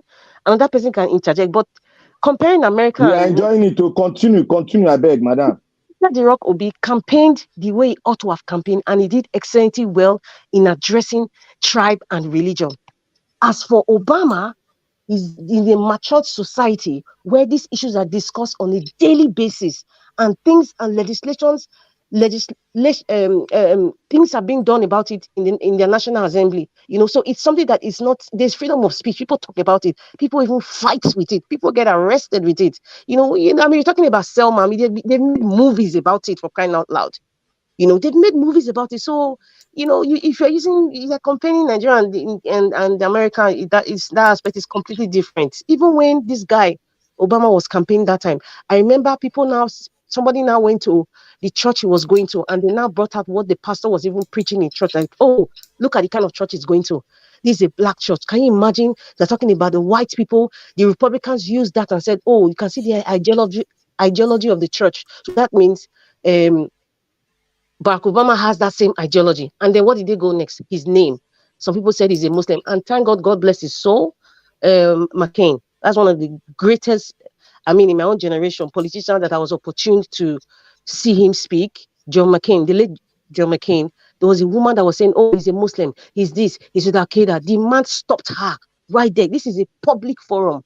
Meet and greet. He stopped. He said, excuse me, man, stop. That is wrong about that man. I know the history of that man. That is wrong. Which politician will do it? Even in America, which Nigerian politician will stay an opposition that is saying that? Which one? Name it. Peter Obi will do that. To say no. He will tell you, I know that man. He's not like that. He doesn't belong to this religion. No, that's not his character. He will correct her right there, even if he's opposition. That is what Peter Obi do. Exactly what John McCain did when he wanted to go for presidency with Obama. That is exactly what he did. So these things are addressed. The leaders are kind of different. The environment is different. The society is different. Their laws are quite different. One is actually practicing it. The other one has it on paper, but is not implementing it. One is a select society where it's between the rich and the poor and the oligarchs, and it ends there. Everybody at the bottom level is not really relevant. They're either taking the scraps or used as political tools, to just cause mayhem. So that's how I'm going to end, your question. Thank you. Yeah, thanks. Black Panther, man, you need to stop, man. Come on, stop being dramatic. Yeah, that's my mama. Yeah, that's it. Give Yeah. it to him, babe. All right, Black Panther, come on, stop being all dramatic. See, I just dey play. Now play at the play. Oh. I know. See, I don't think, for me anyway, when I know for myself, when I'm on the panel, I don't look at people based on their genders. If you look at this panel earlier on, I was I had more of an issue with Black Panther with the way he was jibing and all the rest of it than I had with you. But I find that sometimes when I try to even reach common ground, even when I say what you're saying right now, I agree with it, that you pull back, you're like, oh no, I don't agree. You are different on the other side. But I don't know why that is, but it's all right. We are all allowed to be what we are. Who is next? Felix, you have been patient, and I'm sure you are still there. So, what do you think about what you are hearing so far? I'll be patient. You know me, say my second in a patient now. The best, you are the best. You're welcome. All I know is that we should keep focus. Today, the D-Day. My people, my beloved brothers and sisters, go out there. Peter, please mute your mic. Peaceful protest, very important. Just as I said yesterday, I'll get in touch with my people, 1 or 2, 3, 4 people out there, including the security personnel. I'll get in touch. I'll do all I have to do for the betterment of the nation, just to secure the lives and property out there. Today is the D-Day. Go out there with your placards. It's now or never, because we have been patient enough. Our surname was once called patient. The last letter of the patient is gone. It's time for us to go out there and speak, for them to hear our voice, because we can't afford to lose our dignity, precious nation Nigeria, our beloved ones. I'm using myself to make an example for you people out there. I'm from a political home, from a military home. My father was being assassinated 22 years plus now, year 2000. Till now, no justice. We need a country that works. All the bitterness inside me, if I pour it out there, the nation will weep for 100 years. 100 years will not be enough for them to weep. All of us Nigerians in the Western world, abroad, we have a lot of talent, a lot of skills that in a good nation need to be developed. Why are we not coming back home? Because there is no light, insecurity, kidnapping, and all sorts of bad things are still happening there. That is why we decide to still remain here to try and fix the nation before we come back. I will use Qatar as an example. It's a country. We are brothers. They are brothers and sisters, just like Nigerians. We are brothers and sisters. The government make sure everything is okay for a citizen. That is why it is hard before you can see a Qatar that it is outside the country looking for a minor job to do to survive. With all the natural resources, human resources, and others we have been blessed up by the Almighty God, we have all it takes to be the richest country in the country, in the whole world. We want a country that works. That is all. We are not asking for too much. Just as our principal said, Mr. Peter Obi, incoming president, that he is not coming to chase after the thieves. He's coming to stabilize the economy and the well-being of the nation. Please go out there today with full force. Don't be afraid. Your security, as I said before, is already guaranteed 80% to 90%. The remaining 10%, try and work on it on yourself because you have to contribute. There is no democracy without sacrifice. It's more better we sacrifice the time we have now, the opportunity we have now to have a good nation than to relent and stay indoor that say, it not concern me according to a normal language, and see our unborn generation to suffer in penury. If we don't do it now, the suffering we are passing through now is just a breakfast. The one that will come, it will be breakfast, lunch, and dinner put together. That is why I'm pleading for every Nigerians out there. Go out. The police are on your side. I know we have some intruders and some of the top officials who have been compromised both in the police and the military, Air Force, Navy, and others. I'm pleading, just go out there, do the needful. The judges have to interpret our constitution today. Is either today or never. We have to take the bull by the horn because it is time.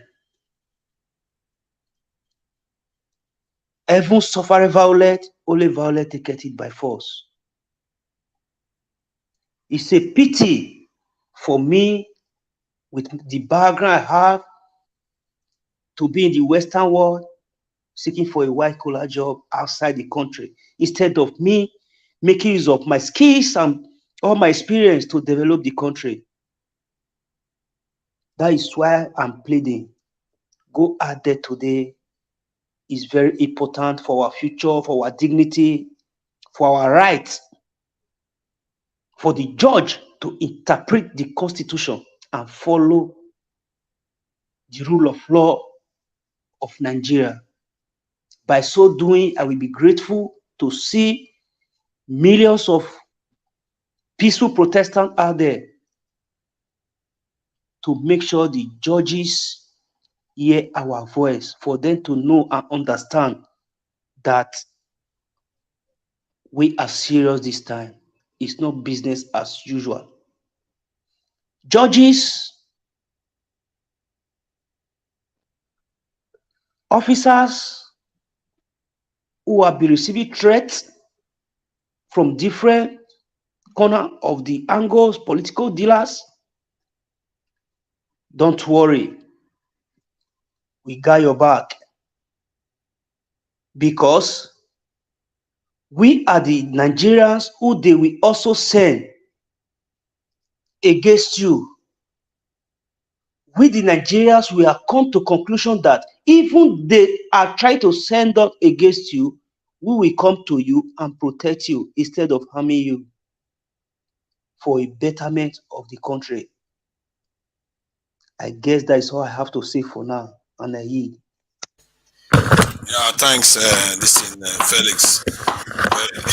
God, I think he's just doing it now for fun. It's all good, I'm happy when Black Panther is happy.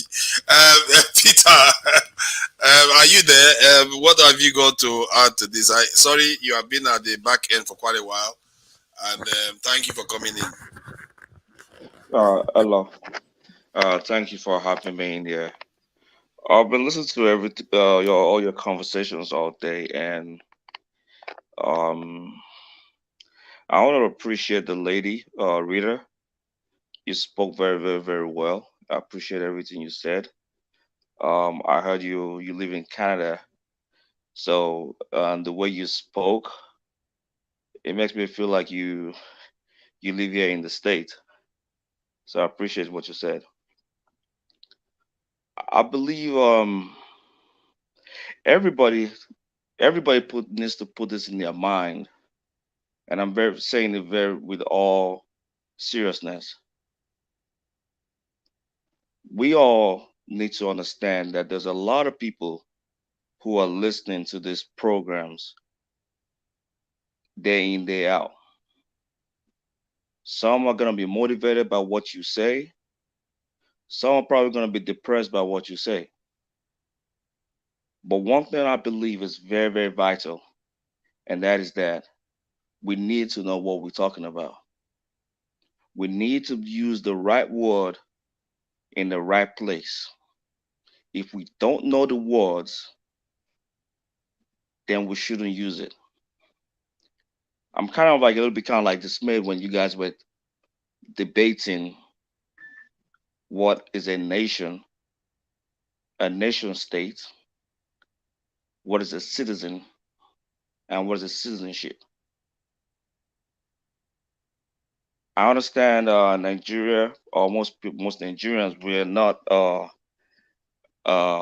English is not our mother tongue, so we tend to kind of like use those words in a wish-wash. But trust me, just as the Bible says, there's words, and by words the world was made. If you don't know the word and the proper context of the word, and you use it wishy-washy, like some of us were doing here today, not only we're making mockery of ourselves, we're also downplaying the whole thing.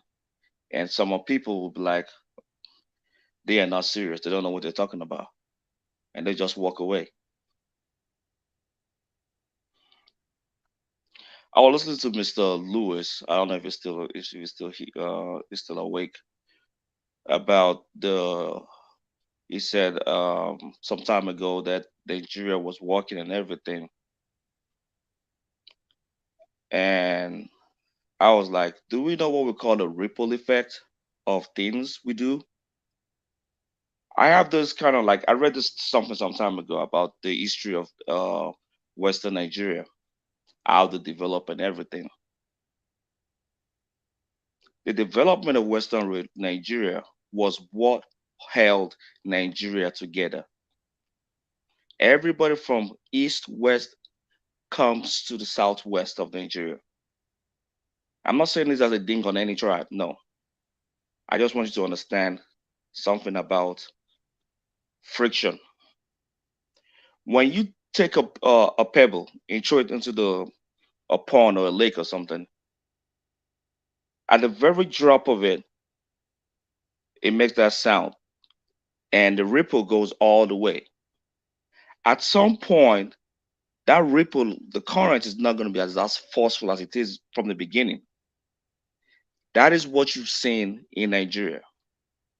When the local people were allowed to govern themselves from the early 50s, when they were doing the regional government, that was the time you were seeing development springing up. Now, when they took over their independence in the 1960s, it was like a complete stop in development, in competitions among all the tribal areas. Everybody stopped because they found oil, and they were kind of looking for an easy way to make ends meet. That stop. I was reading, somebody was typing something here that, do you know how long what's it called, a semi truck that's driving 60 miles an hour, how long it's gonna take it before it stops? And he was right. It's gonna take a semi truck that is driving 60, 70 miles an hour. It's gonna take it about the size of a football field, a full football field, to come to a complete stop. When you stop the development of Nigeria, the regional Nigeria in 1960, it was not until the early 80s that development pace came to a stop. Now, from 1980s, what do we have? Crumbs. Everybody fighting for what they can survive with. Now, the structure and everything of Nigeria is overstretched. There is nothing left. That is why we are all leaving home. We are all getting out of that country because there's nothing else left. We need to understand those things.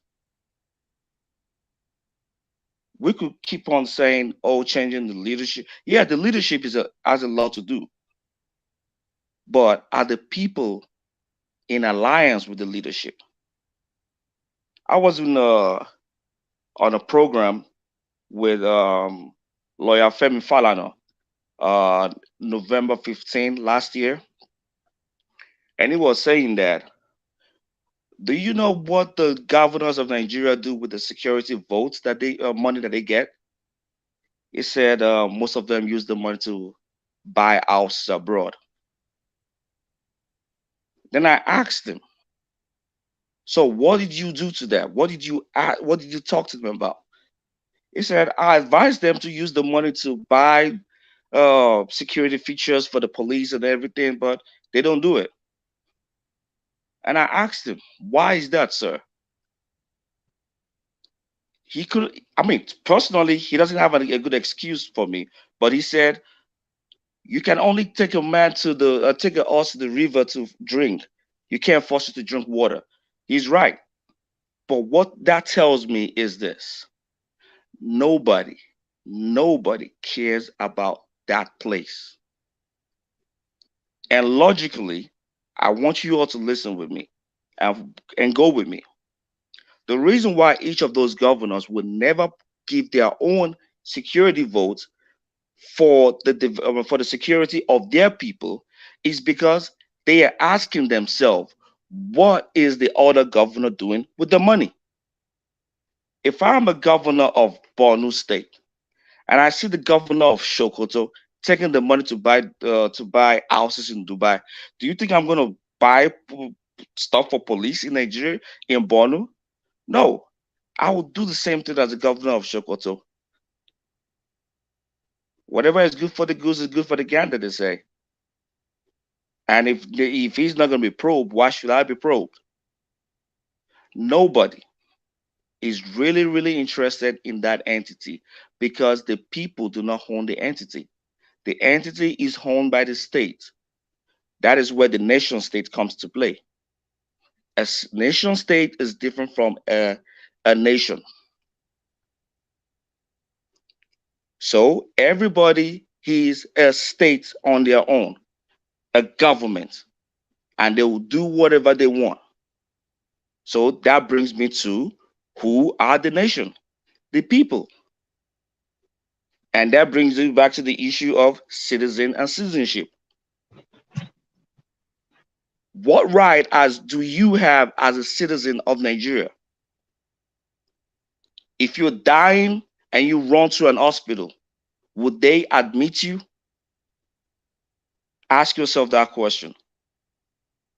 If you get shot by armed robbers and there is no police around and they rush you to the nearest hospital, would the hospital take you in? And if the hospital doesn't take you in and you die, what would the government do to that hospital?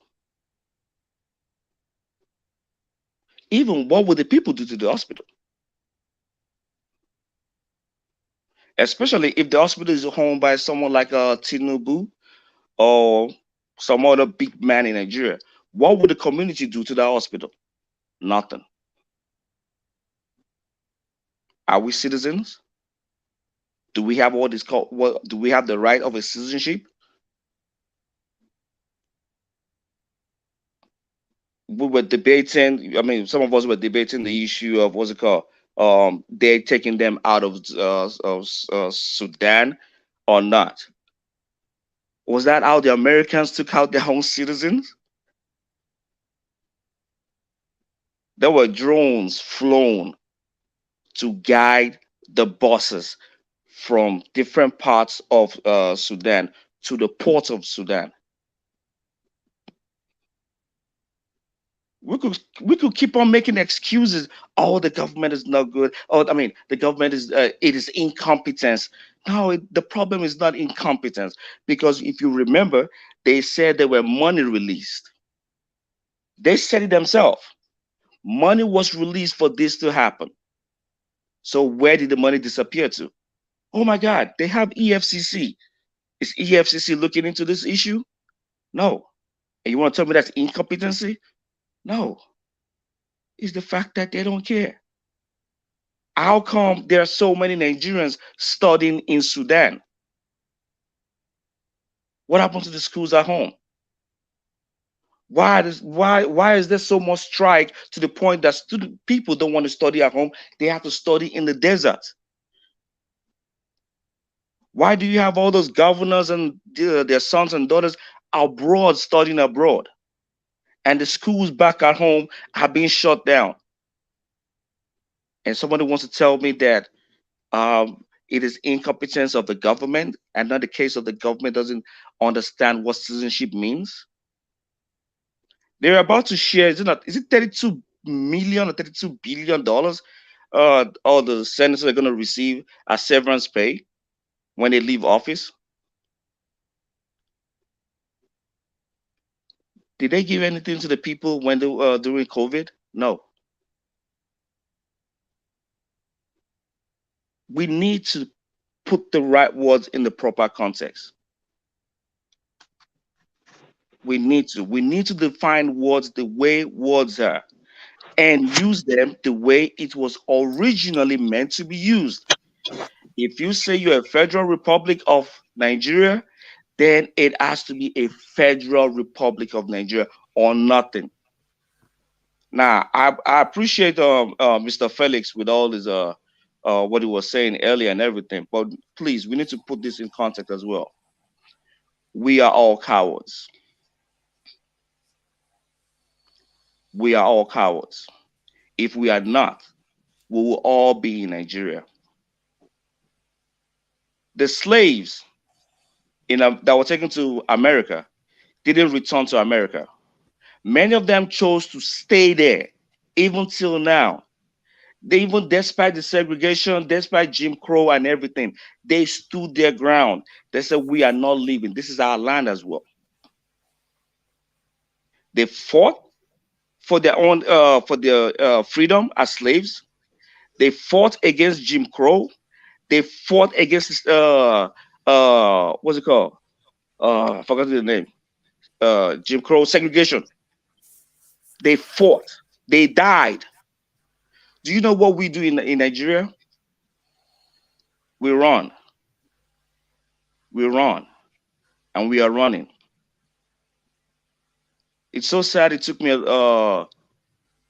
to come here and mix up with foundational blacks to understand that we are the one killing ourselves. We've been running. We ran. Thank you for what you said. You see, the foundational blacks are basically God. The foundational blacks are basically more racialized than Africans, and all Africans know of Europeans. Most of them see them as benevolent overseers of their affairs, even if Hold on, excuse me. Can I ask you a benevolent part question? shouldn't What do be you there. what do you mean? What do you mean foundational blacks are more racial? What do you mean by that? They are more racialized because they see the lines clearly that the reason why they are being treated harshly was because of their color. So they are forced to be more racialized. They don't do tribalism as much because they can see the bigger war that is going on against their color. But the Africans don't see that. All they see are the leaders, and the impression they get of the Europeans are benevolent image. You see, that is the paradox in the situation, because African Americans can see clearly, but the Africans don't. Naja, I'm kind of confused. Onto your last statement, I'm kind of confused in the train of your thoughts, because it's kind of like mixed up. When you said they're kind of racialized, and you talk about, okay, they're only looking at things from as perspective. That's the Black Americans, and from the fact that their skin color, is black, and that's why they're treated the way they're treated. And then the African people, we're kind of looking up to as you said in your own words, you're looking up to the white people as benevolent. I'm kind of confused on what you're trying to say. I don't know. Maybe you can explain it better. I don't want I'm trying to say that the reason why we don't fight like the African Americans is that we fight ourselves instead. He says we are running, but in reality we do fight, but we just fight ourselves. And that is because we see each other as the oppressor of each other. We don't see the bigger picture of what is happening to us. And because our leaders also help to blind us to that truth, because most of them are sellouts themselves. So that is what I'm trying to say, that the Africans are not racialized. This is why when they go to America, Sinaja, they don't can I care come in? about race. They don't care about race at first. So Sinaja, can I come in? Yeah. You see, what my brother just spoke about is the fact. You can only bring little water out of an ocean. You can't carry the whole entire ocean. You see what I'm trying to say? What is trying to tell you that when he say we are cowards, it's not saying what you think about. It's saying it holistically. We are not fighting for it. We are part of the problem. That is what we've been saying. That we should not look. Let me tell you. It's not saying it's not going that path you are going. It's saying that we are the problem. That is why we're saying outsider is not our problem. It is we. He's trying to encourage we to fight for what belongs to us. That is why he made definition. He went to citizenship. He went to the state, taking the entire country out of the hands of the citizen. He holistically explained everything. That what a nation did for its own citizen and what the other nation did not do for its own citizen. So he's trying to say that we should try to say that we should go in and fight because we are not fighting. That is why we are seeing the ripple effect now happening. Because right here in America, when he explained it, he elaborated on it and he told us the truth. And he now went back to us. We are not different. We are all blacks. We are not different. Black Panther. It's just, Black Panther. I was just trying to explain to him that the reason why our people appear that way, and I am being frustrated for a long time why Africans and Nigerians haven't seen how to fight this problem. But I've come to realize that because we are just being hoodwinked, and the people, when they want to fight, they will fight their leaders and they will go and end up taking the position of their leaders because they don't really understand the problem. If you don't understand the problem and you're trying to treat it, what you're going to end up doing is that you might just end up there either making it worse or you become the person you just took over from. So that is what tends to happen until you really know the core of the problem, which African Americans see more clearly. We are not prepared to deal with the problem at that level. That's why we are here. Black Panther, you are one of the ones saying all the things that, all the things that have been affecting the continent, and we're mentioning PLO, Lumumba, and all this stuff that he's been saying, Kwame Nkrumah, all these people, they all saw the effects of what is going on around our continent. My take is that I gave my own submission earlier on about what we need to be doing. It's up to us to fix the problem. That's why I'm here. Normally, I talk to African Americans day in, day out. But the reason why I'm here is to talk to our own people so that they understand that this is on our hands. And in a way, it's not a bad thing that Peter Obi is in Labour Party, where we have instruments that have millions of members. So we could make change on the ground. We start seeing some of the things we want to change. So there's no reason why we cannot do those things. And, it's just my own take on the solution. If anybody has any better solution that can be done without shedding blood and that has a chance of succeeding without people getting thrown in jail. Somebody is sleeping, no. They can explain it to me. Don't worry. No, who said somebody's sleeping? Nobody's sleeping. I can hear. No, somebody is sleeping here. Can you That's mute what I'm them? saying. See, you know what I do? I pretend as if I don't hear them. I just pretend as if I don't hear them. I can't mute them. Can you mute somebody that is sleeping? If Nigeria was there, nobody is there to mute him. So I just accuse these chat people of snoring. The guy is enjoying himself. Yeah. Nobody is sleeping on the panel. Nobody should say that. There's nobody sleeping. We are not hearing anything. So, Nigeria don't make us sleep. Fran, welcome. I think Fran has been very patient with us. Welcome, and please, what have you got? You've heard everything you've been saying, so we would like to hear what you think about it. Okay. Thank you. Good morning. Hello, everyone. I totally enjoy being on watching Niger Watch, and I was privileged to join the panel some weeks ago. I'm in Nigeria as we speak, and so first of all, I wanted to say I have different opinions about different things, so permit me. Number one, I think Nigeria is an embarrassment to nations of the world. Of course, Africa, first and foremost. I've heard Reader, by the way, I totally love you. I love your opinions and how passionate you are. So anyway, that's aside. So I think Nigeria, with all the history and all of that, it's so sad that after 63 years, we've learned nothing. But again, looking at His Excellency Peter Obi, I think he's such a blessing, and it's so refreshing to see that we still have sensible, respectable people with, integrity, people who are honest, people that can be transparent. I mean, I've followed all the news about, the so-called elderly ones who should know better, who have no regard for, what we stand for. It's so sad. You see people like Professor Wale Soyinka. I was particularly irritated, by his comments, but anyway, that aside.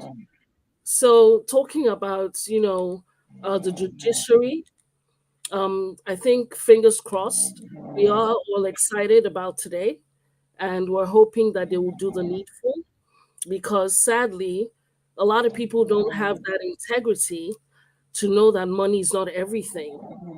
Nigerians across the world, the news has it, the data speaks. Nigerians are the best at everything. Is it in medicine? Is it in the educational system? Is it even, you know, research? Nigerians are everywhere. And, we're doing very well. So it's so sad that all these brains, all this talent are enriching the lives of other countries. So when they talk about visa, restrictions in the UK, I'm sure by the time they look at their earnings that they're going to lose, they'll probably reverse it, because Nigeria is bringing so much to other countries. Now, bringing me back to um, citizenship, I laugh, as much as I respect, that Niger took it a bit personal, that, oh, because, gave the analogy about parents, poor and rich. I get that. But we need to also be sentimental about how Nigerians are being treated in their country, especially when you also go to other countries and you see how we're being treated. So, regardless of the passport you have, I'm the only one in my family who is in Nigeria. I moved back, some years ago. And that was because my pops died. My mom had passed. So I was the only one staying. I'm the only one in Nigeria. The rest are in California, Calgary, London, Bahrain. And the reason they don't want to live in Nigeria is because, quote unquote, nothing works. And again, the country doesn't care about the citizens. Typical case in point. My mom died, my mom passed 23 years ago. And what was wrong with my mom? She had constant fibroids. And each time she would go to the hospital, she'll take it out. And at some point, she goes, look, I'm not giving birth anymore. I want to take my womb out. And that was what the doctor advised. My father begged her, go to England and take this thing out. And she refused. Why? Because she had a friend who was working as a nurse in Nigeria in one of the big hospitals, very big hospital, and convinced her to do the operation in Nigeria. And sadly, story, before we knew what was happening, she had sepsis. And when we opened her up, they found out that the doctor had left the seizures inside of her, and she passed. Of course, my father was like, suing the hospital is not going to bring her back. But it really broke my heart. I've lived in different countries because of work, and I come from a very privileged background. So everywhere I lived well. And even with that, because I was African, because I was a woman, I was being treated and being tagged with, very derogatory labels. You're driving a brand new car, a brand new four-wheel drive in a country like a Dubai, for example, living in a furnished new two-bedroom apartment as a student.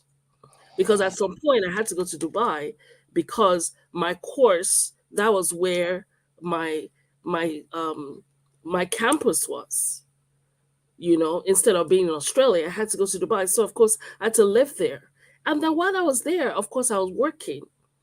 And I was working, meeting different kind of people. I worked with the Welsh, of course, the Arabs, different people, the Americans, different people. And it was the same thing. A lot of people were just surprised that, oh, this Nigerian girl, I was tops in my class. I finished with a distinction, you know? And now that I've come back to Nigeria, bringing me back to what Black Panther said, and I think, was it, I think it was Peter, I don't think he's here anymore, about a lot of us, it's so sad that a lot of us cannot come back to experience Nigeria for ourselves.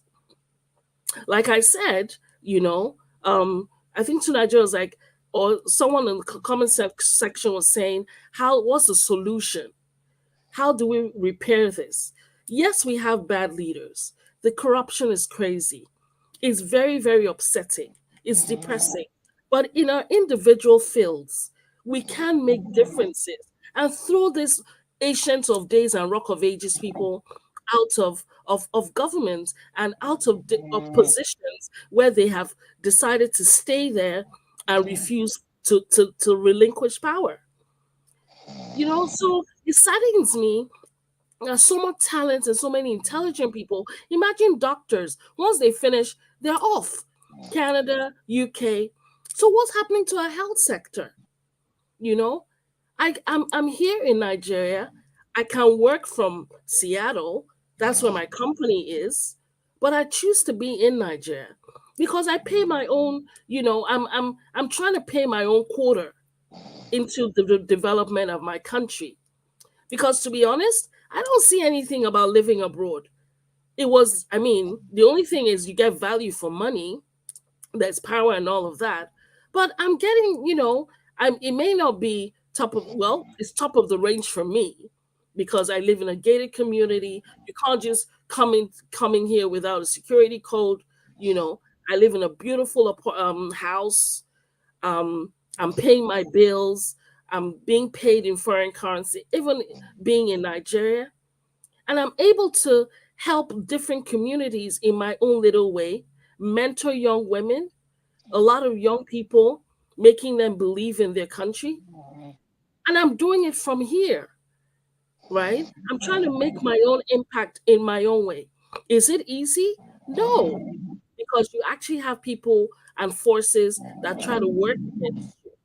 I think the summary of it all is it'll be nice to have more people come back because I see that the mentality of a lot of Nigerians with means is they don't really care what happens, whoever is in government, because they have means, right? So the rich are getting richer, the poor are getting poorer. I keep telling people when someone calls you and tells you they have a problem, it's not it is well that you're looking for. They're looking for solutions. Nigeria is a praying country. As much as I'm a Christian, I pay my tithe, I give my offerings, I love God. But sometimes it goes beyond just prayer. We need to do the work. So when I see people on the streets protesting, insisting on their mandate, being in front of the court, I'm so happy. I'm so happy because a lot of people in Nigeria today, especially the elites, quote unquote, a lot of people don't care. And it's so sad because the truth is they feel, you know what, if it's not working, I could leave the country, I could send my children abroad. For how long? The other day, my friend was coming in from Nigeria because of, he had a Nigerian, even with his British passport, showing that he was born in Nigeria, he was being treated in a different way.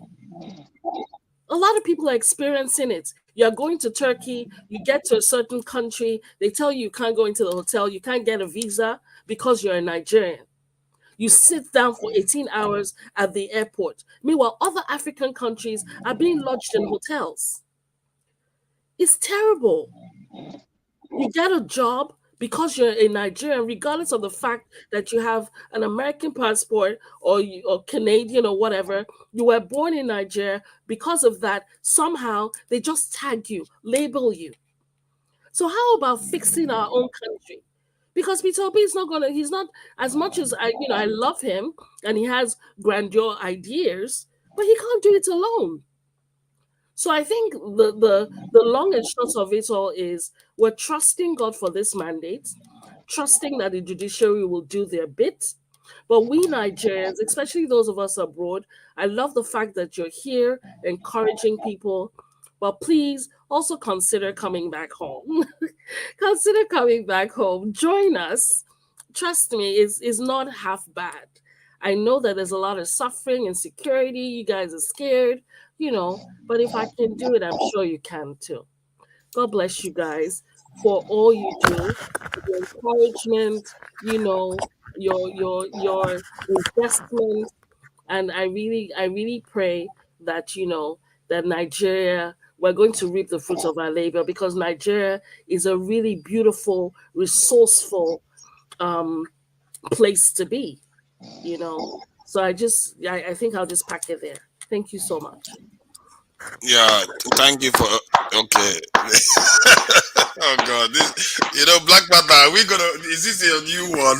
Okay. I mean, So look, they are giving me a classic expression of what it is, and they are giving me the real thing. I said we were speaking round and round, merry-go-round. They are hitting the nail on the head now. So okay, can you name the solution that she mentioned? One solution. you see, thank you. I want to thank everybody.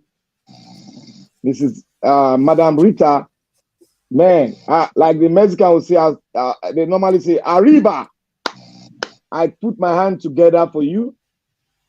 Likewise to all the people that have spoken. You've all expressed and you're spoken as a patriot. We are gathered here today. It's all because the country that we all, most of us were born, is not working. But Black Panther, Before, I asked you whether you remember one thing she said about the solutions. the solution is the same thing the last person that spoke said. She said, we should all go in and fight. Fight in the context of not going to carry stick and blah, blah. No, we should all go in there and try to change the trajectory with PO. That is why she ended up in saying that we should not leave it only for him, but we should all gather muscles together and try to turn it around. But there's one thing I want to tell her. You see, some of us have been in this struggle all our life while we were in the higher institution. And there was a tactics we've been using. And we've used it. That is why you see the Nadeco, when they rise up during the 80s, during Abiola Saga and Babangida, you see the output was strong because there were men on the ground and there were men outside, because we know how these people operate. They are more scared when the momentum is being galvanized outside and being brought in systematically to propagate the ideology which every Nigeria believe and want to see in their lifetime. But when we all gather, that was why the NSAS maneuvering, the NSAS achieved what all the things they wanted, because we were using a pattern of this is our leader, and what happened? That leader is stolen away from us by corruption. But they gathered and we said no more leader. Every one of us are leader, but we know what we are doing, because most of us from here we rally round to make that process being energized. And what happened? Something that we could not believe that could happen in any part of Nigeria, that we met down and the armed forces came after their own citizens that were singing the national anthem. No, the people on ground did not break anything, did not stop the country from not moving forward, but we all stood the ground that we are not going home, but we are going to see the country to begin to change right from the presidency downward. But when it happens, you can see, you all know what happened. Even the governor who knew what happened, who shut down the security system, allegedly, went there onto the panel, thought he could move the panel around, but the panel came with a good judgment that indicted them. That is why it is not, let me conclude. That is why it is tactically, people are on ground, the people that were on ground move out in order to energize from outside and make sure that the people on ground get the resources that they needed for the struggle. Because right there, they can clip your resources down. Thank you, listen, and I thank you for also repeating what she said, and I think I heard that she's gone through some losses and painful experience. So I would like to express the wish of Niger Watch to you that we are also sorry that you have to go through some of all those things. Felix often, I think he said it a few times about what happened to his own dad. Nigeria has inflicted a lot of, there has been a lot of pain that has come from the nation. But that said, I think maybe this might come across as being a little bit aloof, the way I'll put this. You see, while Nigeria was in the 60s, 70s doing what we're doing, things were not going very well in the late 60s. China was losing about 20 million people. Russia was losing a lot of people, millions of people. And their citizens, till today, with all that pain that they went through, they are still willing to die for their nation. And I think there is something about your heritage that people fight for, that somewhere we have now attached conditions to it. That if it doesn't do this for me, it's no longer. This is why I gave the example of a poor parent. Just because your parents are poor doesn't mean you disown them. It is yours, and it is all of us here to deal with the problem together.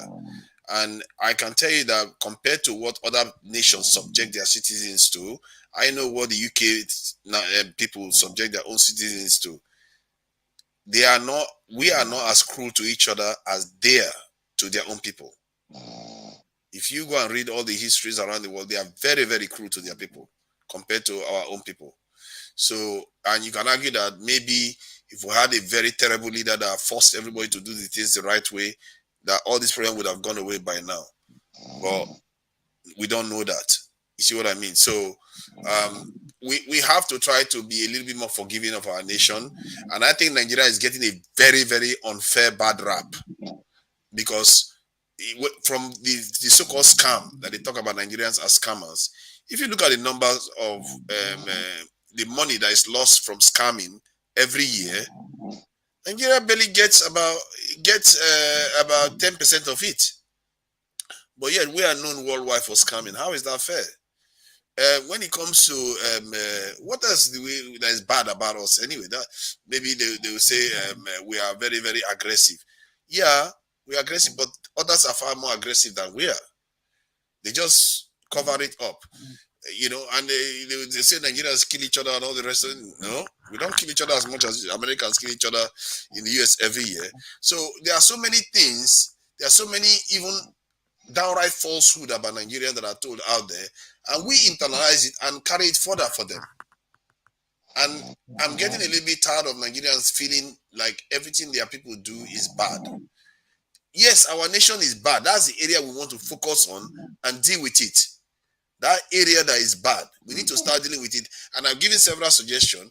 We need to use the Labour Party as a vehicle to link up with the unions to start making demands of our politicians, lobby the House of Assembly members to change rules for transparency, for healthcare, for healthcare tourism, for what they call it, power supply, all those things.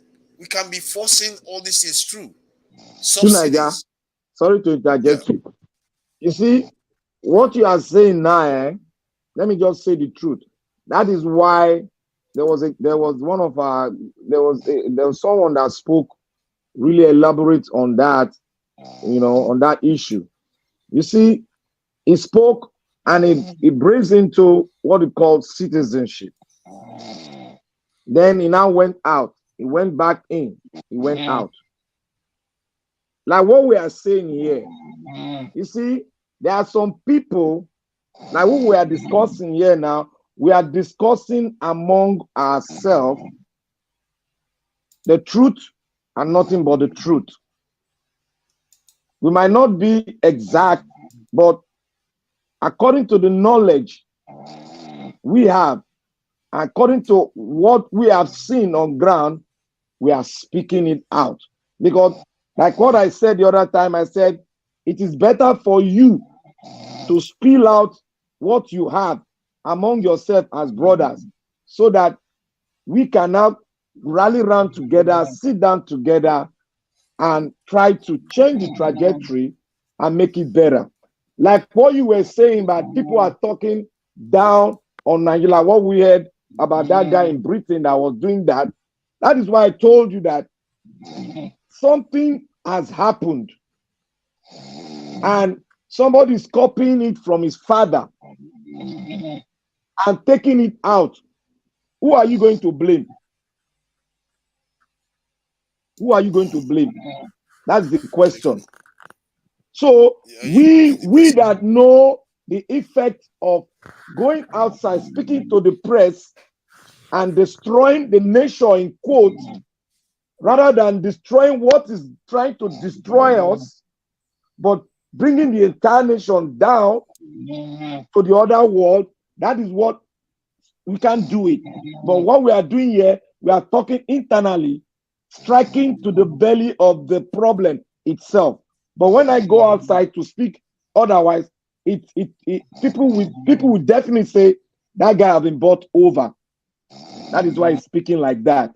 But within us, we know what is happening. That is why we are telling you, in quotes, the citizenship itself needs to be addressed in a round table, so that the state does not take us as just part of the country, rather than being a citizen in the country. Because your allegiance is to the country itself. So why do they take that citizen and treat you as somebody who came from outside to live in that country? That is the bone of contention. And thank God, a lot of us are agreeing that Nigerians are not being treated fine. They are not being treated as citizens.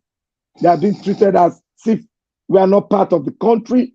Some people are trying to hijack, which they have done successfully for over 60 years.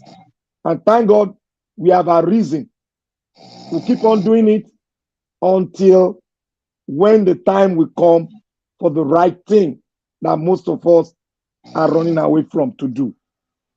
I rest my case. Thank you.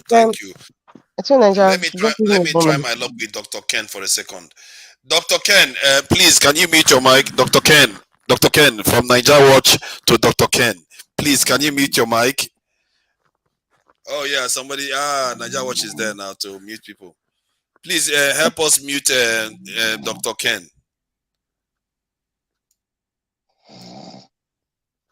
Niger Watch, please mute Dr. Ken. I don't know if Nigeria would heard that. Who let these people in? Niger, he's done it. Thank you. Well done. Okay. Yeah, go ahead, Rita. I wanted to say something about I think to Nigeria, you were saying, how they don't respect us, or we keep saying our government is bad, or we're kind of like talking down at our country. But I want to just use this analogy.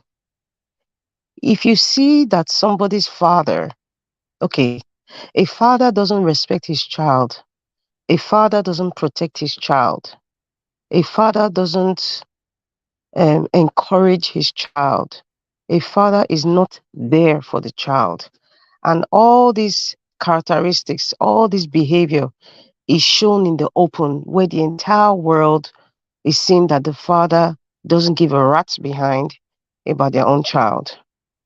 Who is the father? The Nigerian leaders. Who is the child? Nigerians. The entire world knows that. If you want to hold an American anywhere, just one. I think, and somebody can correct me, I think somebody said it like many years ago, or I read it somewhere where they say that every American citizen internationally, the government budgets, I think it's $500,000 or $1 million or so for each citizen outside America. So that's why they could spend a certain number of amount for any American that's been held anywhere. Now, the whole world, even if you want to say, okay, that is like old time's sake, or I mean, we've seen it when it happened when Trump was in power and they brought out one person from Boko Haram camp. Everybody knows that American doesn't joke with the citizens. Everybody knows that. And that's why every American is so proud and, well, with all due respect, pompous, not in a bad way, but I think they have that pride. If they go to any embassy or any country, they can hold their passport and anyone say, oh, you're an American citizen. And they're like, there's a kind of look or there's a kind of feeling on the other side, like, okay, I have to be careful with this one. Why? Because they've seen their father, the American government, openly carry them like egg. So that's why they are giving the respect that they deserve. Even when they don't even deserve it, at least the way they would treat that citizen with caution. But look at it in the Nigerian case. Ghana. I don't know why you people are even using all those Dubai, America, Europe. It's all those places are too far. Inside our house in Africa, Ghana, even Chad. Let me even use Chad. Oh, Cameroon. They can tell Nigeria, I beg. Enter house. Who is this one talking? You go to Ethiopia airline, you across Addis Ababa. This Nigerian stay in one corner. In fact, the way they will talk to you is like, who is this one? I beg, shift. Why? Because they know that the Nigerian government, our so-called leaders or fathers, they don't give a rat's behind about us. They won't even defend us. We can even rot in jail in another country for years. Are people like Abike Dabri who only show face with her gold and earring and, and just make some few speeches and they will not call and say, what's this man, the Minister of Foreign Affairs that's been there forever? They'll come and make speeches, call in the media and they'll talk. It ends there. Nothing happens. According to Benin, we say, Ebo Ede, nobody's coming to look for you. Nobody's going to fight for you. So that's why they can treat us like trash in Libya. They can treat us like trash in Ghana, in Chad, or even Niger Republic, as small as those countries.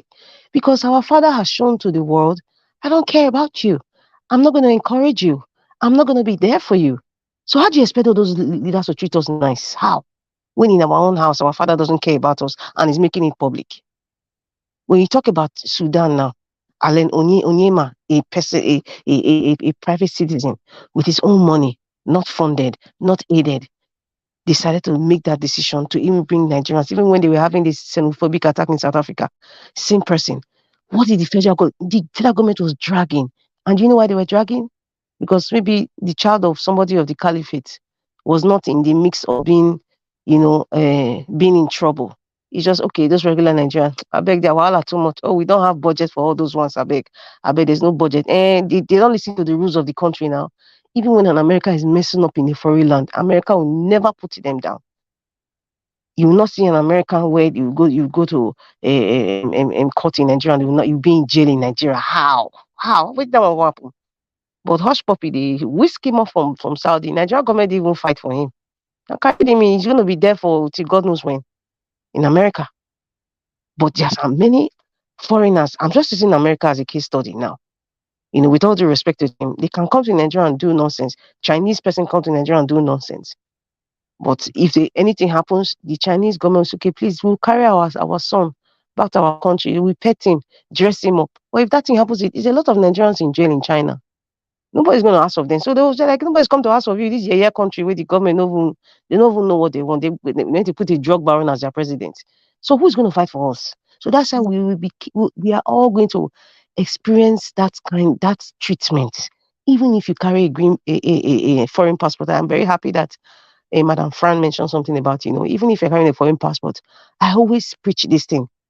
open the data page. Whether you are carrying a green, orange, purple, red passport, open the data page. If you know you were born in Nigeria and you became a naturalized citizen of one of these foreign countries, open the data page.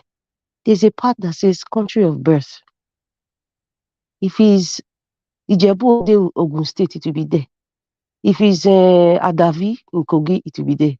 If it's Benin City, Edo State, it will be there. If it's Potiskum, Yobe State, it will be there. If it's Jamaica, Adamawa, it's going to be there. You know, if it's Benue, it's going to be written there. And it's Nigeria. So therefore, that citizenship can be taken away from you because you were not born there.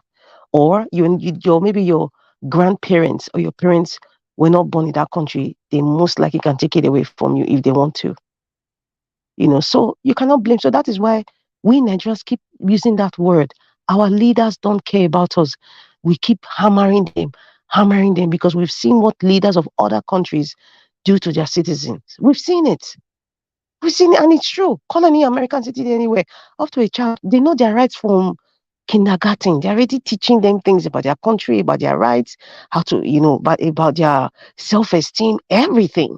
So that's why they can speak up like they want to go to their embassy. They can tell no matter the danger, because they know that my government got my back. There's that confidence. We don't have that confidence.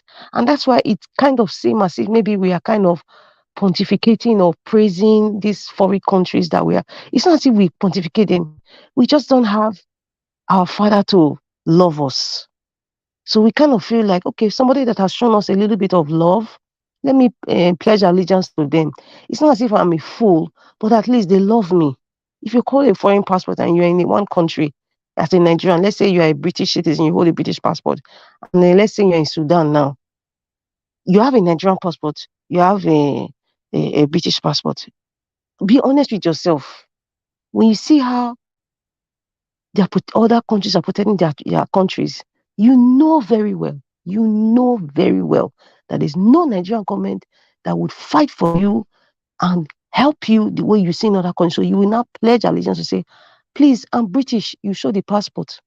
At that point, you will select British because you have seen that is the father that cares for you. So you gravitate towards that one. You will never in a second think of saying, okay, let me go to Nigeria, because nobody's going to look for you. And if you ask them, what is the statistics of Sudan, a number of Nigerians in Sudan? I remember a former foreign minister was saying there are about 5 million Nigerians living in Sudan. I was shocked when I heard that, and I'm sure it's actually more than that. And he said, I think somebody was saying, why are they Nigerians in Sudan? There's nothing wrong in migration. There's nothing wrong in, moving, to other countries to improve your life. But what is the reason? What is the reason? Some people move in the context of Nigeria. People move out of. It's not even about because of business. It's just Jackpot syndrome thing. That's why people are moving, and that's the truth. But in actual fact, they said those people who were in Sudan, most of them use that route as when they're going for Hajj. And so when they come in, that's some of them got stuck there. They couldn't go further. Or the ones who came back from Hajj were stuck there. They couldn't go further. And then they started that business because Sudan is a rich country. Really and truly is a rich country, right? So you can't really blame people for when they move because everybody wants to have a good quality of life.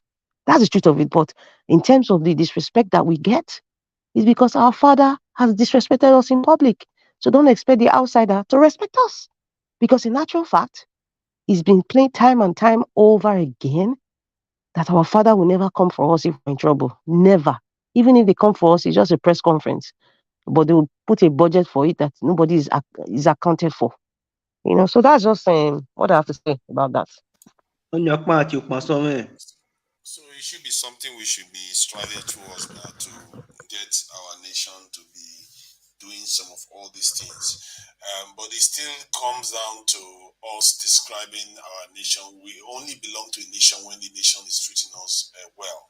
And as citizens, and I think as citizens, I think Black Panther was the one that was even saying it here before, that we don't ask what we can do for the nation, is what the nation can do for us. That kind of way of looking at a nation makes us almost come across as infantile, like the nation has to take care of us before we care about anything about the nation. Nations are not necessarily what you can do for a nation, not what the nation do for you. what you can do. Yes, that's No, what I you said. said it the other way around. I said, okay, As I meant what you can JFK do for quote. the nation. Did I say it the other way around? I don't know. Maybe I did Ask in my not head. what your country can do for you, but what you can do for your country. That's JFK. Mr. Yes, Tinaja, that is. you need to go read American history, my friend. Hold on. Did I say I beg, tell out. ask what the nation can do for you? Did I say ask what the nation can do for you? It's like you guys are gaslighting me now, because I basically said what he said, but they're just You mistakenly say the other way around. You are the one seriously. that gaslight people. We are here for you today. Okay, let me. You know what? I'm gonna go back now because of what you people have said. So Black Panther, who has not said anything? One Love, go ahead and say something because this has to stop. One Love, you can go. You can say what you have to say because I don't think you've said anything for quite a long time now, actually. Yeah, I don't have much to say. I mean, I was listening to what is his name? Peter, I think. Yeah, he pretty much said everything that was in my mind. I just feel like these old cargoes, they are not going to go. They're not going to leave power easily. I mean, Rita said something about, we are not being respected all over the world. That is very true, We don't have, wherever you go as a Nigerian, immediately you mention that word Nigerian or immediately you pull out your passport,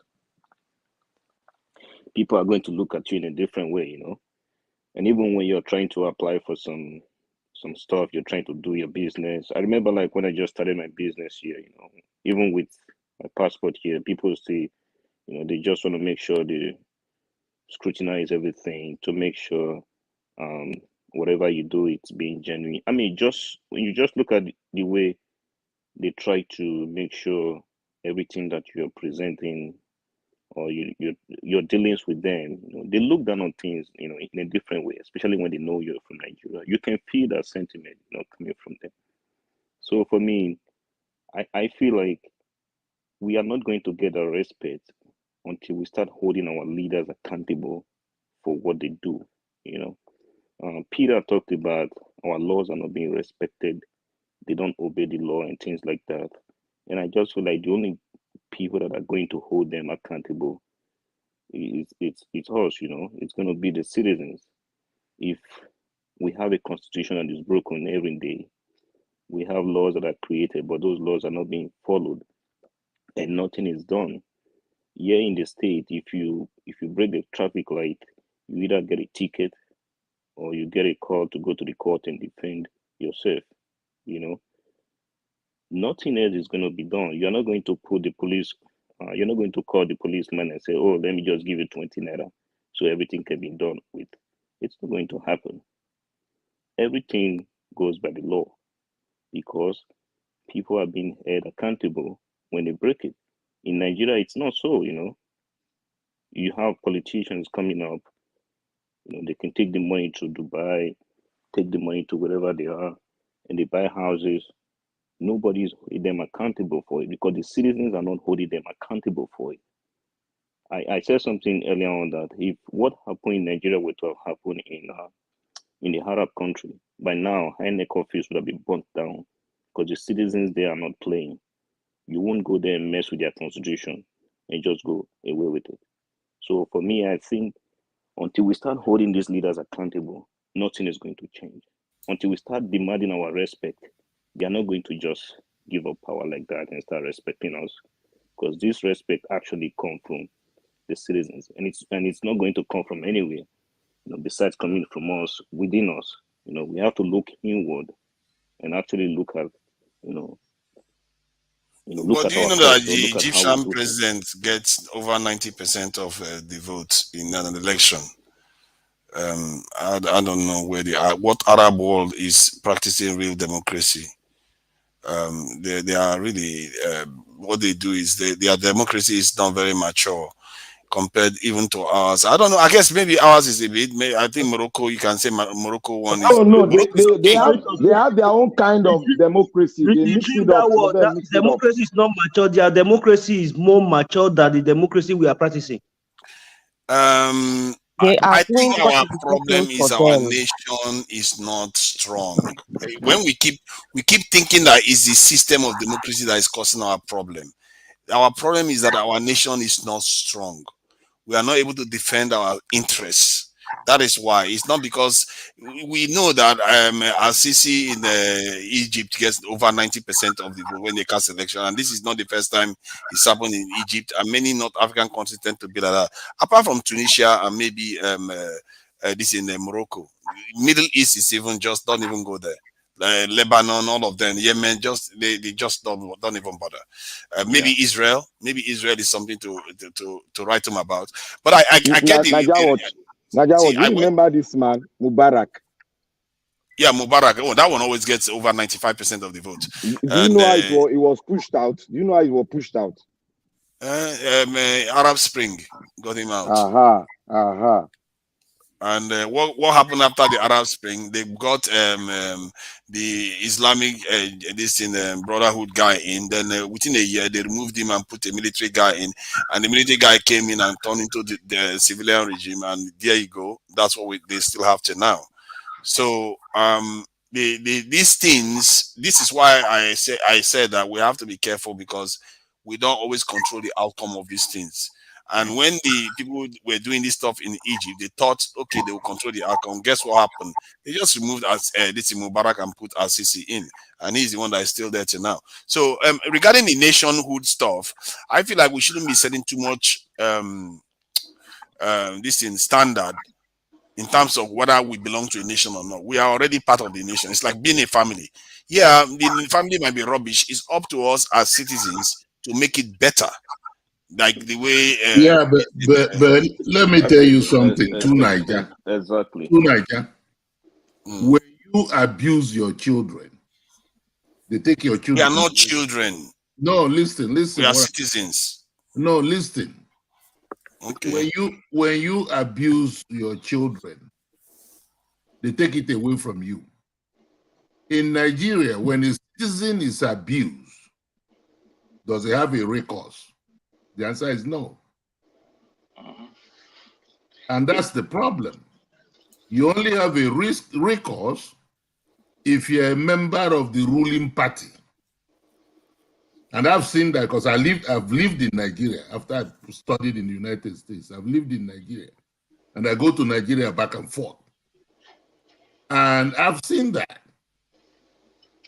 You see, let me give you an example. If you have land in Nigeria, with all your surveying and everything, somebody can come in and sell that land, and the police will come and arrest you that owns the land. And now you have a problem in your hands. And if they know that you just flew in from the United States, they probably delay you because they know you don't have time. And nobody will say anything. None, zero will say anything. And that's why I was saying that they abuse their own citizen and get away with it. You see? Let me give you another example. From Onitsha to my hometown has 25 checkpoints. 25. Yeah, I think I've seen that. Yeah, what are they doing? They are collecting money. To be fair, the one I saw, they were not collecting money on all of them. They will collect money at maybe the top one. Then they all flag each other too that they've given money at the first one. But what I noticed most was that the road was quite good. Did you notice that the road was good? Well, the road was good. In North Onitsha area anyway. Yeah, the road was good, but who built it at that time? That's the point. You see, that's why was it not Obi and that's good governance. Because before in Anambra State, we didn't know what security money is. We don't even know we get money. They keep saying we don't have any money. But he came in and proved that the state has money. You see, so when you look at it, okay, you have people who retired. And in the past 3 years, they haven't been paid. Some of them are dying. You see? And these are the same people who are citizens of the country. So that's why I was saying that our leaders don't care about your citizenship. They don't care. Because if they cared, they would do things differently. If I may come in, can I come in real quick? Yes, go ahead. Yeah. See, Nigeria is a country. Okay, Nigeria is a country made up of nations. Now, all those individual nations are never, I mean, some time ago, they've come into an agreement to be together, but lately, since the 1966 coup that brought in the military, those nations have never come to sit down together and negotiate their existence. So, Nigeria is not a nation. We should stop misusing English words. It's a Now, nation. And you see, why are you saying we should stop using English word? It's My brother, actually a can you nation. people give me just 2 seconds, please? Please. Just to address Yeah. one important issue, please. Okay, sir. Mr. Najawa Shedige, please. It's almost 12 hours. Please, can you all come to the screen because of the rules of YouTube so that you can off it? Then maybe we come later because it's almost 12 hours of streaming. Yeah. So as I was saying, this thing that we do, that Nigeria is not a nation, we just keep doing Okay. this. Let me Shouldn't be doing round up. these Probably things to you will ourselves. understand. Nigeria, let me round up. Probably you understand what I'm saying properly. So there was a time, my first visit back to Nigeria was in 2011, and I was in a plane, what's it called, Virgin Atlantic, and I've been hearing this kind of rumor for a long time that when you get on a plane from wherever in Europe heading towards Nigeria, that the airlines usually turn off the air in the plane in the bid to kind of like conserve energy. So indeed, they did this in my plane, and I got mad, and I started talking to the air hostess and the captains and everything. Do you know what Nigerians were doing? They were begging me to keep quiet. That don't you want them to take us to Nigeria? Don't you want to go to Nigeria? And I was like, excuse me, do you know the economic power that you guys have? Like, if you decide not to want to board a Virgin Atlantic, do you think they're not going to beg you? Our people don't know who they are. We've been cowards. When I use the word cowards, I mean it literally. We've been cowards to the point that we don't know who we are, what we have. See, we are cowards towards the Europeans because we see No, them no, as no, no, no, benevolent. That's why they are no, telling you not no, to ask no, them questions. no. We are cowards to our neo-colonial masters, our leaders as I don't well. even call them masters, and it really Well, aches me well, when people call them well, masters. They are just Europeans. And this thing, no. Hold on. Tinubu is not an European man. He's a Nigerian man. oh no, yeah, he's a And Nigerian. okay, and based on what I know, he was the facilitator of the killing of all those people at the toll gate at Lekki. Has he been Allegedly. arrested? Okay, yes, allegedly. But has the government kind of like proven to us otherwise? No. We've all been cowards to stand up. That is why I'm praying. I am really, really praying that if His Excellency Peter Obi wins the election, I mean wins the tribunals and everything. I don't really care about he creating roads, creating hospitals and everything. What I really want him to focus on is a constitutional conference Thank whereby you. all these tribes and nations will sit down and really negotiate the existence. If we don't take ownership of our laws, this is like this. My first car, I've been having this car since 2009. I bought several other cars since then and sold them off. Do you know I never let this car go? Because it is my first sweat. And I believe everybody in here will have one or two things that was their first that would never let go.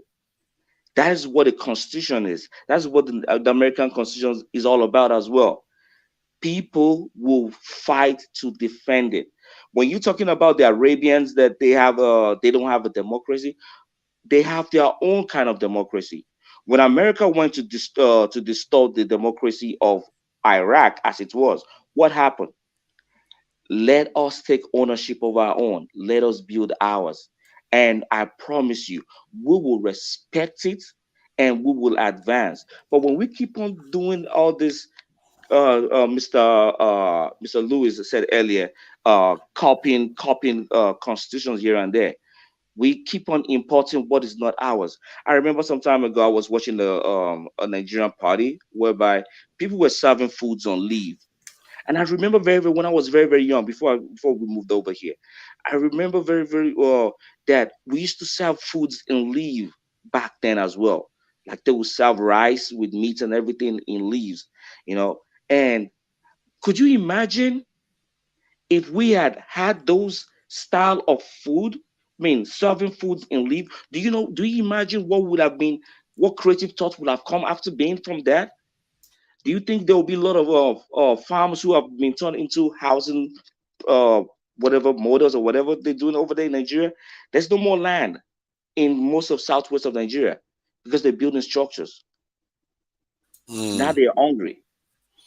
Do you imagine what we could have done if we had stayed true to who we are and not imitating stuff around? Let us focus on that. Let us pray. Aren't we who we are? So hold on. I think this type of reasoning is a little bit faulty because Yorubas remain Yorubas, Igbos remain Igbos, and Hausas remain Hausa. We are not changing. We still remain who we are. And the key, I think, what most of our people miss when you say we are cowards, the area we miss is taking care of our security so that we can be able to defend our interests. That is the area we are lacking that other nations have fixed. No, you cannot speak on that now. Because I have before you start saying no, come on, who is deciding when to end it now? It's almost 12 hours. Felix, if you feel like you need to leave, you can leave because other people will just join. If you just joined and other people just join, you can't just expect them to be kicked out. He's saying the truth. It's a question. No, he's saying the truth. We are okay. I'm okay anyway. And if I can just you hear me, please? So anybody just joined. I can hear whoever was asking just now. So just hold on for a second. What I was saying was that we can't just keep blaming constitution for everything. UK doesn't even have a proper written constitution. Many countries, it's not about constitution. If you look at the nations all around the world, the ones that succeeded, it's not because their constitution is perfect. It's because they took care of their fundamentals for their nation. You have a nation that is secure, that can protect Niger, stop going that stop direction. Interrupting me now. If I'm telling people the truth, no. and you keep telling them that they should be looking at constitution, that is not going to fix the problem. Sorry. You are enlightening people. When you keep on, people are going to school and they are listening to you. When you keep on saying, oh, because British does not have a written constitution, thereby you cannot, it's not a matter of constitution. Did I lie before you start interrupting me? You can't just interrupt me for the sake of it. You need to. No, because you're wrong. You're wrong. British does not have a constitution, but they don't have a written document constitution. No, yeah. Now you're right. It is not documented in one place. It is written, but it's not documented. It's not written in one day. It's something that they just make it up as they go. They modify as they go. Okay, but it is written. Their laws are written. But it's not in one document as, let's go and have a constitutional conference. They didn't do that. Yes. But Yes, you will keep calling your country has a problem. All people keep talking about let's go and have a constitution. Let's go and have a constitution. Let's go and have a discussion. Let's go. They've had this discussion several times Sorry to already. interject That you. is not at the Sorry to core of our interject problem. To Niger. Now that let me ask you this. somebody wrote you a constitution and is giving you the problem, and you are swearing in somebody that has not been, that is not, the constitution did not support, and they are now doing breaking that. Let me ask you, Black Panther. Wait. Let me ask you one thing. We don't have a lot of time left because we are 12 hours already. But I just want to ask you a straight question. If you are going out to work every day and you say, oh, you know what, let me do this. I'm going to leave my door open. I'm going to leave my window open, and I'm going to put my details out there for the whole world to see. And let me hope that in 10 years time, I'm going to be rich. Do you think you're ever going to end up rich in this world?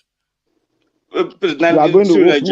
You're missing the point. What kind of question? What I'm telling you that it doesn't mean that you as a family, you are not organized as a family. See, but you are always that going one to be does not correlate with what we are saying now. But we are it talking about because the our nation. fundamentals. See, hold on now. I will tell There's you how no it country in correlates. the world that didn't sit down to Can decide. I just analyze how it correlates? See, that family that leaves the door and windows open and broadcast to everybody that they have all this wealth inside their house. The reason why they will never succeed in life is because of security. But if somebody keeps telling them every day, you need to come and have a family meeting. You need to come and have a family meeting. We need to decide how we live together in this family. The point is that you are not secure as a nation. Stop being freakish in saying things. But I just gave you the analogy. If you disagree with the analogy, tell me where I'm wrong. Oh yeah, I'll give you one. Let me give you one, sir. Sir, let me give you one. Listen to me. Peter seems to be very clear. Does your vehicle have a manual? Yes or no? Yes. Could you put fuel in the radiator tank? No. So it has a manual, right? If you do that, it will malfunction. Hold on. It does have a manual. God bless you. The manual is your constitution. Have you ever seen the Queen become the prime minister? But that is not my analogy. I thought you said hold on. No, he's telling you something now. Something different. No. You are saying that the British does not have a constitution. That what they do is they do as they go. And I'm trying to explain to you, it is not. But that's as not the they last go. point I just made. Well, you don't have, the other one. Hold on. See, when we need to stop doing this thing, and I noticed that about many of your Nigerian. We've already agreed on the other one that it is not a written constitution per se. No, but it is. To Nigeria, you that now. Why are you taking us backward? We are talking about the analogy about leaving your house and window open. That is the one you said you wanted to address. The reason why you came to that analogy was the fact that you were trying to tell us that we can make things as they go, just as the British were doing, that we don't really need to sit down and make a constitution. That is the beginning of it. See, this is, hold on. That is what you were saying now. Problem about was that we already have a written constitution. The British didn't even have it. We already have a written one that has been modified. Even this last year, hold on, Peter, hold on. Because we have to get points through so that we can talk. Were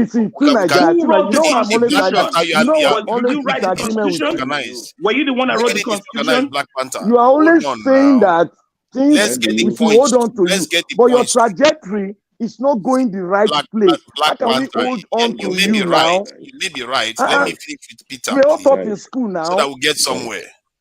This is not about pride. We have to get somewhere with our discussion because what we are prescribing here, people have been talking about it. Okay, tell the discussion now. This is okay. You know what? This one, if you think I'm going to let this one go, you are mistaken. No. Okay. I'm not letting it go either. Hold on. To Nigeria. Who wrote the 1999 Constitution? See, that is not the question I'm here to answer. No, that is what we are talking about. Black Panther, you need to stop this, You are constantly interrupting when I'm trying to have a conversation. Because you are going to the wrong direction. You are going to the wrong conversation area. Move forward. You are stunting the conversation. You made a statement that no country, we don't need a constitution. That's the statement you made now. I said we don't need to be rewriting our constitution. I didn't say we don't need a constitution. We don't need to rewrite our constitution every single time or use that as an excuse that the nation is not working. Let me ask you one question. Has Nigeria written any constitution anymore? No. Has Nigeria written any constitution? Nigeria has written constitution. Nigeria has Where had where the for in that time? Tell 1999. us. What are you talking about? Who write them? Oh my God. Who Jesus sit Christ. down there? Tell me the people that sat You know down. what? You've There got are people Google, that sat just down. search it. You know, you got Google, search it. You will see Tell their me name. the people that sat down to write it. The Nigerians now. You got their names. Come on, stop this now. I beg. Let's end this people that wrote Let's the end it. Let's Let end me this make my discussion point. See, and go to other places. maybe please. you have an agenda on trying to Let's blind our end it. Let's end it. Don't say something where you know of their situation. exist there. But No, you know go what you there. have done now? You blocked Don't the go conversation there, about that analogy. You want our people to believe that their constitution is the issue. You want our go people to there believe that Niger, their people is the issue. You want Say our people to another believe that we thing. are corrupt, we are bad, and all the rest of We it. are not But what you are not arguing going to that tell them out. is the truth of our situation. You're not going to tell them Niger, the truth. And I'm we trying are to not tell them, arguing you're the trying to block me. constitution. You need to stop it. You have your own agenda. We are not arguing You the have your own agenda. constitution. I'm sick and tired of Nigerians talking about constitution, Look, never resolving any problem. Niger, you know what I want to tell you? The sick and tired. It never gets us anywhere. It The never sick gets us and anywhere. tired. You keep talking about constitution, Can it never we gets just us stop all anywhere. these things and behave matured for once? What are you talking about constitution You know what you are saying? Go and play the tape talking back. about this since 1960. It never got us anywhere. Let me explain something that happened to What's your you. Let me explain something that happened to me America wrote one today, at constitution and they work. are able to go with it for how many hundred years? Constitution We keep you trying write. to change Who the write constitution that? constantly. Now Zik write that. No Do you know how constitution many is times it perfect. take America to come up with their constitution? Now, by radio one, I write No that. country has a perfect constitution, but I think they keep making it look like you have to have a perfect word all the time. What No, the question is, if I have we understand written one by ourselves? Guys, can I We speak, have not please? written Can I one by speak for 1 minute? ourselves. Some of these people are out here to mislead our people. Really, they are out here to mislead our people because the way they act. You know the way they act. Whenever you want to tell the people the truth of the situation, they try to block you. Some of these people are just out here to block our people from knowing the truth. I know that no country has a perfect constitution. Anybody that will say that Nigeria has a constitution, I will go against the person here because I can bet my money on it. Bring your money, let's put money on it. Black Panther, hold on. Doesn't have a constitution. What are you saying? You see, what Nigeria is trying to say is that the reason why he said the constitution is not is trying to say that the constitution is not a problem is that with the constitution that we have, we're not even following it. You know, he's talking about how the people can I interject you? Can I wrote the interject you? constitution. Hey, wait. I want to tell you one thing.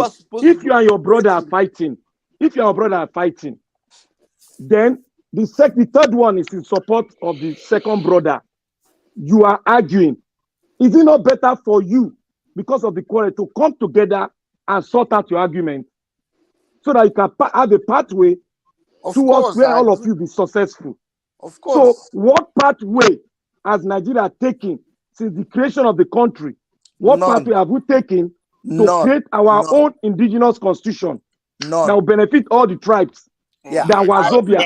Do you think that this national character thing is normal? We did it ourselves. There's a whole lot of we wrote it inside. Does America have national? No, hold on. Does the US have national character in their constitution? That's a Nigerian thing. You keep saying Nigerians didn't do that. Nigerians did that. See. We're actually operating a pseudo constitution. You don't have a constitution. They keep. My problem is that.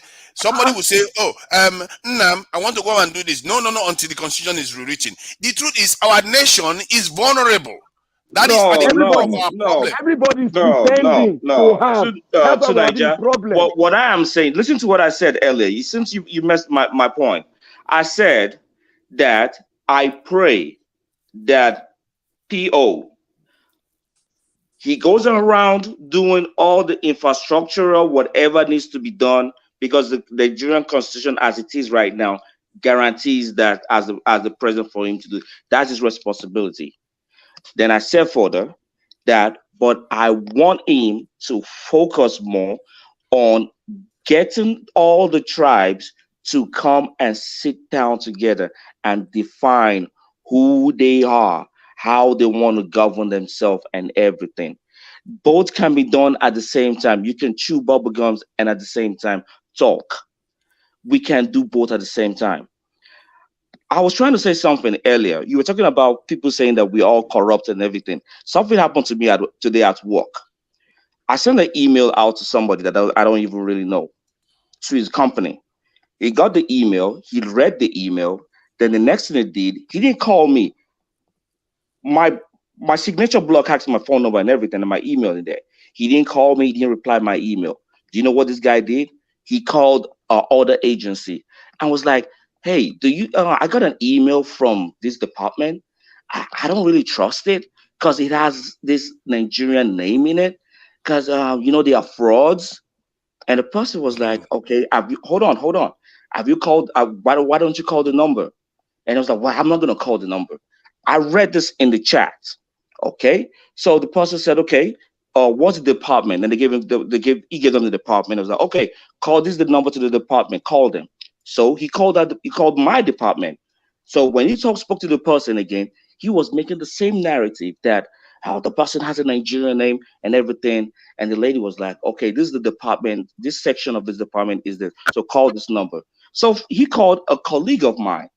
And a colleague of mine told him that, "Oh, okay, this is this guy. No, he's legit. Is that what's your problem?" That call him. And he's like, "No. I would like to talk about you. Can't you find the solution to my problem yourself?" And the guy was like, okay, he marveled around trying to find the solution to this problem, which he doesn't really know why I sent him the email. So when they went around and couldn't figure out what it was because I didn't put any notes on the account, then they made him to call me. And when he finally did, and I heard his accent, I was like, are you British? And I said, "No, I'm not British." And I said, "Are you Nigerian?" And he's like, "No." I said, "Well, you have a deep accent, so I was thinking probably you British Nigerian or something." He said, "No." Okay. So we went further, was talking about the case and everything. Then along the line, I had to ask for his social security number.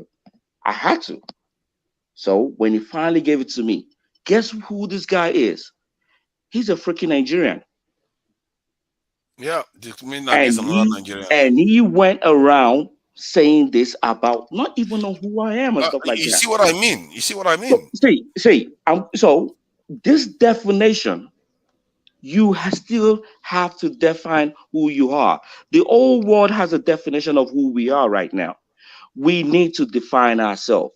Our constitution, the US government was even talking about it the other day here, that the Nigerian constitution was written forced on them by the military. That was the word they used. The Nigerian constitution was forced on them by the military. Well, you don't have to care.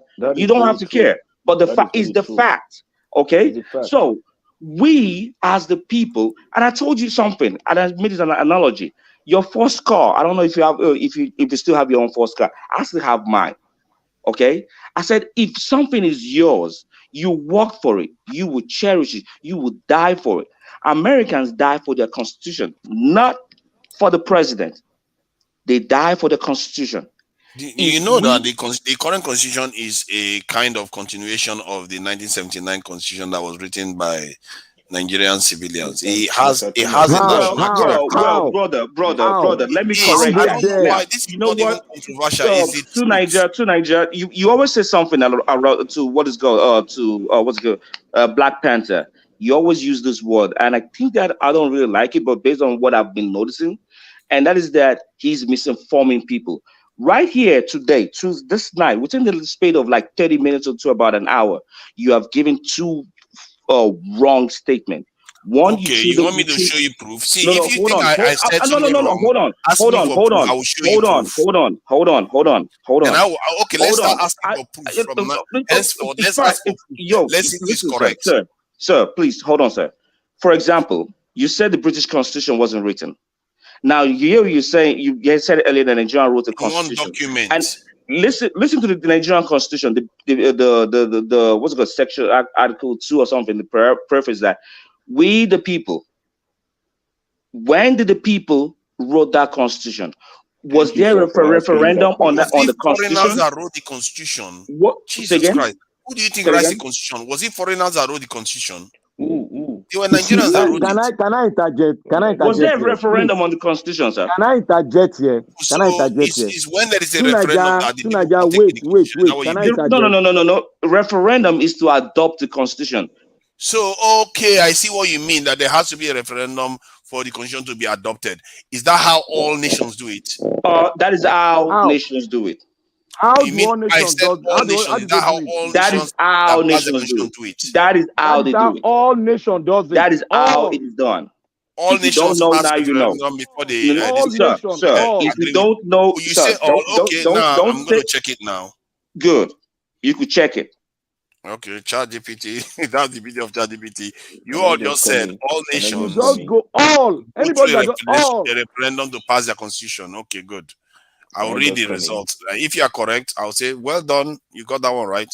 It's not a Can competition, sir. It's It's not a not a yes, competition. it's not a competition. Can I just say something, please? Yeah. Yes, I was just going to say this. Besides the back and forth talk, which I know sometimes it's necessary for us to, to get some thought out of everyone. I just want to say this, Mr. Tuneja. Sometimes what you defend here, basically, I don't know how to describe it, if they have basis on what is going on in Nigeria or not. But I can guarantee you, I know you're going to disagree with me, but that's fine. I can guarantee you that whenever you have a constitution where the people come together and actually write that constitution, it is difficult for some part of the country or some part of the nation to feel like, they are being marginalized. What we have in Nigeria right now is that we have a constitution that was not written by the people. Look at what happened in Okay, the can I read the independence. answer of the question that he gave to me? He said, I asked, does all nations use referendum before adopting this in a constitution? You know what he says? No.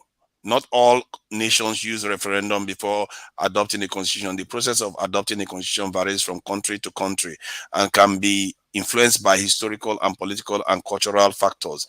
In some countries, the constitution may be drafted and adopted by a constitutional assembly or as a specialized committee. Okay, hold on there. Elected. Hold on there. Just hold on there. Let me tell you something. You see, the context, when I say a constitutional body, when they say a constitution is adopted by the people, it might be the English aspect of it. When they say a constitution is adopted by a constituted body, the constituted body is the representative from each constituent in that country. It's not everybody that will come together and talk. There must be a representative. That is why we say the people. Because if you represent me in a conference, we now say the people have agreed. Yeah, that is it. Delegates. That is what it means. Yeah. Delegates. It's not everybody that will be in the constitutional conference. It's not everybody. That's why we do the delegate. And if delegate does not agree, there's another step you make. You bring it to the state houses of assembly. That is the word referendum. That is the origin of referendum. Referendum. That is where it came from. So you need to put everything in the proper context. See, the truth is, when we ask the question whether all nations do, they don't. So now, I hope you all nations does it. All nations does it. All. If you listen to what you said, if you listen to what you read, it said, based on historical, does Nigeria have the historical reason to have a referendum? Hell yes. What's the other thing you read again? There was another word you used. The question was very simple. Does all nations use referendum? What you read? What you read? Read what you read again. Read what you read again. Yes, and I said no, and this says no. Sir, so why are you changing the hold on. Read what you read. Read what you read. Read what you read. Let me read. Okay, now. Does all nations use referendum before adopting a constitution? It says, no, not all nations use a referendum before adopting a constitution.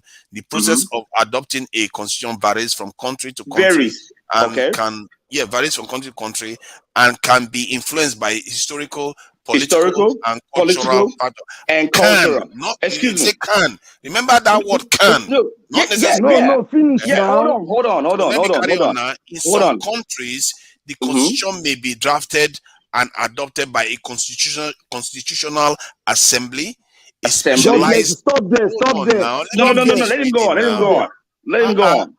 A constitutional assembly, which I think is what they did in Nigeria, or a specialized committee composed of elected representative or appointed. God bless you. Hold God on, bless you. Jesus Christ. God bless Elected you. representative or appointed, remember this term, appointed experts. Uh-huh. The adoption process might involve parliamentary approval or ratification by designated authorities such as the head of state or legislative body. However, God there bless are you. instances, hold on now, let me finish. You However, don't there are finish am instances now. where, okay, so, but none of them said anything about referendum there. I don't know why. See. What is the Referendum, Could you Google referendum? Google referendum real quick. Google And see the definition of referendum. Please, please. Oh my I God. No, Google please, referendum. please. Google the word referendum. We all know What what a referendum? referendum is. No. It seems you don't know. I promise you don't know. Okay, Mr. Peter, maybe I don't know. Let Mr. me Peter, see. Okay, maybe I don't know. Mr. Peter, Referendum. let him compare what he just read to how the Nigerian Constitution was derived. Referendum. Let me see. A referendum is a direct vote by electoral. Hold on. A referendum is a direct vote by the electorate on a proposal, law, or political issue. So how is that confusing? That is what I understood the referendum to be. No. Did you hear the word voting and Yes. electorate? Yes. Who are electorate? The people. That are elected or appointed. No, they didn't say anything. They just said the people. What is the meaning of electorate? Do we have to Google electorate again? Electorate. Okay, now we want to check what electorate is. Okay. That's All right. fine. Hello. Good morning, everybody. Good morning. Yeah. I just wanted to quickly come in here. A referendum, the meaning of referendum, or rather the definition of referendum, is a general vote by the electorates.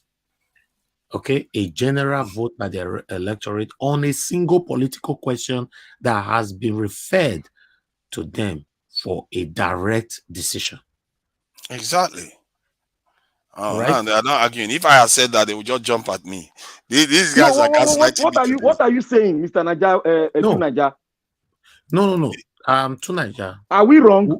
The argument is based on referendum.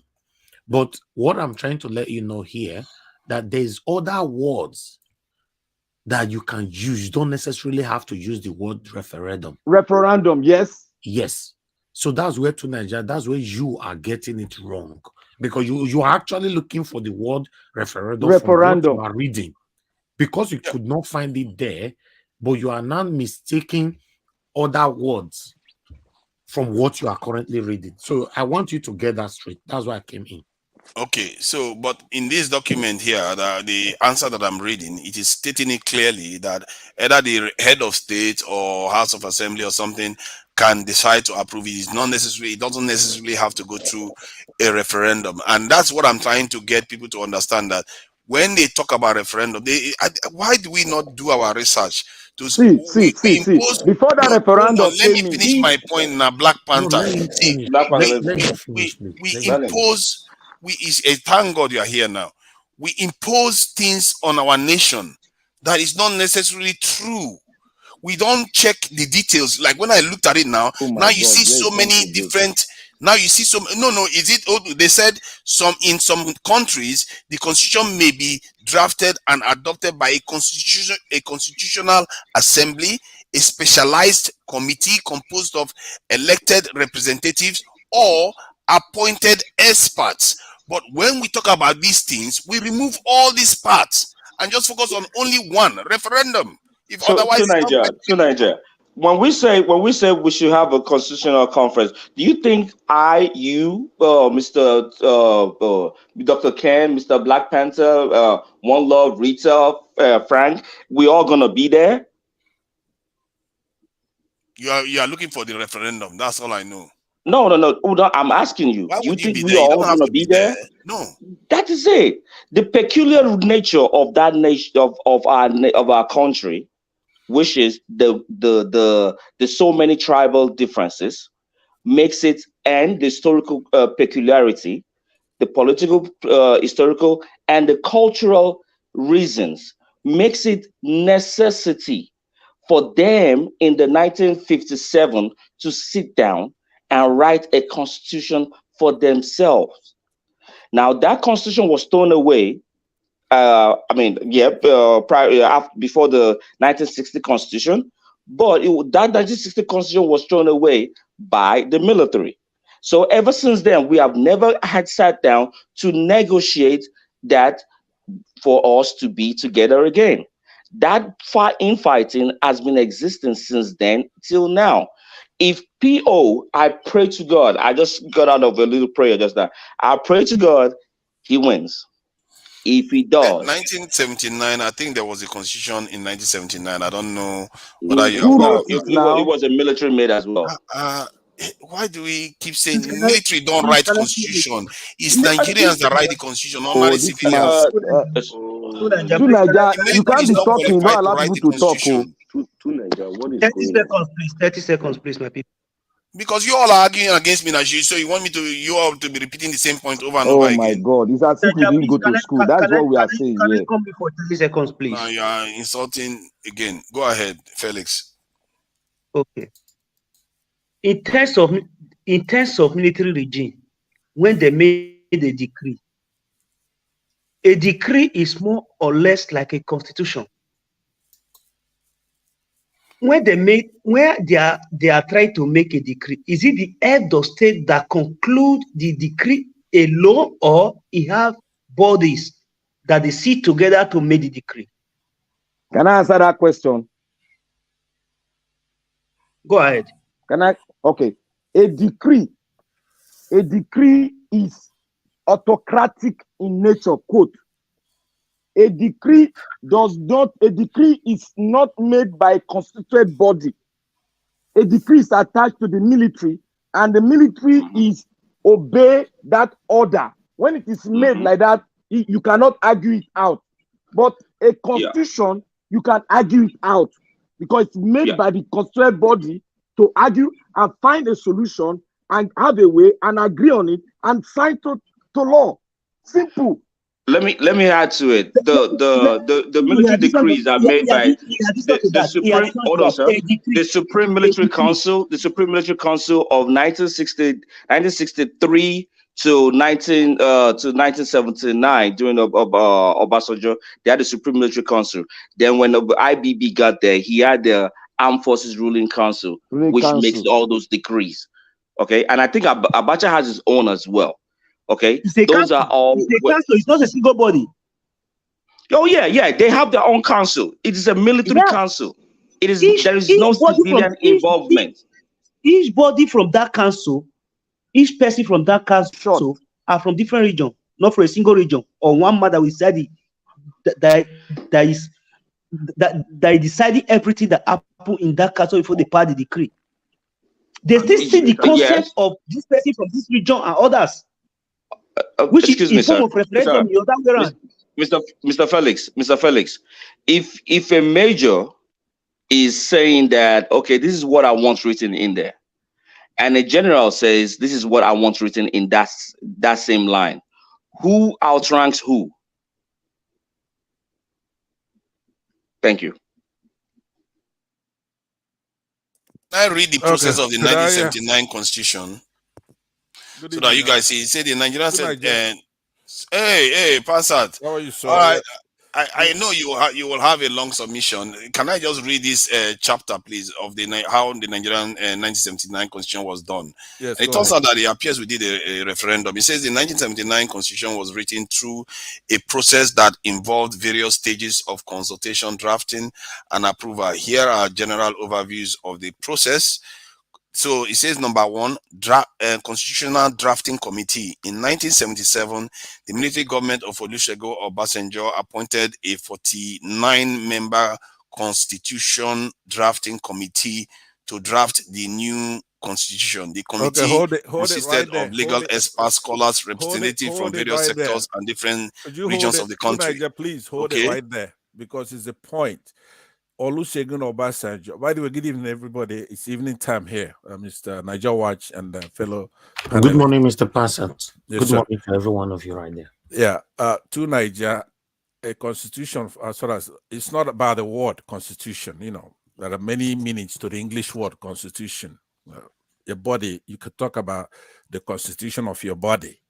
But when you're talking politically, for people to come together and determine how they are going to be governed, that comes from the people. They are sovereign. When you say Olusegun Obasanjo assembled people, right there, that is the problem. Obasanjo cannot assemble anybody to establish a constitution for the country. It's a body of fundamental principles that are established with the precedents according to which a state or other organizations can come together and determine how they're going to be governed. So when you're reading that stuff, you're reading and you come across where it states who's constituting that body. That's where it falls apart. Okay, so but you have all intelligent people here talking to you, Mr. Peter, who has elucidated clearly things that you shouldn't be arguing and debating about. I guess some people like your voice because it just renders everybody here useless. Miss Rita was here; she made a lot of good points. I've been trying to come in. There's no way not to be condescending on you because you keep trying to make an academic debate, whereas you are wrong in all the principles of the academy, even the definition of the word constitution. Are you trying to tell Nigerians who are suffering right now, what we're going through? I'm sorry, you are wrong, please, dead wrong. Hold Even on, the information I checked just now, you are wrong. Why do you just say somebody that is correct is wrong? What kind of world are we living in? Let me finish, okay? This is not a matter of opinion. In the country such as Nigeria, like Mr. Peter told you about an hour ago, that is made out of many nations: the Igbos, the Jaws, the Yorubas, the Hausas, and so many. There's over 300 probably. Some will say more. They all have to come together, and in the case of United States, the name they assign to their people who are going to determine that stuff is called delegates. Those delegates have more power than the president of the United States this time, because those people are coming representing the people who are sovereign. That's why in the preamble to the Constitution, it will say, we the people, not the king, not the queen, not Olusegun Obasanjo. So because you think we are founding United States of America? Pardon? Oh, God. Let me just finish. I think we are the United States. We have to be the United. I think Americans tend to do this. You think we have to be United States of America? He's giving an analogy, an example. Exactly. But that's why you don't want to accept anything else as a form of constitution. Oh my God. No, hold on. Let me finish. Mr. Niger Watch, can you put to Nigeria on the backstage? You are right in one sense that it doesn't have to be identical, but it has to be similar, just like you have in South Africa after apartheid. Depends on when you started. When they had to redo their constitution, then the people, they also have, you have to have delegates. Now, you could call it whatever you want, but it has to emanate from the people. That is not a debate. You're not going to make it any other way. You're not going to have the military do it. You're not going to have students do it. It has to come from the people, because that's where sovereignty lies. But the problem I have, I said that I was going to boycott this place. If you are going to be moderating, first of all, you shouldn't be here. We have a problem. We have a problem where we're conquered because of this constitution. How come you always debate the very essence? How can you be a supporter of Peter Obi if you don't support the people? If you don't support the obedience? What do you think obedience stands for? So the Peter Obi crying about the constitution the way you are crying about the constitution, Pansa? Yes, he is. Let me tell you. He's not. He's busy trying to solve problems in the country. Let me land. And you call yourself an Obi supporter. You people are not even like Obi at all. You claim to be Obi supporter, but you're not like him. Let him finish now. Let me land, because I know. You see Peter Obi crying about constitution once? He has cried about it before. Don't tell me I don't see. I've seen it many times.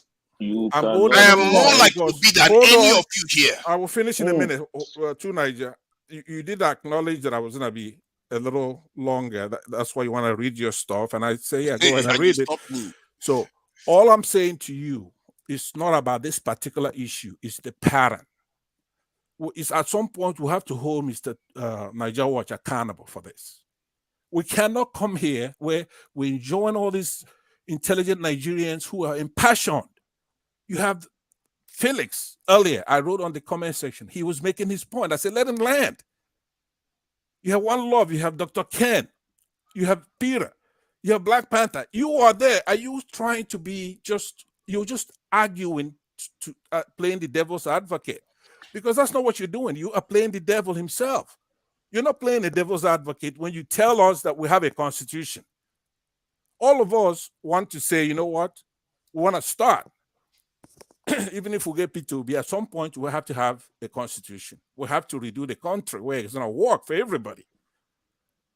But how can we have you on Niger Watch that is dedicated for this movement making a very silly argument that the constitution came from the people? How the can argument you, I'm making is how more can in you line argue with that? what Obi wants, not what you want. What You are are not you Peter even Obi. arguing Stop about? making it. No, they keep arguing that the constitution needs to be changed, otherwise the country will never be good and all the Is rest. it Obi that Peter will Obi tell wants us to that transform the the country wait, without changing the constitution. Is it Obi that will tell us about our constitution? Okay, carry on What are now you because saying? you are the first person to talk about constitution. We've been talking about it since 1970. Where has it gotten us? Is Obi pure and an autocrat? What are you saying? The next thing you're going to say we should go and plant flower because that's going to solve our problems. Let me sum up what you've been saying over the Man, last few weeks, I don't, right? Well, first of all, to Niger, Peter Obi is not a panacea. He's not the solver for our country. It's the beginning of civility. Our nation is weak and they just want to fix documents. Yeah, hold on. Do you think you write that document and people will not still disagree with it? After you write any document today, you will still see a lot of people that will disagree with it. Let us write it first. Let us come together and write it first. That is the luxury of a man Brother, that has. Mr. Tunaja, that is why they have the Mr. Tunaja, that is why they have the revisiting of any constitution, revisiting. Thank you. Hold on. Mr. Pansa, please hold on. To Nigeria, one thing you must understand is sometimes I'm surprised that you're not seeing what is wrong with Nigeria Constitution. Nigeria Constitution is fraud. No, I see what is wrong, but what I'm saying is that all nations have flawed constitution. All nations have them. But Nigeria own is fraud. Nigeria own is not working. And all nations. The reason why it's not working is something else. That's why I keep trying to highlight. And Peter Obi knows this. That's why he doesn't go for it first. Peter Obi understands this. He doesn't go for that first. He knows that there are more important things to deal with. Let Mr. Pansat finish without no interjection, please. The continuous interjection is not letting anybody land. Let me clear up what Mr. Nigeria was just pointed out to you by asking you a very simple question, right? If we have a beautiful constitution as good as American Constitution or any Switzerland or whatever, whoever has a constitution that's good, but it doesn't come from the people, it comes from the military. Are you okay with that too, Niger? Does it pass muster for a democratic document for you? I may not be happy with the constitution. It's not perfect, but I'll function with that. And that's not what I asked you. I'm saying if the military writes a constitution and it says we the people of Nigeria proffer this document as the constitution, but it's from the military, it's autocratic, it's imposed on the people. It's like a decree. So they were talking about a decree earlier, right? If the military issues a decree and give a decree as the constitution, but it's good, it works, it's fine. Does it pass muster with you if he says we the people did it? If it's working, yes, I will accept it. Okay, so that's where the problem is. I understand. Then you're not a Democrat. Yeah, that's what. Oh, so you're a Democrat, eh? He's not a Americans Democrat. are not even Democrats. Where do you even get? Do you think all the democracy is real? Keep dreaming if you think democracy is real. Democracy is not real. You're just lying to you. So if you believe, if you say democracy is not real, so why do you want Peter Obi to become the president then? Because he was going to the Democratic Union. Because he's a better leader for the country. Okay, then why don't we just can I finish? Why don't we wage war without whining up? Hold on. So then we could wage war and put him in there. To Nigeria, please. I told you. I know. Don't you know, Abbas, when it comes to security, I'm quite passionate about the Nigeria watch. So excuse me. Hold on to Nigeria, please. To Nigeria is derailing this. Let him finish. Nobody should interject. Let him just finish. Please. All right. Thank you very much. Okay. Yeah. Mr. To Niger, what I actually been trying to come online to tell you, I'm trying to plead with you. I am pleading with you because you're intelligent. You try to reach out and figure out what something says in the text of it. But right now, is the spirit that we have to operate under. Nobody hates a decree. You could go to a divorce court and there's a divorce decree, but it's stemmed in law. A judge could issue a decree and have a divorce be implemented. A court, you have a lot of fiat in courts, judgments. But when it comes to that particular constitution, it has to come from the people. That is the whole essence of it. You cannot do it by military. Else, military is more efficient for Nigeria, obviously. If you cannot say you want the Labour Party or the Obedient Movement or Peter Obi, unless you understand that we have to have things democratically done. If it's not democratic, you are anti the movement. And you cannot be moderating a panel of intelligent Nigerians and making everybody look stupid. Now, I say that to bounce off of you to go to Mr. Niger Watch, because this is exactly what it is. It's not a two Niger issue. I don't want to address him on this, but I'll bounce off of him respectfully and say that you cannot have somebody who I don't know if it's deliberate. I don't know if it's advertent or inadvertent, but there seems to be a pattern to support military, to sit on the fence and see if we're doing good. If obedience are doing very well, then he's with us. But if we are going to be socked on the jaw, he switches back to the people, the aggressors, right? So please, we have a lot of intelligent Nigerians here, and they've been trying to make a point, but he won't let them make a point. He wants to argue academic bullshit, so things that doesn't mean anything.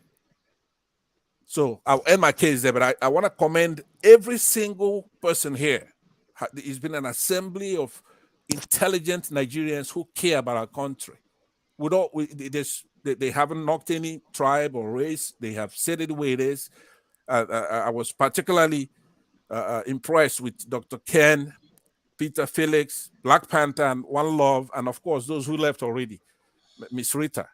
So I thank you again, Mr. Niger Watch. I will exit and watch the rest of the program. But to Niger, please, I'm begging you, please. Thank you. Okay. It's good enough for me to hear. It's almost. Thank you, Mr. Pansat, for coming in. I appreciate every one of you, but I want to let you know, to Niger, what generated this argument. I was listening. It was when you said Nigeria don't need constitution. That was misleading. That's what generated. Let's go to the foundation of this argument. You said Nigeria don't need constitution. Then you now went on referencing to the United Kingdom that they don't have a particular documented constitution. Please. No, what I meant by that, I don't know if I actually said Nigeria does not need a constitution. That's what you used. That was the word that maybe the term I wanted to say was that Nigeria doesn't need a new constitution. No, you didn't use. But you said I was lying. So if I said Nigeria doesn't need a constitution, then that's wrong. Obviously, no, but that's Nigeria what has we were trying to let you know. That's what we're trying. Continuously try to remind you of what you said. The argument you continue with it is wrong. Listen to Nigeria, what you need to learn here, or rather, what you need to learn in that life. When somebody draw your attention to your wrong, review it first before the argument. Because sometimes, as a human being, we might not realize it immediately. So what do? You pause, review it. Oh, did I? No, I didn't. No, did I? Yes. Instead of just argue, and the argument might rather take 1 hour, and we are not getting anywhere. And apart from that, do we have to argue to win, or rather argue to learn? I notice that when you are arguing, you just want to win it. You have to bring every. I see. It's no. You have to learn. So even when I bring the facts in, I should just agree with people that are wrong. After you've argued for 1 hour now or 2 hours, you just realize now that, oh, if I did, I'm sorry. You didn't realize it. But if you listen at that point, at that seconds, they draw your attention to it that to Nigeria, no, Nigeria needs a constitution. You cannot say Nigeria doesn't need a constitution. Maybe by now we'd have been talking about other topic. That's what I'm trying to say. The truth is, from what I heard them say, they were not saying that Nigeria does not have a constitution. They know Nigeria has a constitution, and they probably understood what I was saying when I said Nigeria does not need a new constitution. That's what I intended to say. If I say Nigeria does not need a constitution, that doesn't even make sense because Nigeria already has one. I'm happy now that you know that it doesn't make sense. That's why you would have. But you have to be fair too, because they said that all constitutions, all countries that have constitutions had to go through a referendum. That's the one I said, okay, I'm going to have to check that because that doesn't make this thing doesn't come across as accurate. On that, they went into generalization. So for me, they would have just focused in Nigeria, to be honest. So for me, as far as I'm concerned to Nigeria need a new constitution. Our constitution is not working. I'm not welded to going without a constitutional a new constitution. My problem is that when you try to talk about Nigerian problems, people go first for this constitution. That is at the core of our problem. What I find is that the core of our problem now. Can I just finish my point then? See, that is where this argument came from. That the constitution, we keep blaming the constitution for everything, when in reality we are not doing what we are supposed to do to make our nation strong. Can I say one thing that is fundamental to Nigeria? You don't seem to know that there's something called fundamentals, and if you lose the fundamentals, all the process will be wrong. That is one thing we should note. Politically, when you are setting up a democratic thing, the fundamental thing to do is to get your constitution very right. It might not be perfect. People, no matter how it is, people will still argue it out. But as you go, because you have done the needful, you have done the fundamental thing that you gather people together to agree on something. Here we go. The foundation is laid for the next generation. Name me one country that was doing very badly until they changed their constitution. Name me one country. One country in this world that was doing badly before they changed their constitution. I'll tell you. Okay, good. Tell me. Let me hear it. Number one is the United States. No, the constitution was already there. The country was doing fine. No. They had a king. Okay, give me an example now. I'm gonna give. They had a king but before. they were not doing badly. They were a nation. They were doing badly. They were doing. Have you heard of the Tea Party movement? Have you heard of the Tea Party fight? I said change the constitution, not create a constitution, change their constitution. Excuse me, have you heard of the First Amendment? Hold on. Have you heard of the First Amendment, Second Amendment, Third Amendment, Fourth Amendment, Fifth Amendment, up to 14th Amendment? Changing the constitution. That is changing. That is the same thing. That's what. So if that is Nigeria, if you have amendment, Nigeria already amended its constitution. Hold on, sir. To Nigeria, when you have amendment in anything, you remove A from its current position and put B there. What's that? No, that's a change, of course. That's a position. So, but hold on. But what they are saying is that they want to have a constitutional conference to replace the constitution. That's a different thing. To Nigeria. Hold on. Let me explain that. If they remove A and put B there, they have to do a referendum. You know what that referendum is? That is, they have to vote to adopt it, that it needs to be changed. That is why I was saying to you that all constitutions require a referendum. But Nigeria modified its constitution just recently regarding the energy generation and rail track. They didn't have a referendum. Let's get the fact clear now. To Nigeria, let's get the fact clear. The fundamentals I said earlier on. To Nigeria, where have Nigerian people? I want to ask you a question. Where have Nigerian people sat down and bring up a letter and said, we the people have sat down and agreed to move henceforth from this foundation to build on it? When? Tell me the year. 1979 and 1999. Who sat down?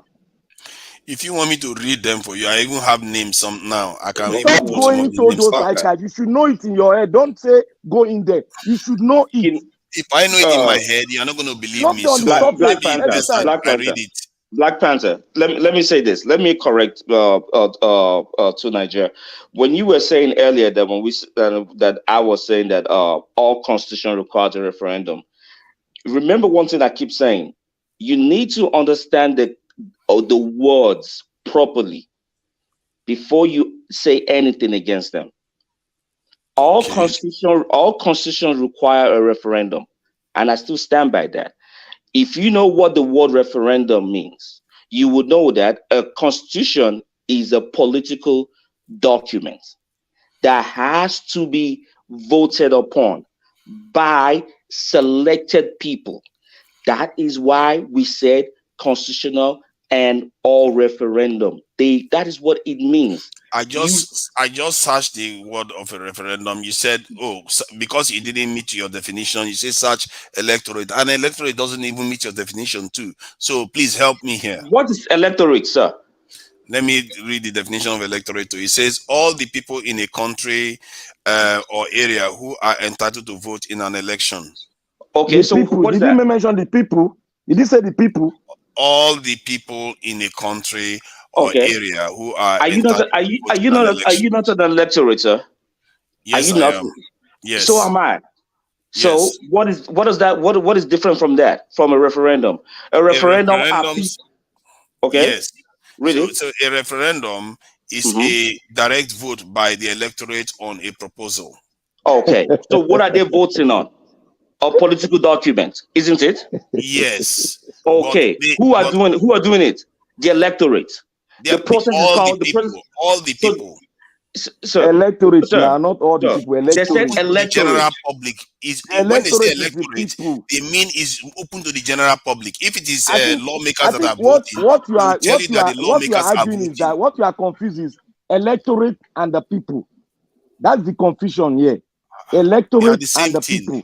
They are the same thing. So why are you particularizing? Why are you stepping on that all the time? No, I think the reason why he asked for the electorate is because a referendum doesn't say the people. A referendum is done by the people and the electorate. So you can pick any of them to profile a definition.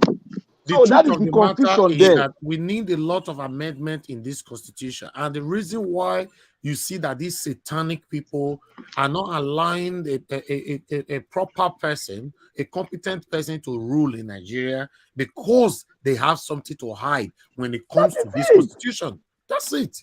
Even a newborn baby understand what we're saying. Nigeria, you said amendment, but they were not saying amendment. They say replacement. No, how many amendments has the United States had in their will request for a complete change when it comes to constitution. That's what they are asking for. No, that's what they are asking for. That they have to vote for it. They have to go and have a round table, discuss whether they should even be in the country. Tunaja, I want to ask you a question. I want to ask you a question.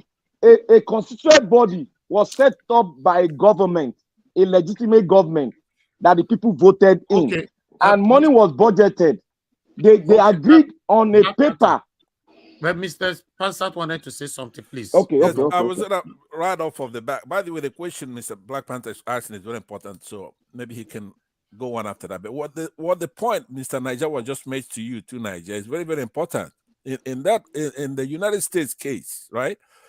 They've had 27 amendments to their constitution. But that's a separate issue. The origin of the constitution itself is important. It has to come from the people, not important people. God bless you. Not important people like Obasanjo or anybody who means well. It doesn't, even if Peter Obi comes up with a constitution, he doesn't have that kind of power to do that. It's the people who are going to determine how they're going to be governed. The Jaws, the Igbos, the Hausas, the Yorubas, the Bibius, all of them have to come out. There was an attempt by Jonathan, I believe it was back in 2013 or 14. He assembled Nigerians to come together to figure out a way to I forgot what the word they were using at that time. Restructure. Yes. Okay? That was an attempt to do that. And Nigeria spent money Jonathan's administration spent money to assemble a lot of people, academia, business, life, students, all kinds of people, and they came together to restructure the country so states could have their own security and have their own police. Just like here in the United States, you have campus police, you have city police, you have county police, then you have federal agents and things like that. But anyway, so I recommend that you go and pick up that activity by Jonathan and what he did there. Okay, because like you keep saying, every situation is unique. We already have a democratic history. That's true. Be it infantile, right, rudimentary, but it's in our culture. So we can reach back and get some good things from that. That's going to be different from what others have done. But I believe that if you're doing all these debates, because basically you just like a debate where if one person is saying A, you want to say B, and then try to hash it out. I submit to you, this is the wrong time to be doing that. We're very focused on number one, alleviating the pain in the country, the killing, the undemocratic process. If you go to Plateau today, there's so many people being killed in that country. Our people don't have food to eat. Our money is $1 to like 700 naira. The government is borrowing all kinds of money. Buhari himself is saying that he's from Niger. He's going to go to Niger if anybody tries to mess with him. And then we have an election mandate that is stolen, which is the hot topic. We're waiting for a Supreme Court action today, and then we have to determine what to do. We cannot let anybody impose a government on us. That discussion was going on earlier when people are saying, what do we do? Those are the kind of discussions we should be having right now. What do we do? This is very hot. We cannot go having a discussion between what white people are doing to us. That is, we have to, first of all, get the low-hanging fruits. I didn't know that we had a Tony Blair problem. No wonder. That is a big problem. Tony Blair came to visit Tinubu in Nigeria. Do you know who Tony Blair is? You were in Britain. Maybe you don't have freedom of press to know who Tony Blair is. Tony Blair is not a good actor. Everybody know he's satanic. Yes. He came. I didn't know. I was no wonder we have the kind of problems we're having. Tony Blair, you have Tony Kabaka, you have Tony Blair, you have assembling in Abuja. Somebody said we're cowards. I think it's Mr. Felix that made that statement earlier. We've been cowardly. We've been cowardly. We have to do what every other country has done. I remember in the Tiananmen Square, if you go and you Google the pictures, you're going to see some Chinese guy or woman stand in front of a tank. That's not preaching violence, but I'm telling you, Nigerians cannot continue. We all cannot continue to be cowardly because it's very easy for us to rescue our country. If you're somebody who loves the country, like you say, to Niger, we have to rescue the country. We're going to go and listen to this Supreme Court give their verdict on this issue. If it offends our sensibilities, we have to do something about it. It should be instantaneous. Yes, I'm going to be there. I'm going to be there. We have to stop this foolishness, this cowardice. There are a lot of people in the country, maybe 34. By the way, let me just tell you something. There are a lot of people who will support taking back our country, but do you know why they don't support us? They feel we talk and when they shoot a gun in the air, we're gonna scamper and that's it. They don't want to be involved with anything like that. If it is shown that our youth, these educated people, these people who have been suffering, people in diaspora, people all over who mean well from north to east to south to west, if they know that we mean business, I'm telling you, over 60% of those who are not only nonchalant, but who are openly against us will join. They don't want to be in a situation where they you know, when the military flex their muscle, then we let them continue.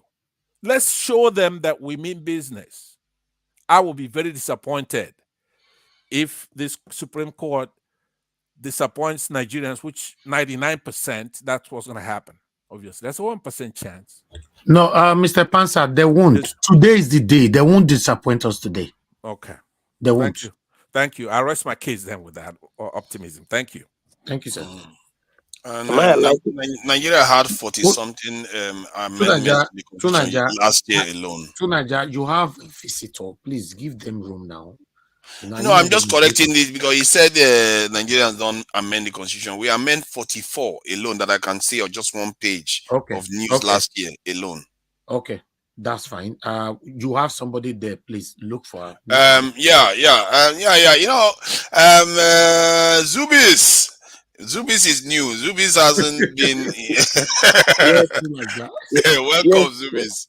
Yes, good morning, brothers and sisters. Good morning, Zubis. Please, where are you joining us from? I'm joining from Amsterdam. Wonderful. Talk to us, sir. Yeah, this is my first. I've been a secret listener of this. It's your first time on the panel, right? The first time of the panel, but I'm just let me try today. I don't know, because anytime I come, I see that people have to line up and blah. So I didn't even know how I stumbled to get in. I just join. I just click. Let us welcome you to the panel, sir. You are the pillar that holds my life. You are the pillar that holds my life.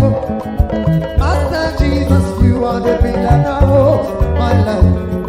Lily of the valley, you are the pillar that holds my life.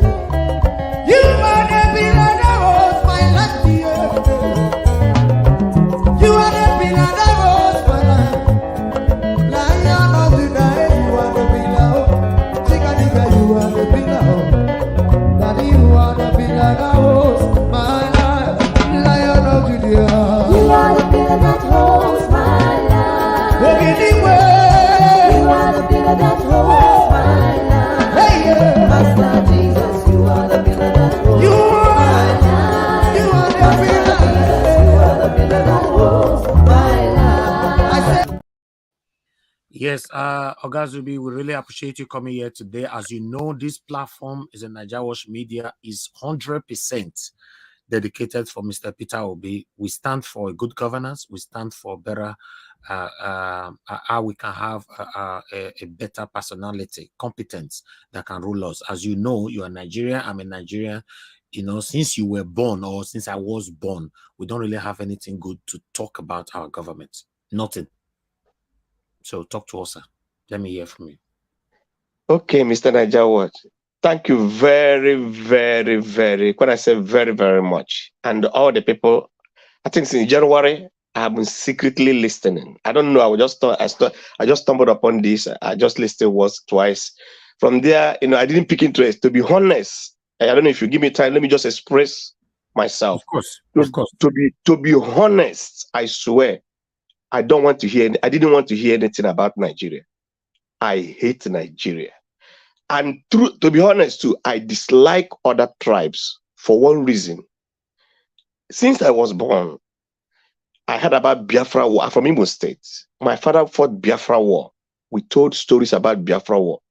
All of a sudden, the war ended the way we all know. We were told how they killed. I don't want to go there, but that's not the reason. But what I want to say is, after all those things, the pain continued in Nigeria. Later, Masob came up. Owazurike started struggling for Biafra. Other tribes, it looked like other tribes joined together against the Igbos. So I started to think, does it mean that other tribes don't see what Igbos are seeing? Does it mean that other tribes love the way Nigeria is going? After that again, we saw other Biafra it looked like only Igbos are the people that are agitating. I said, what is wrong with other tribes? Why are they not seeing what? Does it mean that they're just happy that everybody's suffering together? What is wrong with other tribes? So we know recently we saw IPOB It's only Igbos are agitating. We want to go. Things are not going well. Nobody wants to go. Igbos, even the Yorubas. I'm coming. The Yoruba just started recently. After IPOP came up, and then this Igbo also just started recently.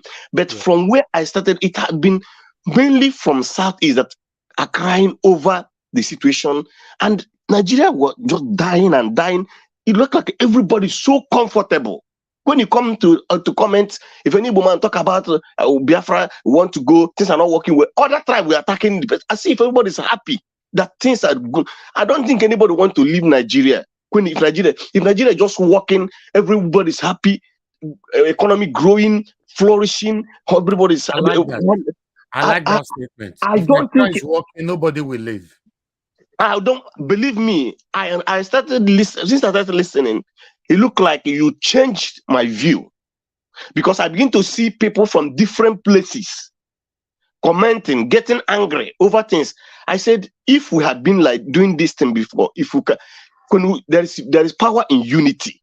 These people are playing with everybody because nobody's talking. If Igbo people talk, IPOP talk, they go there and shoot them. Other Nigerians, even other masses, will support the army for killing people who are crying over nonsense thing going on in the country. So for me, the thing made me, I don't want to hear about Nigeria. I've been 27 years in Amsterdam. I've never been to Nigeria. 27 years in Amsterdam. In Netherlands, I've not been to Nigeria. Because when you mention Nigeria, I get sick. I'm honest with you. When you mention Nigeria, I get sick. But listening to you, I still see comments. I see people complain. I see the same thing that makes me angry about Nigeria. I see it in this platform. People are having the same view, the same thing that upset me about Nigeria. I see the same thing making people angry here. That is why I stick to this place. To be honest with you, I'm just telling you the truth. I see people who are serious. I see about you know what I've been watching secretly. I don't comment. I never commented. I never said anything because I didn't believe in Nigeria. Because one thing I noticed about Nigeria, let me tell you the biggest problem why we enter this mess. Nobody reacts. That's the whole problem. You will hear that Tinubu have carried 100 billion as a governor. Nobody will say anything. Even when they come out, they will start to call him what they call Your Majesty, honorable. Nigeria is that when you steal much, you become honorable.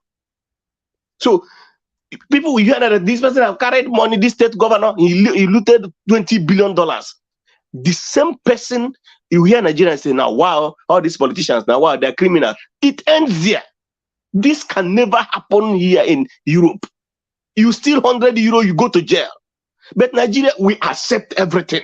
We tolerate everything. Even the Igbos that will come out to say Biafra, let us go. The Nigerians, they say we turn against them.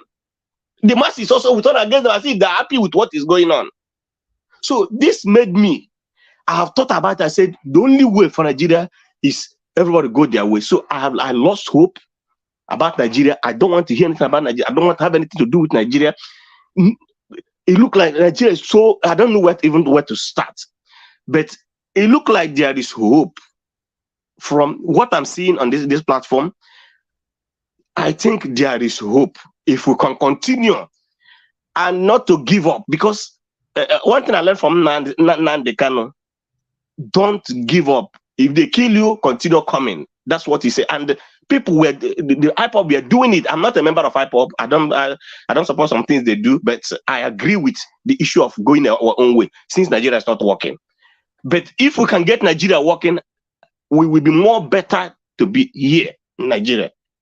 Everybody will be happy. If we can be happy in Nigeria, we can live together. We can solve our problem. We can make Nigeria great. Never see anything. No, you see, we mentioned just now that the Biafra or the IPOP, they are planning to go and all that. Then the Yorubas now came in, the Oduduwa, Sunday Igboho and all that. Listen, the decision with the Supreme Court or this situation that we are right now, we now add more people into this division we're talking about. If the decision goes in the wrong way, now that when I will see those people will come out on their own, because at those states we can have our own country as well. What are we talking about? Everybody cannot continue like this. We cannot. So that's just the fact. Go ahead, sir. Round up. Thank you. Yeah, so let me just round up. Let me just, I just given my, where I was coming from and where I am now. I stand with you guys. I stand with you in any way I can, whatever I can do. I stand with you for a better Nigeria. But anyhow we are going, whether if it didn't work, if they don't allow us to have the new Nigeria, if we agree together, for me, if they say we will not have a new Nigeria, believe me, I will fall back to my agitation. I joined the agitation again. I can't go and become a member of. If they don't allow the new Nigeria to take place, I forget everything. Just like I'm giving a last chance again. With what is happening now is my last chance. If nothing happens, I don't want to hear anything about it. I will just fall back and go and support another agitation group for Biafra. That is my own. But for now, it's like I'm dropping. Since I begin to listen, gradually my mind has been, since January, my mind has been changing. If I hear the voice of the people, hear the crack. If I keep hearing the voice of the people who complain, it kept changing my mind and changing my mind where I could be able to come and believe me. If I open my mouth, tell some of my friends here that I support a new Nigeria, they will be shocked because they know me, they know my stand before. But here it look like it has converted me again. Thank you. I could give chance again for a new Nigeria, but whereby it becomes normal, where you go to. I remember one thing Nandi Kanu saying. He said, "You go and vote, they rig the election. You go to court, they turn against you. Where are you going to get justice? How do you intend to do this?" And I realized that out of frustration, they're carrying gun. Because you go look at the election, look at what happened. You go for the to polling booth to go and change the thing, they reject. You go to court to turn you upside down, throw you away. You come out and protest, they shoot you. For God's sake, how do you intend to solve this problem? I don't understand, because it's so frustrating. So now, if you see this court case, if they mess up, I just forget everything about this country. I will just support the agitation for Biafra. Not only you, sir. Not only you. A lot of people. In fact, I don't just want to think about that. It will work this time. I just hope so. We are getting a good result today in court. I just hope so. Hope so. Thank you very much, sir. It's very good. Thank you very much. I'm very honored to have you on the panel with us. It's a family platform where everybody is entitled to speak their voice. On this particular note, your voice must be able to please those that is wishing or praying for a new Nigeria. If you are coming here and you are part of the satanic group or the people that we are trying to run away from, I'm sorry. At this moment, this platform is not for you. Until we manage to convert you out of your satanism. Thank you very much, my people. I appreciate you all. So I like everybody, because remember, today's another long day. We've been here now for the past 13 hours and it's still counting. So I would like us to have a 2 minutes round so that we can end this particular broadcast, because I'm coming live straight away after we end this, to follow up with the judiciary. Thank you. So Tunaja, please give your 2 minutes, your final 2 minutes, or do you want me to call you last? Yeah, call me last. It makes sense. I can hear all the stuff they've all got to say. Okay. Let me see who is awake here. Everybody have done marvelously well today. Dr. Ken is still with us. I'm surprised. There we have Mr. Pinter, Black Panther, Felix. One love still there with us. Can you imagine? All right, let me start with my sister that just joined us right now. Omoye's corner. The sleep. What are you looking for this early morning? Nigeria matter, don't let me sleep, my brother. Nigeria matter, don't let me. If you see at my hand, I've been all over the place. I don't go Twitter. I don't check what they happen. Don't read. Oh my God.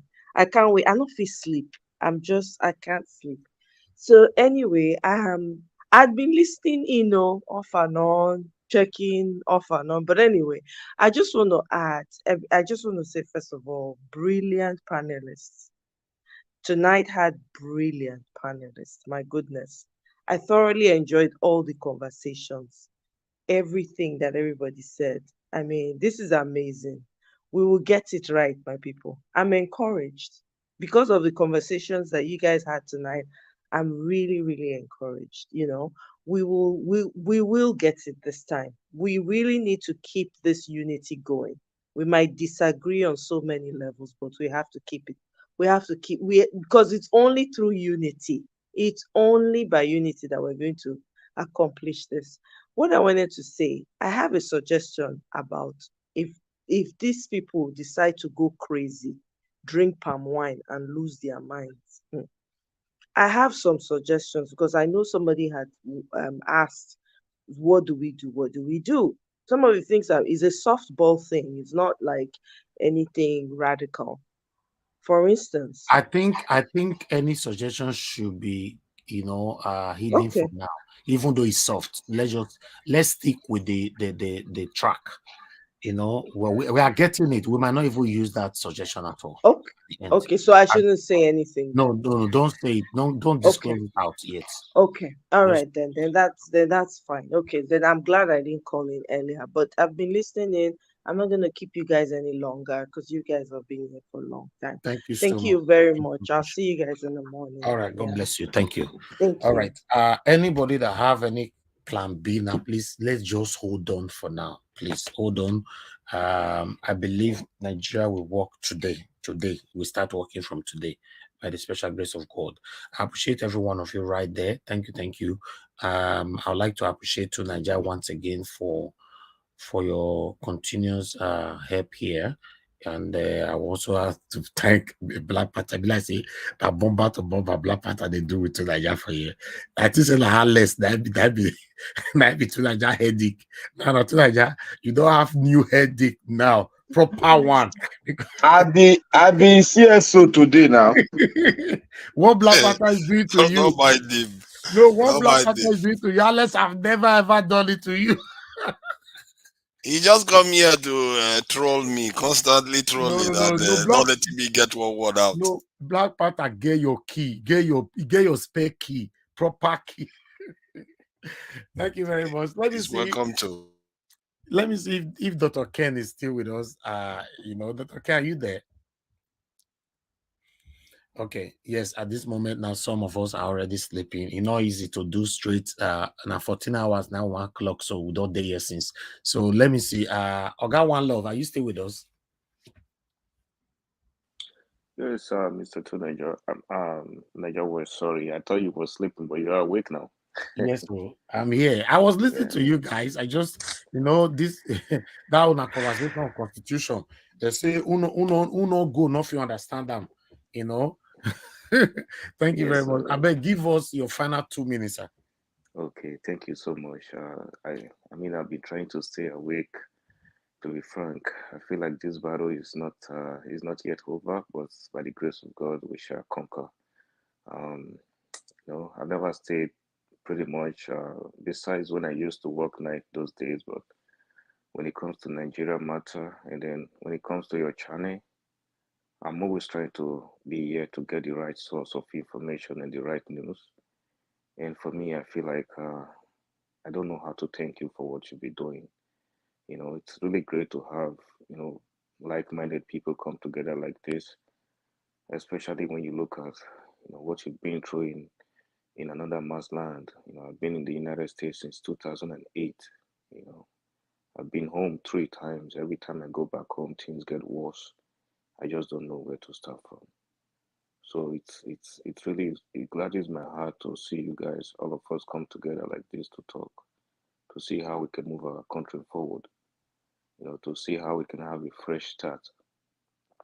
And I'm very optimistic that hopefully we can get something, out today, even though I'm not, 100%, but I believe God will surely hear our cry, because at this point, we've not been able to take these evil and satanic leaders by the bulls on. We've not been able to face them, with the armor or anything like that.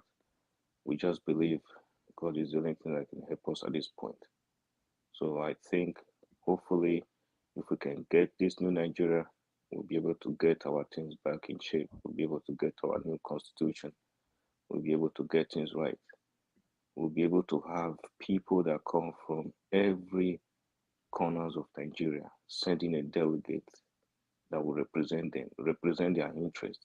And by that time, we'll be proud to have a constitution that says we the people. Because what we have right now is not we the people, it's we the military. That's what they have imposed on us right now. So I believe today we are going to have good news. Yes. And we are going to have a new Nigeria where everyone's voices are going to be represented by the grace of God. Thank you so much, Mr. Niger Watch. I really want to say thank you, thank you. I don't really know how to say it because it it brightens my heart when I come here, to listen to you guys and also be able to talk to Nigerians that have been outside of Nigeria over the years, and just want to have a good country, a place where we can come to again and call home. So thank you again. Thank you to everyone in the panel. I'll be in the background and try to follow up later today. Hopefully, as we get our good news. Thank you again. God bless you, sir. I really do appreciate you too. It's a collective effort. Thank you. Thank you. All right. Yes, I also want to use the opportunity to thank Madam Rita. She tried earlier on. She was with you guys till early this morning. Till around, I think she left you guys around what 6:45 a.m. That so yes. Thank you very much, everybody. I appreciate you all. Okay, let me see if Oga Felix is still with us. Oga Felix, if you are there, please give us final 2 minutes quickly.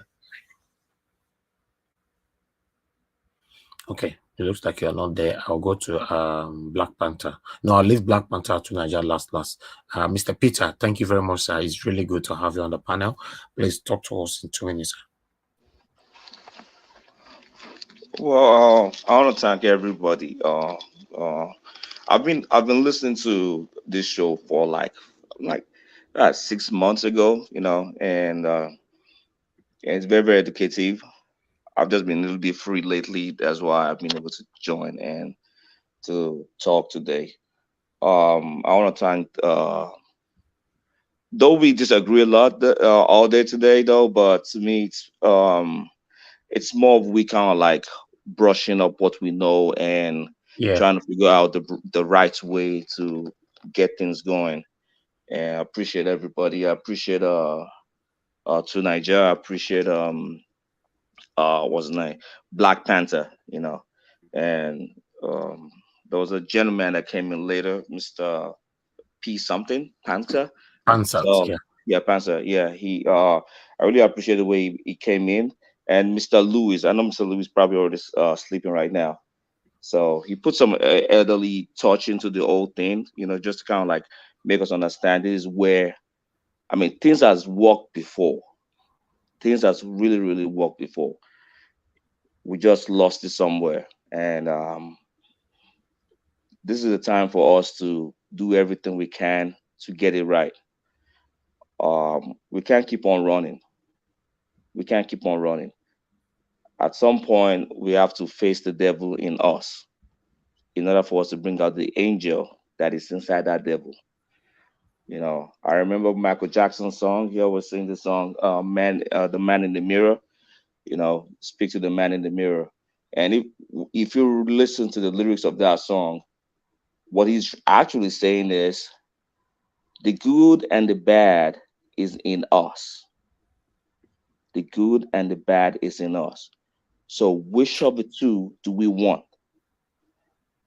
It's our choice. It's our choice. It's ours to make.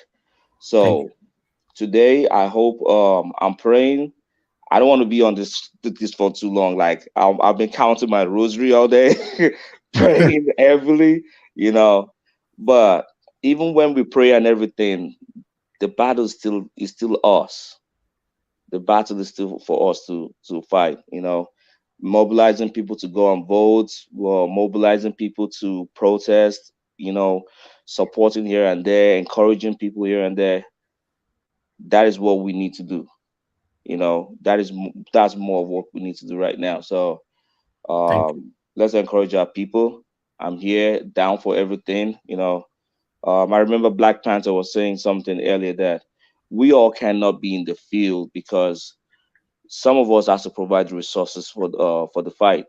I never, like, when he said it, it kind of like stuck into my head, like, wow, that's a real strategy right there. So, hey, I doff my hat to every ideas and everything that's been going on in here, and I hope we'll bring some more into this fight.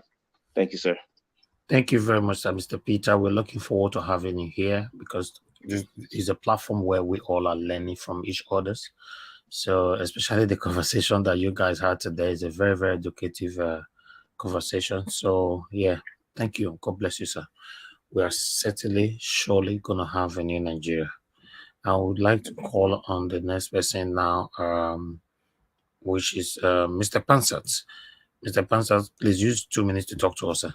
Thank you very much. And I join in congratulating the panelists. Done a great job given the situation of things in Nigeria. Now, there's a particular gentleman, I think he was from the Southeast, that spoke from the heart and he told the truth. It's not easy to do. I understood what he was saying, why everybody's watching as one section of the country was being victimized. The phenomenon, it's about, I don't know if you've heard about it, the crabs in a bucket. That's what was happening.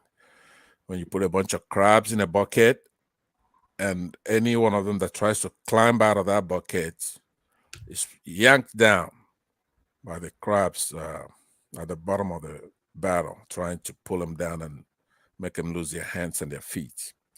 So that's passé now. I believe that he also said that he's encouraged by this particular station, by Mr. Niger Watch, has made him to try to look at Nigeria again. So that's a good news. Now, that is the situation of those of us who found ourselves in diaspora and we're concerned about Nigeria enough on a daily basis. We're here in other platforms as well, trying to talk, reason, debate, encourage, educate, learn. We do everything because we love Nigeria, right? So some of us, like myself, I left Nigeria when I was 19 years old. And it started the first day. I left in August. I was in school in September. The first day I went to the classrooms, and I'm looking at this beautiful decorations at the campus with all kinds of woods that I know must have come from somewhere because it's just extravagant and beautiful the way they did. And I was questioning already. I was already mad how the extravagance they have here. And we have nothing back home. Those trees come from our place, you know? So I was really upset. But let me just say that the pen is mightier than the sword. We may not be at home to go and protest, but we do have enough people to protest. But those of us who are in diaspora, who are equal to somebody like Tony Blair, I could look him in the face and stare him down. That son of a bitch is a very evil man. He has no heart. When Bill Clinton became president of the United States, he pretended to be like a Bill Clinton.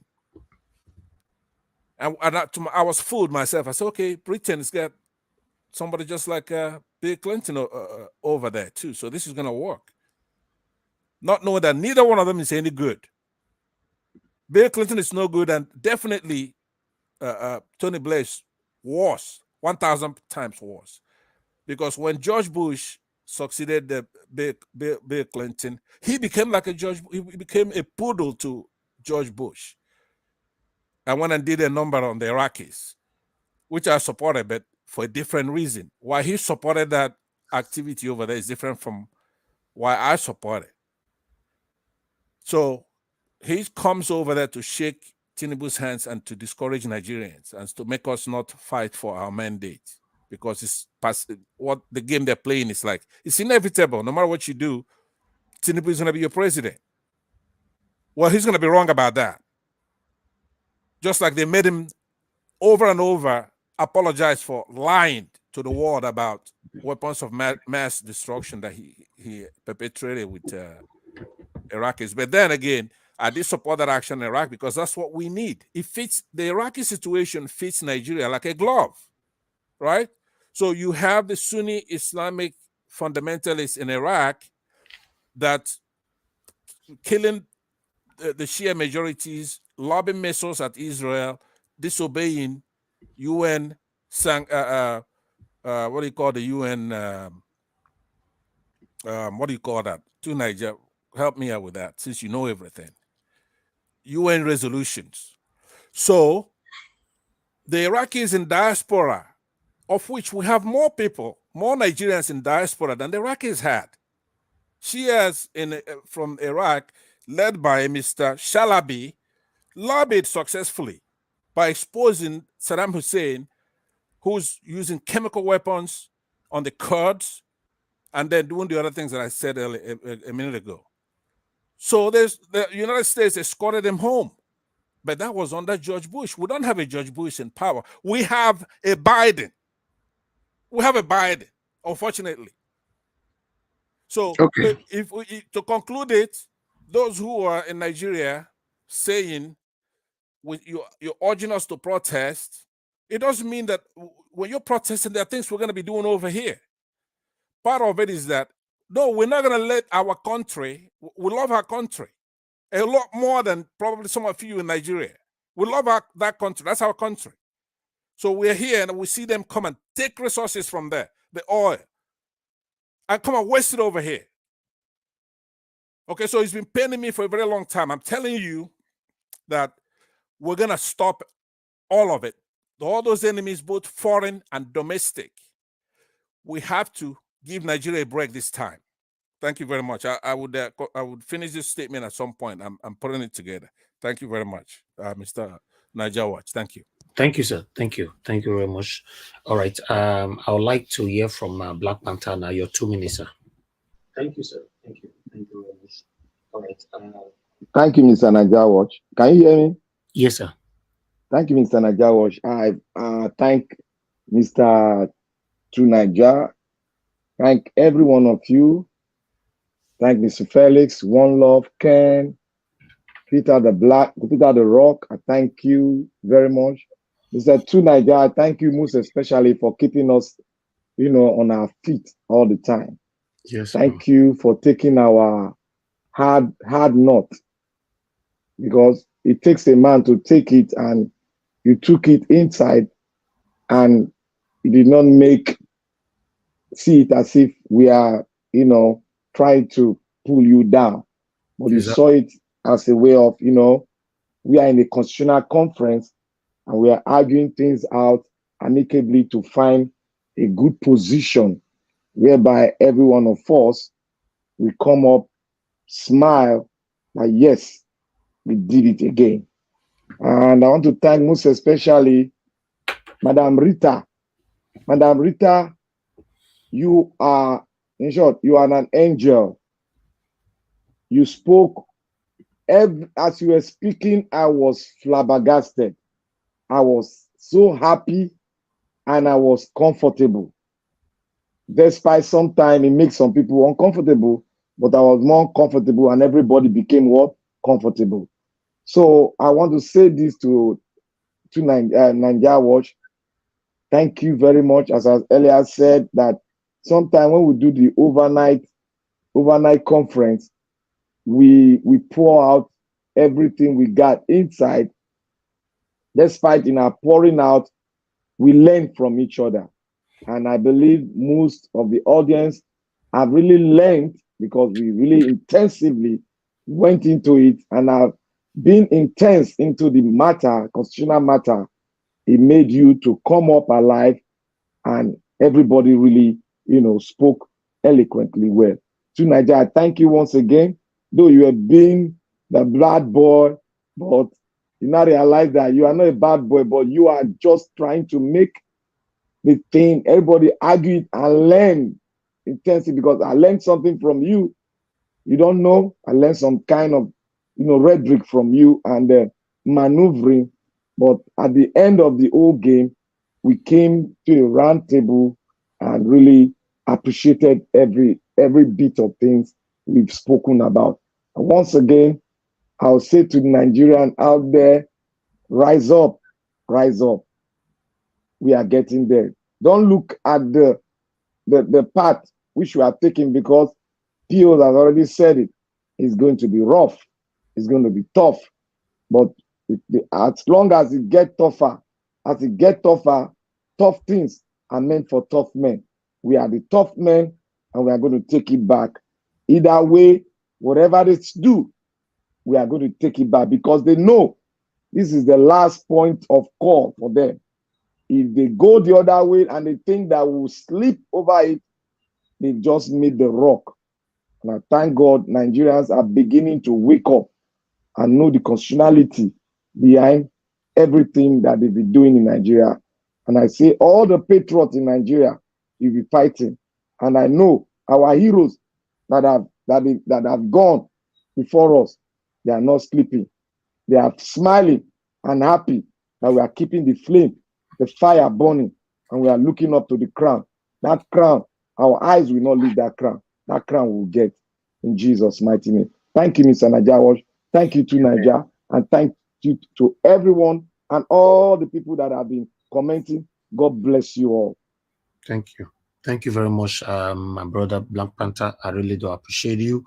Appreciate every one of you. May God bless you all, especially those of you that is doing late night here. Yes, you're right. You know, the late night broadcast gives you guys the opportunity to be more expressive. You know, different from the one I handled by myself, because we have time limits there. So yes, once in a while, I don't mind when anybody is willing to take it. Why not? The platform is for everyone, as long as we follow the rules. God bless you. Thank you. To Naija, before you speak, I just want to appreciate you. You've done this so many times by taking the late night broadcast. I want to appreciate you. Thank you very much, my brother. Yes, we might not agree all the time. Yeah, that's what it's all about. That's why it's called panel. But what I continue to say on this platform, nobody should take it to heart. If anybody offend you here, make you vex more, make you rest. But for those of you where a vex come out pata because somebody offend you, I want to let you know that we missed you, but the vacuum you created is replaced. Always have that in mind. Yes, it's always replaced. When you leave, somebody here take your spot. But we miss you. We love you. But you shouldn't have tried to create any vacuum just because you were offended or somebody disagreed with you. No, that's what the panel is all about. Thank you. All right, to Nigeria, please use your 2 minutes and let's round up, sir. Thank you, Niger Watch. And yeah, it's been an interesting evening. And the chat, in the chat, I think people were very nice in the chat today, actually. And obviously, the viewers, I hope we have done you guys proud here. And to all the panelists from Black Panther and Dr. Ken, Rita, and who else? Where is it? There was one other person that Peter was there. To Future was in the backstage. He never had a chance to come in, and quite a lot of people wanted to come in, and the ones that didn't make it in, sometimes Nigeria Watch has to rest. So that's what I had to say. And all those people that were asking about who was sleeping, nobody was sleeping on the panel. Clearly, nobody was. There's no evidence of anybody sleeping on the panel. And let's leave it at that. So it's unacceptable. The music he heard was so palatable. It's unacceptable to accuse panelists of sleeping. It's just unacceptable. To accuse panelists of sleeping on duty. Exactly. It's unacceptable. They can't do that. The reason why I come down here, obviously, because I painstakingly check facts out and check information out. Because what I find that when our people talk about issues, most of the information that they use is not often very accurate, and it often leads us to faulty conclusions. And I find that very, very important, that we need to start getting to the right source of our problems. And that's why I get passionate sometimes. People, I rub people off the wrong way. But I'm just trying to explain myself the reason why. And when it comes to getting information right, I find that very, very important we get it right. Because if we start doing those sort of things, then we are sure-footed. You know, you don't want to, have wrong information. It means that information goes into your system. It's like a virus. You start using it to make decisions. You know what the gentleman said earlier on about why he didn't like Nigeria and all the rest of it. Only for him to find out, because all the information he knew told him to hate Nigeria, that nobody else is going through their own pain, until he saw more information. And that is why it's very important we get quality information. Quality information is just like quality food. In this life, you only have one go at it. You better have the right information. And I find that it's a precious thing. And one of the culture I saw within the Jewish community in America, and in the earlier days, is one of they were very, very rigorous. They have rigorous debates and trying to flesh out the right ideas. And these things we have to start cherishing it, because this is what made our forefathers, the really ancient forefathers, great. They conquered the world. These are the people that actually conquered the world because they understood the world they were in, and they were not ready to be making mistakes. And somewhere along the line, we lost a bit of step there. So when I'm saying this, I would never take anything personal. And the truth is, we have bigger problems to fight than to worry about taking things personal. So try to take it easy with me. Sometimes I come across as abrupt and impatient, that's for sure. Because when I hear some things that I find problematic, I feel like because I say we've been doing these things for years. I get frustrated because I say it. Sometimes there was a time when I look at adults, I just want to shout at them, because I was like, why did you leave our country like this? It's not, for me, it's not about healthcare, because if we look at all the nations I've checked, I will check the data and I'll say, this is what makes this nation different. And all of them, all the ones I've checked, what makes the greatest difference among all of them is their security state posture. If you have your security posture right, you may have a bad healthcare system, you may have a little bit corrupt system, you may have this, you may have that, but generally your people recover than where we are right now. Thank you. Thank you to Nigeria. Thank you so much. Say you don't get straight hours to talk. If we give you opportunity now, you oh no, if you can't believe how much I was in Nigeria. Black Panther wouldn't let me get 2 words out. I'm like, I object to that. I object completely to that. Then you will start clapping for anybody that speaks. From me. He was just following me I was being objective now. Anybody that do well, I clap for her. Did you clap for me once? You be black sheep today now. Oh my goodness. Thank you, my people. I really do appreciate it all. This is the kind of views we like to hear on this platform. Everybody must not agree to everybody. Everybody have their opinion. Once your opinion is stated, yes, we can oppose it, argue it, but you can't force people to take your own opinion. So yes, that's what the platform is all about. I appreciate every one of you. Please, guys, join us anytime soon. Stick with us. If you have not subscribed, please, it's better you do that. And if it's compulsory, it's very, very important you hit on the notification bell, because when they come out, I might not talk about it. I understand everybody already know we come out every day 6 p.m. Yeah, that 6 p.m. is different, but today, randomly, we're going to be out. So keep your eyes on. And for those of you on the panel, I will advise you guys to just quickly go to bed now. Although keep your phone close to yourself, but go to bed, because you never know when we're coming back live again. But a premiere will be taken over shortly. Immediately we finish this, I think my guys are ready to put on the premiere now. Thank you. May God bless every one of you that joined us today. Mr. Lewis, we appreciate you, sir. Thank you for coming in. Your contribution, I appreciate it as well. Moderator, thank you, everybody, all of you now. I appreciate you now. On the panel, on the comment section, can see a Tion, sir, is already with us this morning. Good morning to you, sir. I appreciate you. O'Shea, thank you very much for joining us. I appreciate you. Black Voices TV, Aproko viewers, thank you. God bless every one of you right there. And I have Willie right there on Harris Moses. That is our Moses all the way from Delta State, Warri. Thank you. I see you right there. Lady Eugenia, thank you very much. Good morning to you. I appreciate you all. Madam Patricia, I can see you right there already this morning. God bless you all, my good people. So Adelaja Ogumbi, I can see you as well. Thank you, thank you, thank you. Okay, let's move on. Guys, I'll be coming back soon. Thank you and take care. Bye for now. You are the pillar that holds my life. You are the pillar that holds my life. Master Jesus, you are the pillar that holds my life.